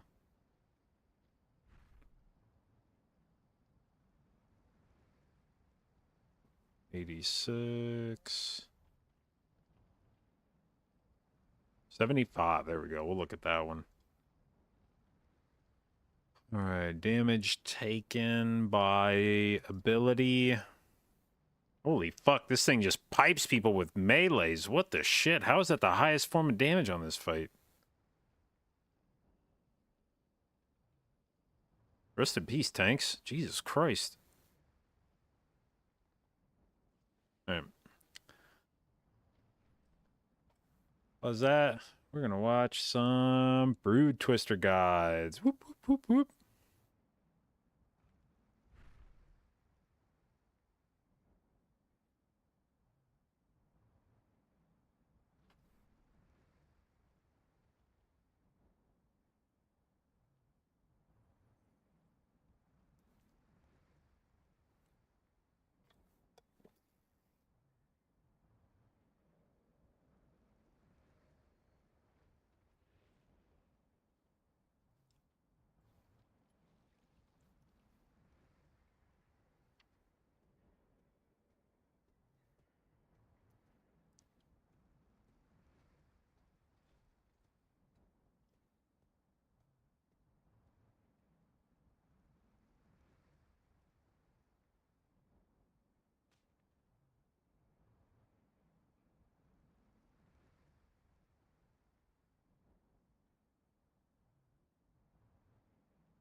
Gross.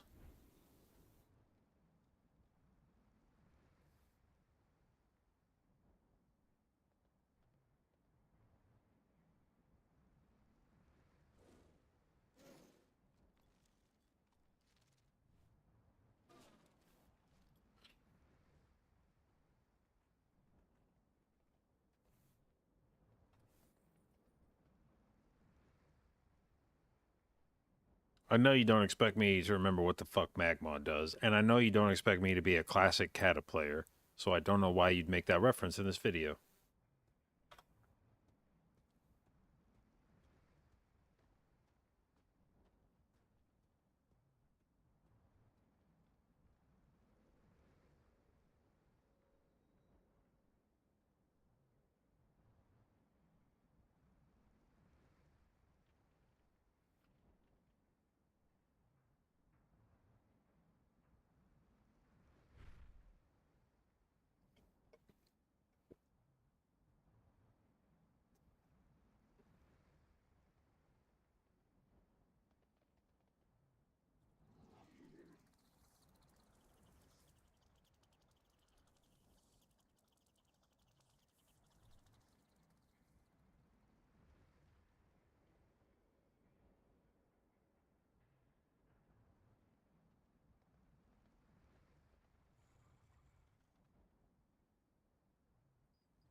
Dibs on not doing that shit. Haha.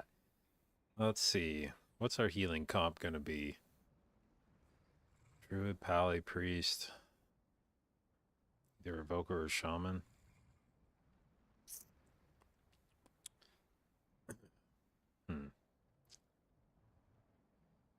Maybe maybe we just lay on hands every time, right? All right. Good talk.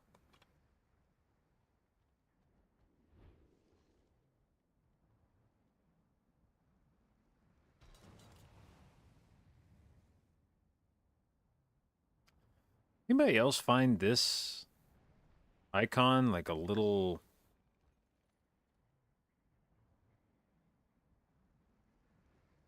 weird?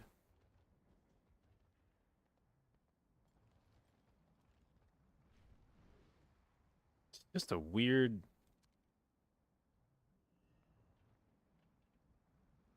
I'm not really sure what the fuck is going on there, but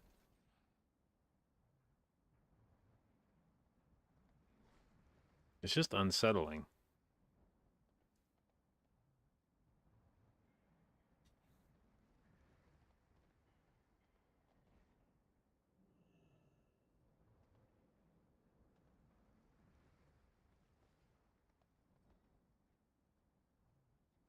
All right, now we let them do their little Patreon.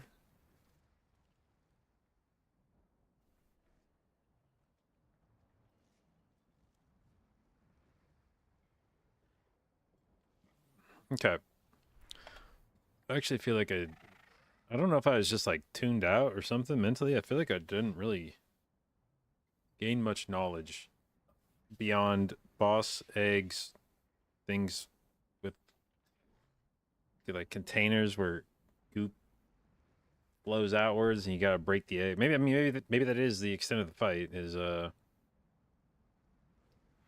you just splash the goop on the ground and then break the eggs out and then kill the dudes. Let's see. There were 3 types of guys, right? And there were the big dudes that need to be tanked, and then there was dudes that need to be interrupted, and then dudes that need to be CC'd, kited. So let's see what our webpage. We actually, this shit, the document our guild put together has got a lot of really good information. So for instance, this is the timeline of the abilities. So you get a tank slam 3 seconds into the fight, and then he does his webs, and then he does a canister. So webs, okay, I should probably know what webs are. Let's open up the dungeon journal.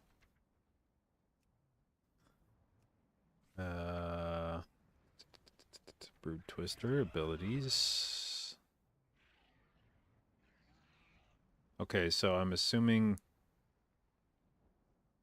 this is the thing that breaks the eggs. This is the thing that goes on players that makes them break eggs, the purple circles. These are the 3 things. Let's see, what does Colossal Spider do? Coming into contact with Sanguine Overflow. I'm assuming that's the shit that... Okay, yeah, so it's canisters of black blood. What does the canister do? It inflicts shadow damage and absorbs the next X amount of healing every 0.5 seconds from players within the effect. Okay. And coming into contact with an egg triggers a caustic reaction, which is that. Oh, there it is. Deals 2 million shadow damage to all players every 2 seconds for 30 seconds. Poggers. Okay, so a lot of damage. Probably not living through that shit. All right, so what does a big spider do? Big spider, if he comes into contact with the shit on the floor, he mutates. Wait, what?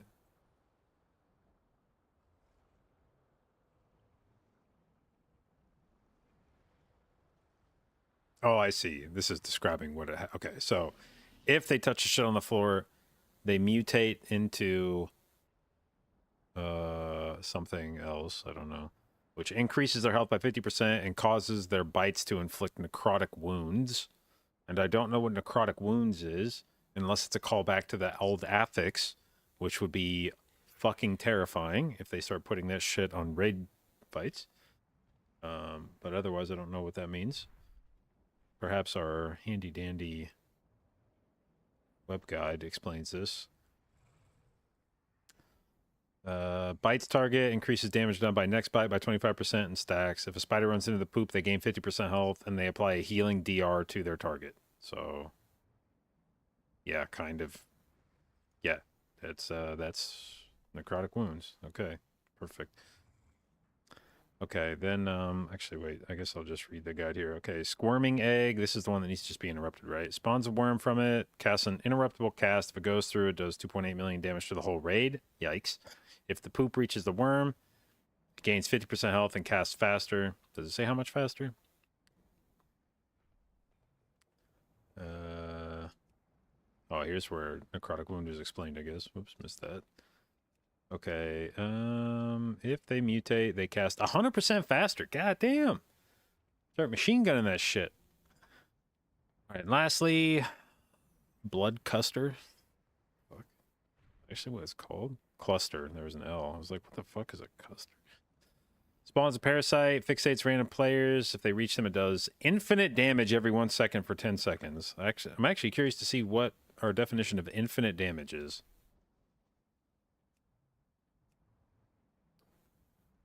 Blood parasite burrows into its target, inflicting 900,000 nature damage every 1 second for 10 seconds.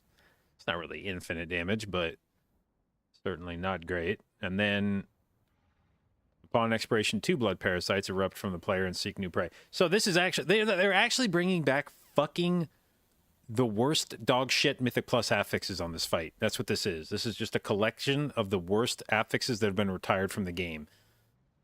We're probably also eventually going to have, like, overflowing and explosives are going to spawn and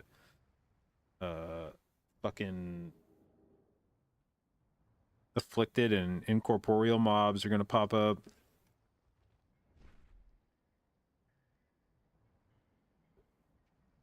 Necrotic wounds and infested. All right. And it's like literally what they do. Goes in. When you kill it, 2 more pop out. Very cool. All right. So don't let the worm, not the worm, don't let the thingy, parasite. So what happens if it touches the black blood? It increases movement speed by 10% every 1 second. Holy shit, they just get faster and faster and faster forever if they touch that shit till they die. Okay, probably, yeah, don't let them touch that shit. Alright,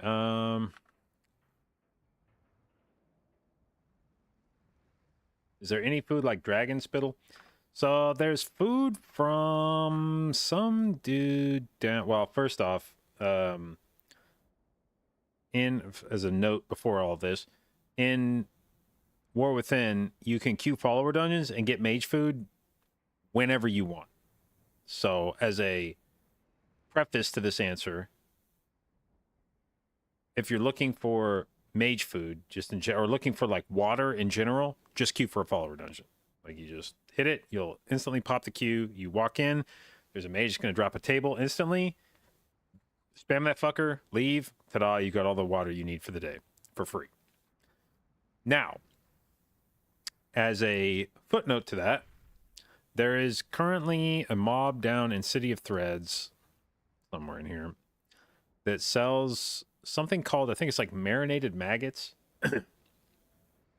And if you look them up on Wowhead, they return a regular amount of health and mana. But for the people that were buying it in-game, at least, I haven't checked in a while, but at least as of a week ago or something, they said in-game that they were returning like 60 million mana or some ridiculous-ass number. And I have to assume that's a bug. But if it's not, then there's food you can buy down in City of Threads that's like Fish Feast on steroids. So maybe worth keeping an eye on.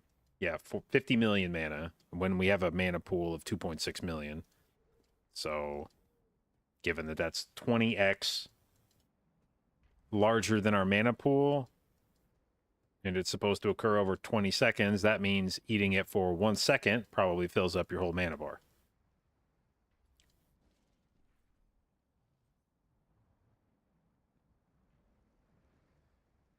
Is Rest of Druid going to be good? It'll at least be okay.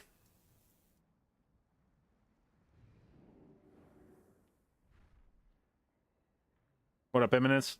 Help me in the other half, or well, we are. Thank you.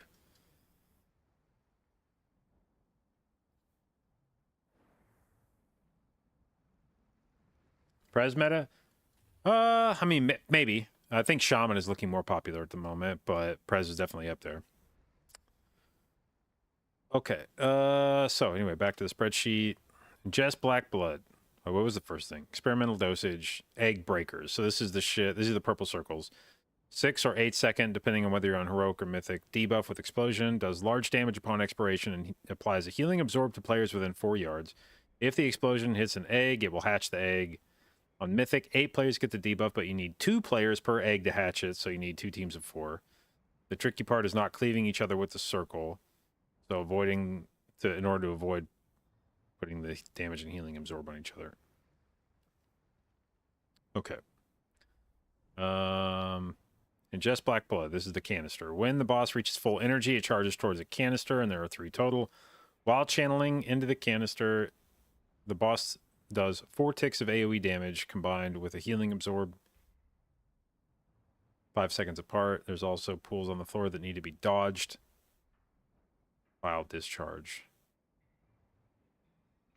After the channel into the canister is finished, the boss casts Unstable Infusion every 7.5 seconds, roughly, until the next ingest black blood.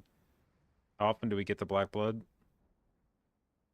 Okay, so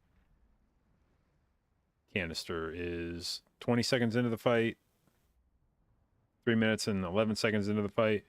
I think the problem with logs is that nobody really got the boss that low. So I don't think anybody saw that deep into the fight. How long was this? 317 on a 75% pull.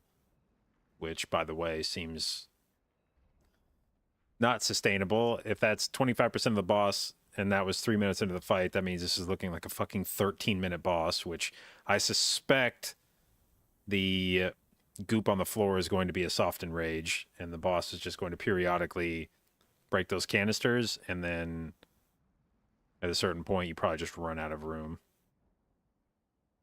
The boss or the floor just probably fills entirely with the shit and you die. So I imagine the boss is on a timer coincident with the breaking of the canisters. Anyway, the second break happens at 3:11 after the first one happened at 20 seconds in, so roughly. So the third one probably breaks around 6 minutes into the fight. And then you probably have another 3 minutes to kill the boss, assuming that this is the rate that it fills the room. Assuming one canister break to the next means that the black blood on the ground has reached its maximum, then it's about 3 minutes. So I imagine you'd have roughly 9 minutes to kill this boss. Oh yeah, here we go. In the footnote, the fight will be roughly 9 minutes long. Fuck yeah. Okay. So anyway, how much damage is this doing? The canister pop. Where is unstable? Is that what that was? Unstable infusion? Yeah.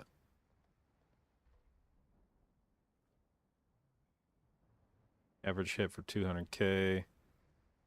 20 hits. Okay, so this is just like throughout the entire fight, this thing's just pulsing. So just every 7.5 seconds, you're just going to get hit for 200k from this thing. Okay, so it's kind of a rot fight in that sense.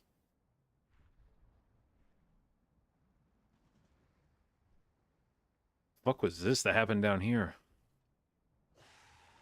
Not melee, so... Oh, this must have been the caustic reaction. That must have gone off, yeah. Okay. Okay, interesting. So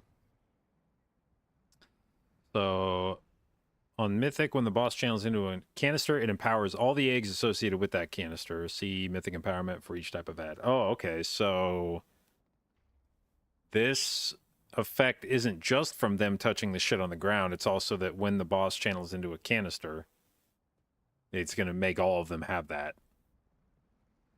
So this is just the Mythic mechanic for each one of these things. Okay. So, like, what's even the point? I guess maybe just for normal and heroic or whatever?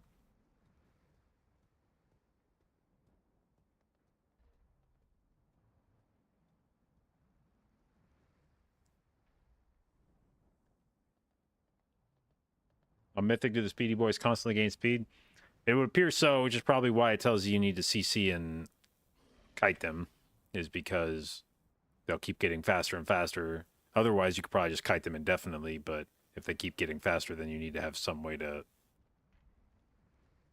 peel them off players. Playing Resto Druid, for Raid at least. I don't know what we're going to play in Keys. Alright, Sanguine Overflow is the poop on the floor. When the boss opens the canister, there's a pool of growing shit coming from it, eventually consuming the whole room. Pool does ticking damage and applies a healing absorb. Most importantly, if a pool touches an egg, it hatches the egg and wipes the raid. Alright, Sticky Web. Debuff on 4 players, ticking damage and a slow. You can dispel it. Once dispelled, it does damage to anyone within 8 yards and also roots them. Move out and call for dispel once you're safe. It is pre-immunable. Okay. That'll be a nice thing for Druid. I'm sure I'll just be able to shapeshift once it goes off and get rid of it. Easy peasy. Volatile Concoction. Who cares? It's a tank buff. Debuff. There's a public sheet? No, it's for our guild.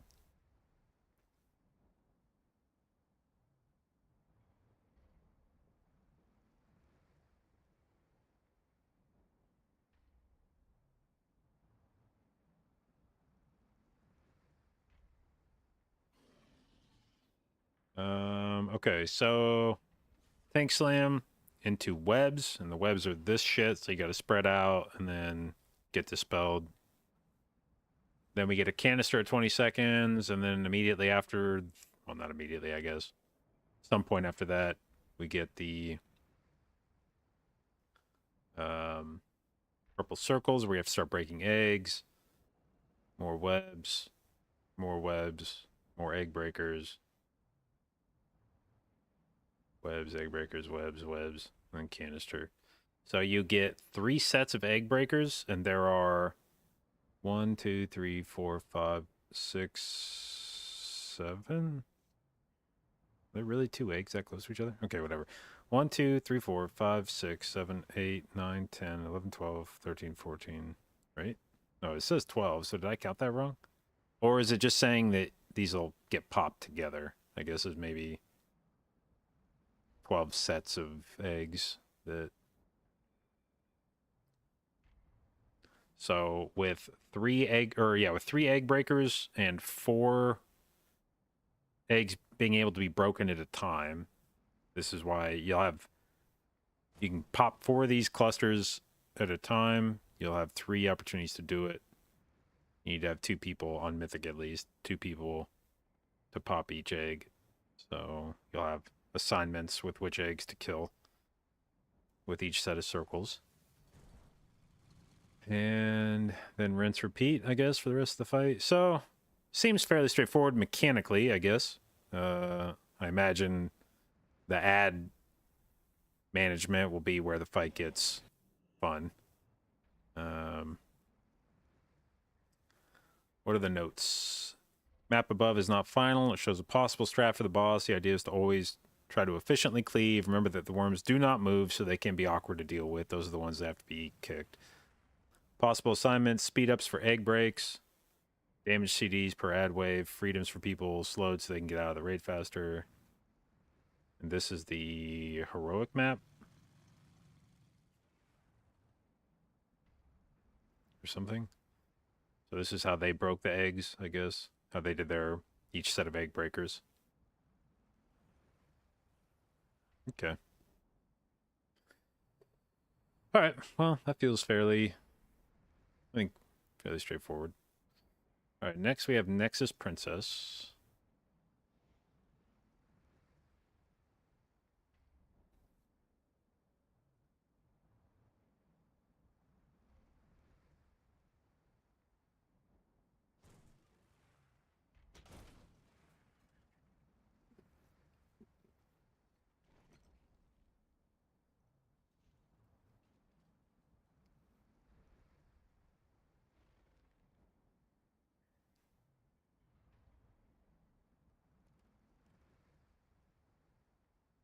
Public spreadsheet? No, it's our guild strat.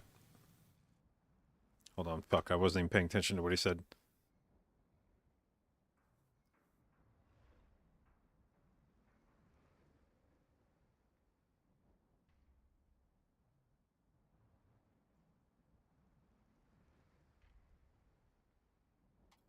Is there any knowledgeable person that can tell me whether this is supposed to be the same lore-wise? Is this supposed to be the same mechanic as the last boss in Stone Vault? Because I feel like it's like the same sort of idea. There's a portal that sucks you in. Are those linked in the story, or is it just that they happen to be similar? I'm curious about that. Oh well, I guess we'll find out.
Wait, how do you make sure the charge is short? Is it only charged to where you are?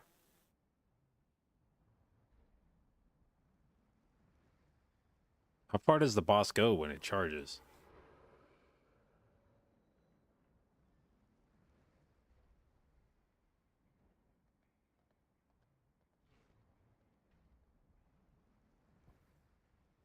Okay, I feel like I'm gonna love this fight, by the way. This is usually my favorite kind of fight.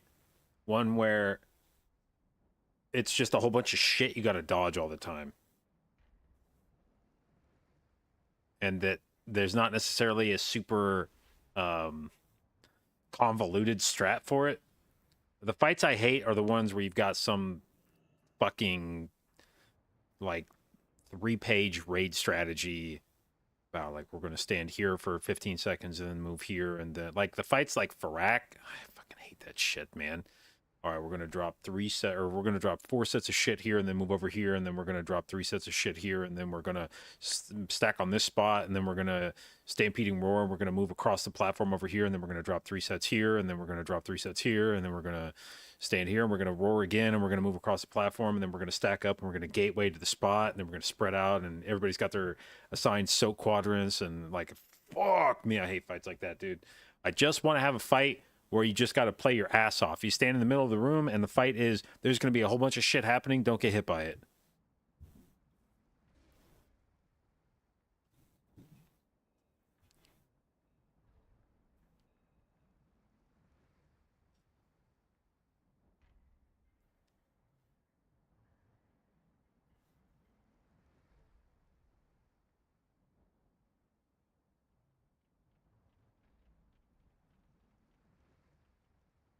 Like this, by the way, this is a very cool looking fight. Like, these graphics are... I don't recall another boss fight being this visually distinct. And it's very clean looking. I like it. Like, these graphics are really fucking cool. So far, this is my favorite fight in this dungeon, without even, or in this raid, without even really knowing what it does. Yet, like, this just looks fucking cool.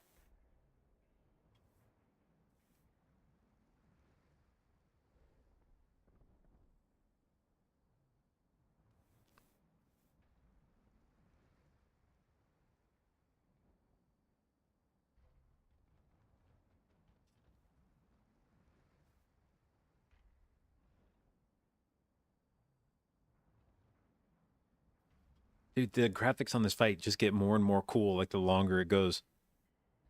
Every new mechanic she does is even more badass looking than the last.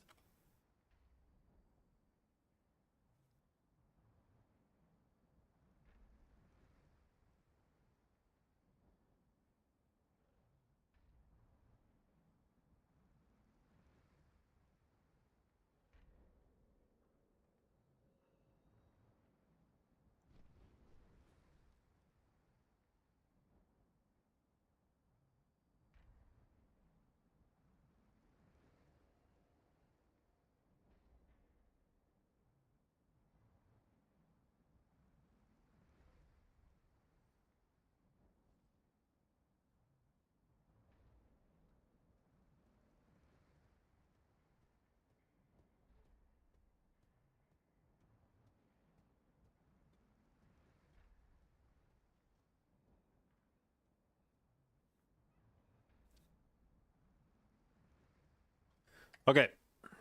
I actually feel like I didn't really find out that much about that fight again. The problem, last time we did our raid quiz, I watched these videos and not much more than that. And I remember thinking like, yeah, I understand how this fight works. Then we got into the quiz itself and my raid leader started asking me these like really fucking detailed like the minutia of the fight. And I was like, oh my God, I actually don't know shit about this. Yeah, let's find a Kai'Veza.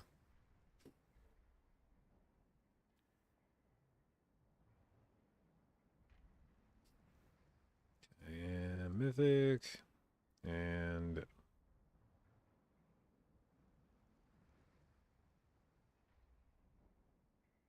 how far do we get Kai'Veza? Holy shit. Not especially far. Oh, I think the guild includes a link. Long test log. Here we go. Okay, 76%. Easy.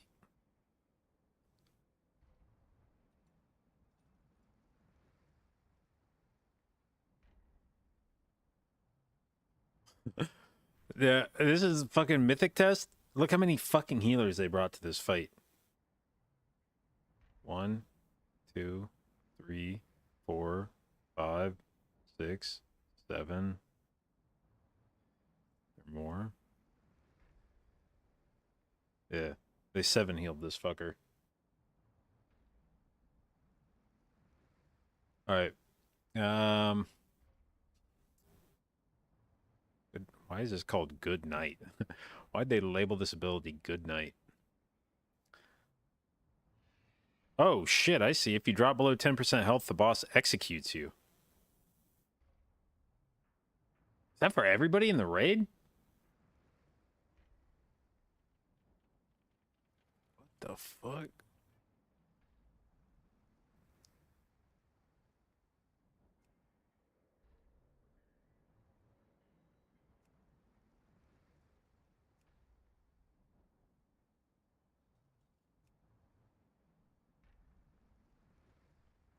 Where does that get mentioned? There we go. Any player drops below 10% health, a shadow of Kai'Veza emerges behind the target and attempts to execute them, inflicting... Oh, so it doesn't actually kill you. It just does what will for sure be more than 10% of your health if you drop below 5.7. So it's not like you just instantly die, but it's going to do so much damage to you that you will probably die.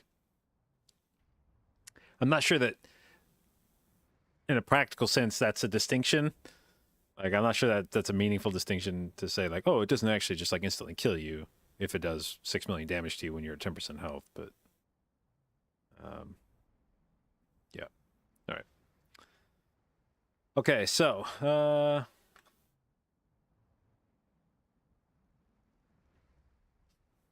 so the first thing that happens is Reaper is activated. So yeah, that makes sense. Okay, so from the start of the fight, if you drop below 10%, you're gonna get fucking slammed really hard.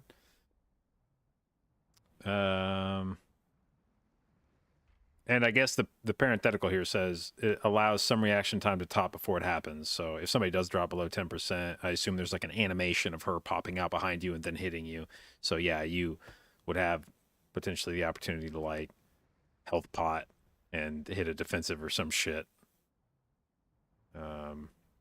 Although I imagine if you're at 10%, you've probably already done those things. Okay, so tank slam. Okay, clone spawns. So the clone spawns. What are these mechanics? Assassination. So 6-second debuff with clone spawn at the location of debuff expiration. So this is where everybody spreads out.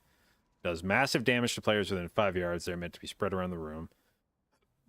5 targets on Mythic. On Heroic, it ramps as the fight goes. So 3, 4, 5 increasing per phase.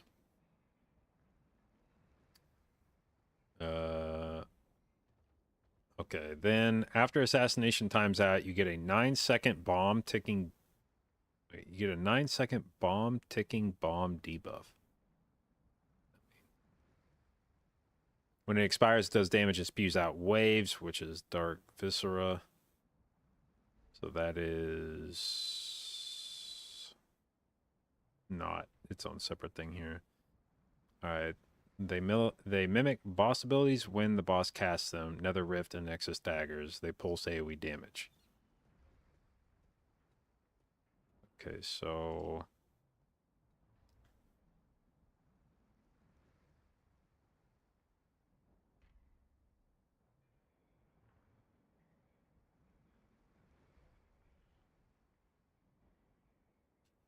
okay, so when they do the assassination attempt, it marks the players.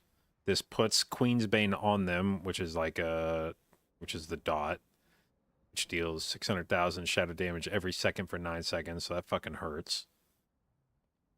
And then on expiration, it deals another 1.7 million shadow damage.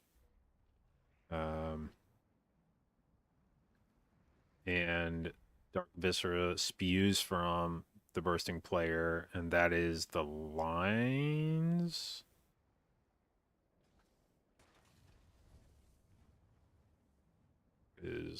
No, that's Nexus Daggers. Okay. Fuck.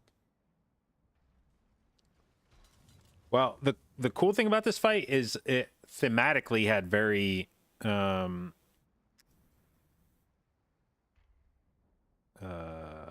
similar mechanics. Like they all fit.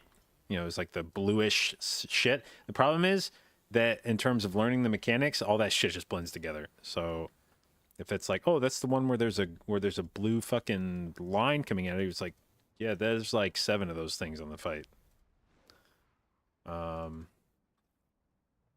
Okay, let's go back to when the ads spawn. So that's the ads.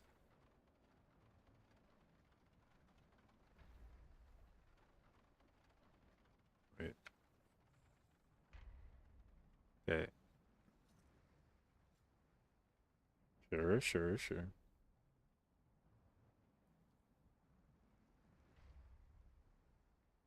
What does the viscera look like? Okay, so that's the little balls shooting out of you, I assume, are the dark viscera. Okay. So you get a dot on you that slams, and at the end you explode little sperms. Little spermazoa fire out from you. Then the clones mimic boss casts, which are Nether Rift and Nexus daggers. So you get clone spawns 10 seconds into the fight. And what is red clones? Okay, well anyway, Twilight Massacre, 6-second debuff. Each image will pick a play. Oh, that's the charging. Okay, so it does damage to anyone in the path and applies Queen's Bane as well, just like Assassination. So that's gonna put that dot on you. That'll fucking hurt. You don't want to get hit by that. Queen's Bane debuff expiration from charges also spews out Dark Viscera. Okay. And this looks like your sheet. Yeah. It does look like the sheet. Is this not supposed to be public?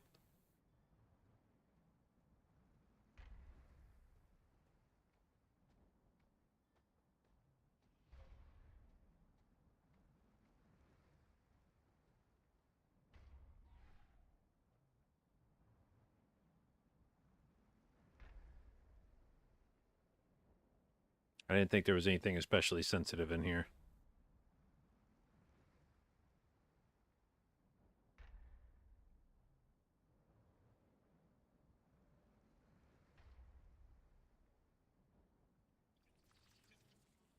Now there's some tabs down at the bottom we don't click on, but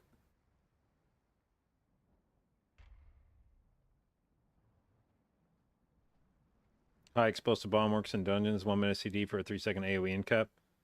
Yeah, I don't know how important that's going to be, this expansion with interrupts, or with non-interrupts, not actually stopping shit. You'd just be resetting the casts. But yeah, I guess if everyone ran one,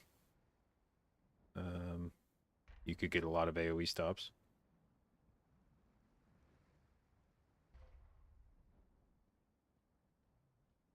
All right.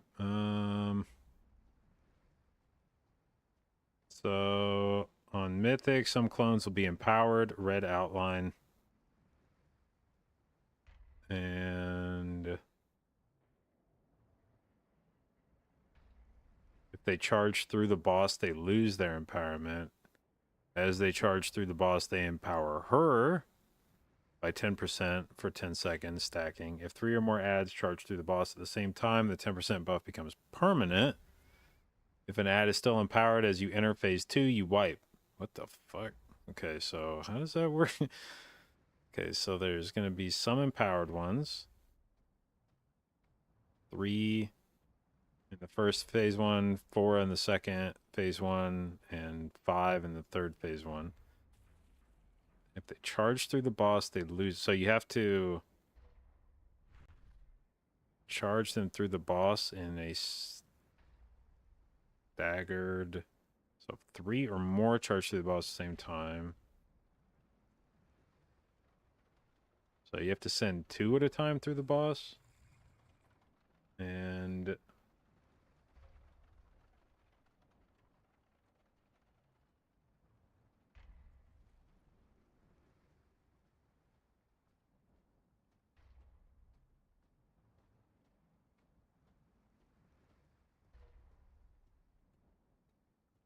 so you go 2 at a time through the boss, I guess. What happens to these ads in the meantime? How do you get rid of ads, I guess, is the question.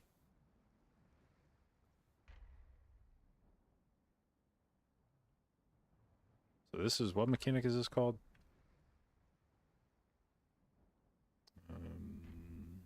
Looking for here. This is death masks. Okay. So death masks as okay, so she spawns several nether phantoms. Phantom is still affected by a death mask. Oh no, wait, this is the mythic mechanic thing. Okay, so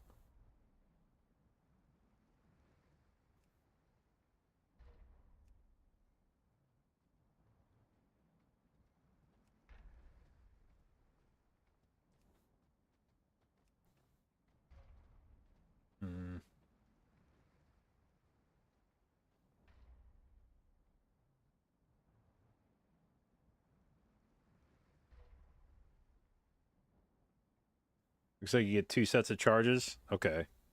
So yeah, so the first phase 1 you can dump 2, and then the third one can be gotten rid of on the second set of charges. Then on the second phase you can do 2 with each charge, and then on the third one you can get rid of 2, but on the second charges you would have to put 3 into her, which is going to permanently buff her damage.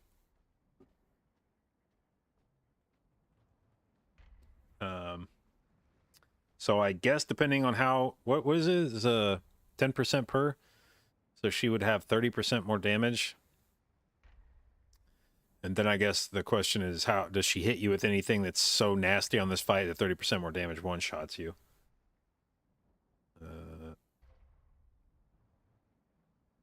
Or also the fact that if her having 30% more damage causes you to now drop below 10% health on a part of the fight where it didn't previously, then everybody's about to get fucking executed.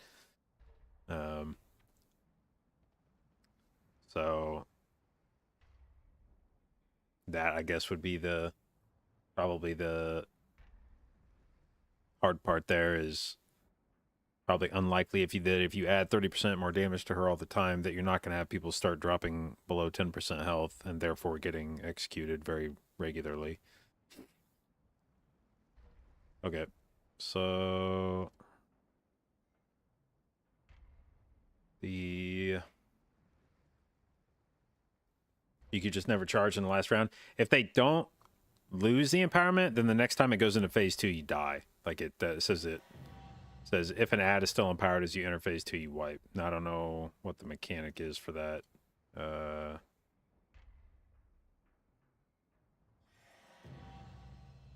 Shut up. Phantom's still affected by a death mask. Unleash a haunting scream that inflicts 17 million damage. So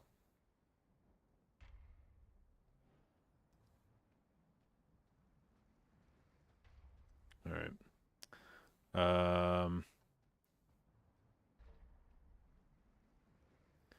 The boss and the images pull players towards them. One bangs you if you get within 5 yards. Idea is to build a structure with the images and boss, so if you stay in the same distance, you don't need to move. Alright. Nexus daggers. Lines do a fuckload of damage, similar to Sylvanas daggers. Drop below 10%. Boss executes you. Tank mechanic, blah, blah, blah. Okay, so the sequencing. You get the clone spawns. Then you get red clones that come out. Then you get the suck in. Then they charge. So this charge is where you need to dump 2 of them into the boss.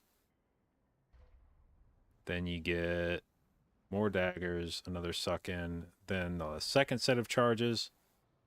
Gotta dump the remaining stacks into the boss here. More lines, another suck in, then intermission. If any of the empowered ads are still alive at intermission, you're fucked. And then what's in the intermission? When the boss reaches 100 energy, it triggers phase 2, which is 24 seconds long, pulses AoE damage every 1 second. Third time the boss reaches intermission, it lasts forever. So Regicide, literally the same as Frack Blaze. So you just... What happens in phase 2? What's alive in phase 2 that's going to do Frack Blaze at you? Is it just ads that spawn? Nether Phantoms dive through the shadows at targeted players, inflicting damage to players in their path. Okay. So yeah, it'll, I guess, have things that pop up and aim at a player and then shoot. And then Eclipse. Kaiveza veils sections of the room with waves of darkness, inflicting damage to any player caught. I think that's the one with the triangle lines that shot out. Like she had like an hourglass kind of design coming off of her. Okay.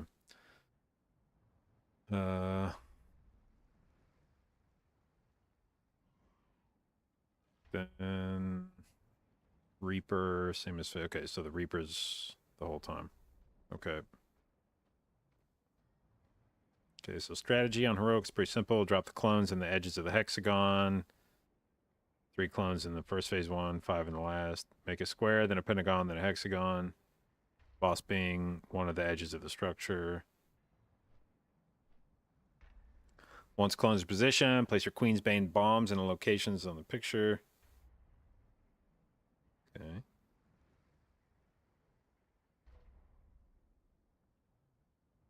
Then go to the middle for the pull-in. The idea with the charges is to simply shift the clones forward 1 position clockwise in the structure, then handle the Queen's Bane bomb.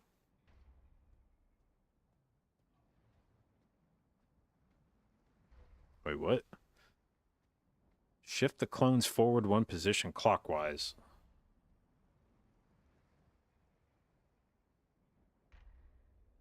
So that's how we're pushing the charges? I guess. Did it ever say how far the things charge? Did I miss that explanation? Image will pick a player and charge towards it. But like, how far does it charge? Does it charge to where you're standing? Does it charge some amount of distance towards where you're standing?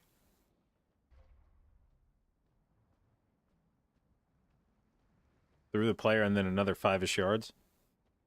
Okay. So you can dictate the length of the charge based on where you're standing?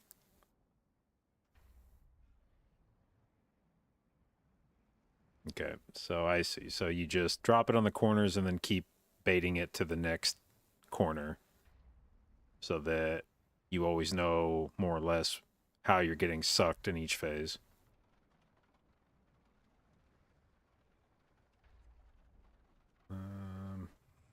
During the intermission, you take heavy damage. Oh, yeah, I have this up, don't I? So where's the damage coming from in this fight? Damage taken by ability. Stalking Shadows. This is, that is the... No, that was a different mechanic. What was Stalking Shadows?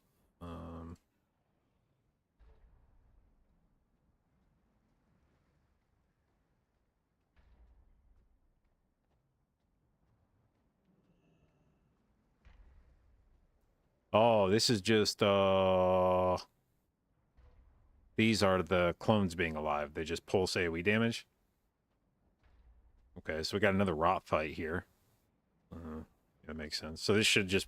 So this damage should just be constant throughout, more or less. Yeah, through each phase 1, you just have a... And then phase 2, they go away. And then phase 1, they come back. Okay. And then Nether Rift is the suck-in. Does that just do damage regardless of whether you get pulled in or not? Inflicts 20 million damage to players within 5 yards. Inflicts 140,000 shadow damage to all players every 1 second for 6 seconds. Okay, so every time it comes out, everybody's taking damage. It's not like a huge amount, but some.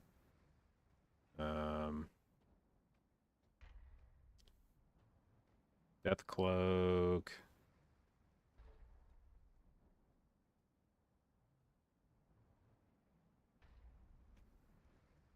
Why is that dealing damage?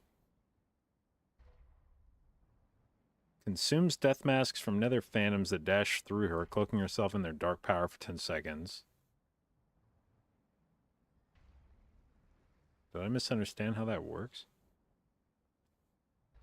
Where is Death Cloak? She consumes death masks from nether phantoms that dash through her.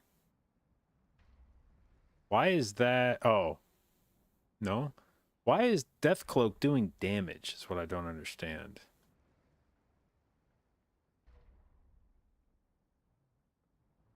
I thought all that did was increase her damage by 10%, but it looks like it's its own amount of damage. Like it's triggering its own damage event. Which I didn't think was the way that was supposed to work. So I don't understand. I thought all it did was increase the rest of her damage. But apparently it does damage on its own as well. So I guess every time they images dash through the boss, it's also damage on the raid. I guess. Okay. And then what else do we have here? Oops. Queensbane, Chasmal Gash. What the fuck is that? Void Shredder strikes. Is that the same fight? What the fuck is a Void Shredder? Oh, tank thing. Okay. We're going to ignore that. Not my problem. Starless Night, Reaper, Regicide. Okay.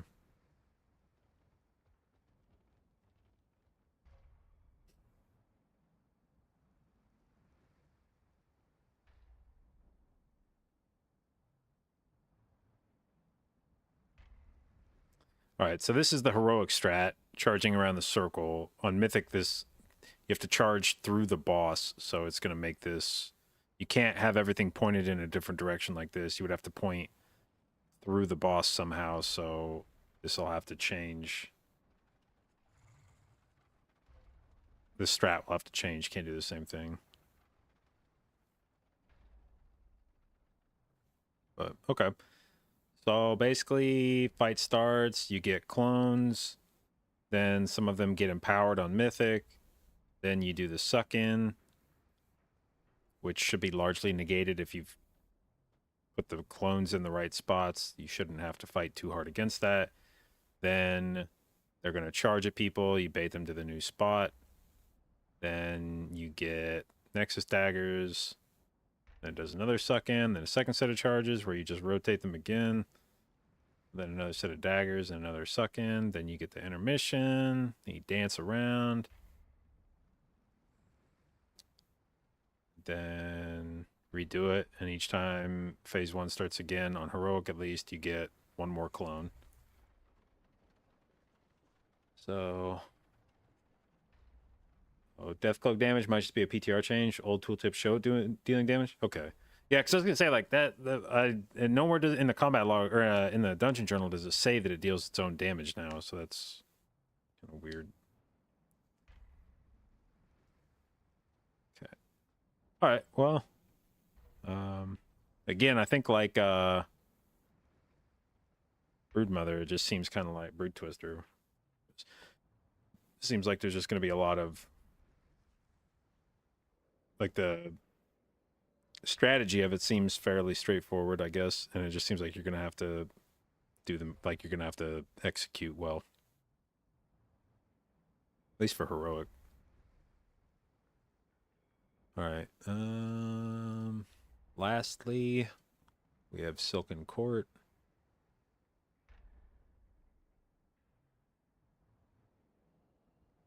But before we do that, I have to pee because I drank this entire fucking Burger King cup and I'm dying, so I'll be right back.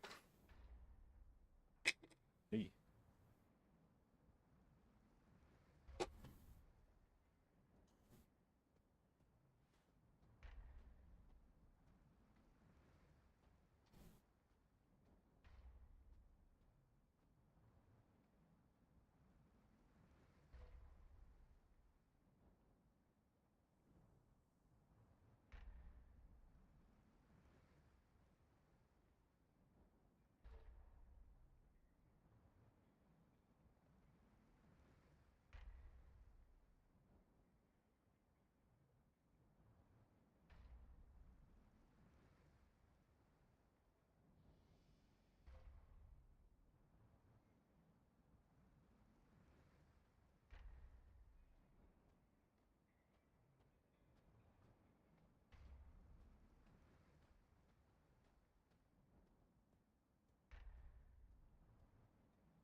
Okay.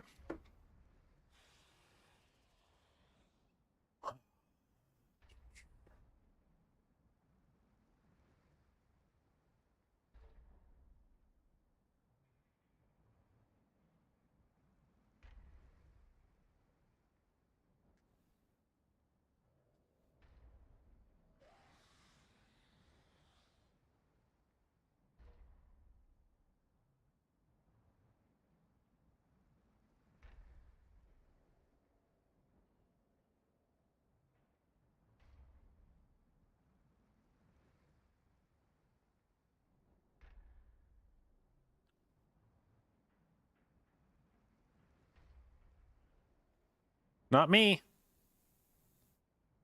Nope. Stop. Don't add the or healers part.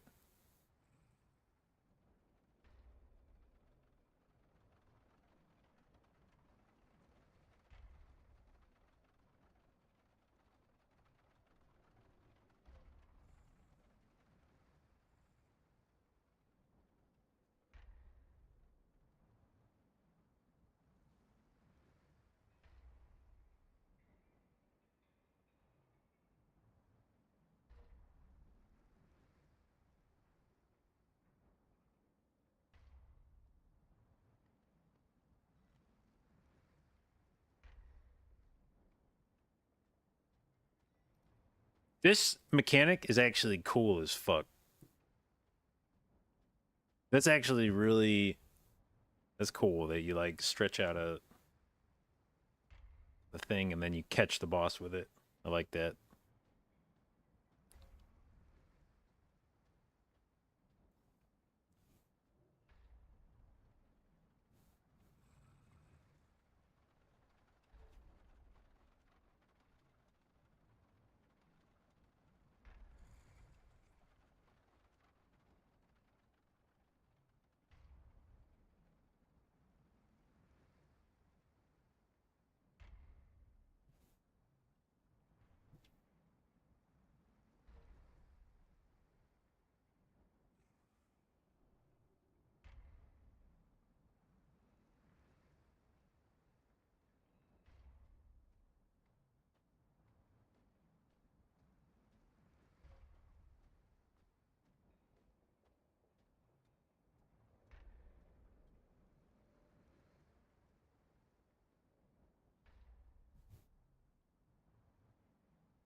Excellent.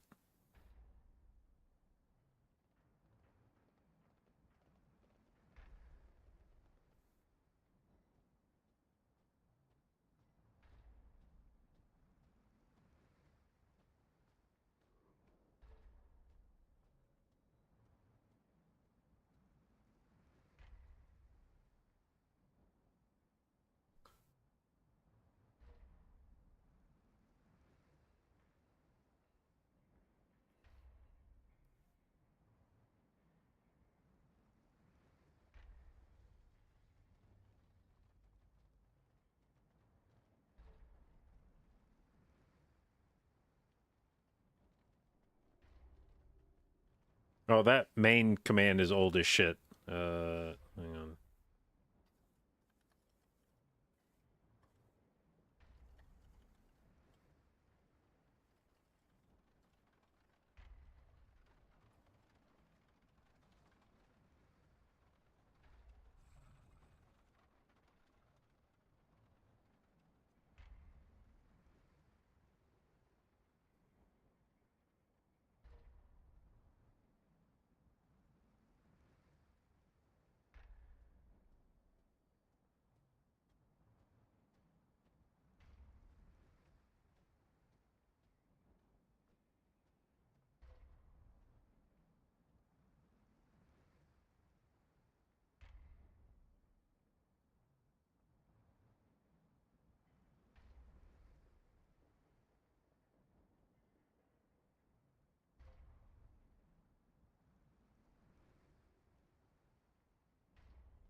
Okay. Well, in watching this video, I realized that it is almost dinner time. I kind of lost track of the time while flying around doing wax, and I have a feeling it's going to take me a while to work through the mechanics of this boss, so I don't really feel like doing that just quite at this moment. So I think we'll probably call it there for today. Maybe I'll save the review of this boss for tomorrow's raid, or tomorrow's stream at the start of it. I don't know. I may just look it up in my own time. But we have our quiz tomorrow night. So we'll if you want to tune in for that, you'll get all of this walkthrough again probably during raid time. But yeah, so raid quiz tomorrow at raid time, which is 2 o'clock Eastern, 8 o'clock EU. So if you want to learn about the last 4 boss mechanics, tune in. And at some point between now and Wednesday, we're going to be looking up some Resto Shaman healing guides and trying to work that out too. And in the meantime, we'll farm some fucking wax or something. So anyway, I hope you guys have fun watching. I have fun streaming. I need to cut the part of this where I say it's a primarily Mythic Plus stream, because that's not going to be true for the next month or so. But so anyway, if that's something you're interested in or want to learn more about, hit the follow button. I'll do my best to both educate and entertain you, and I will see you tomorrow.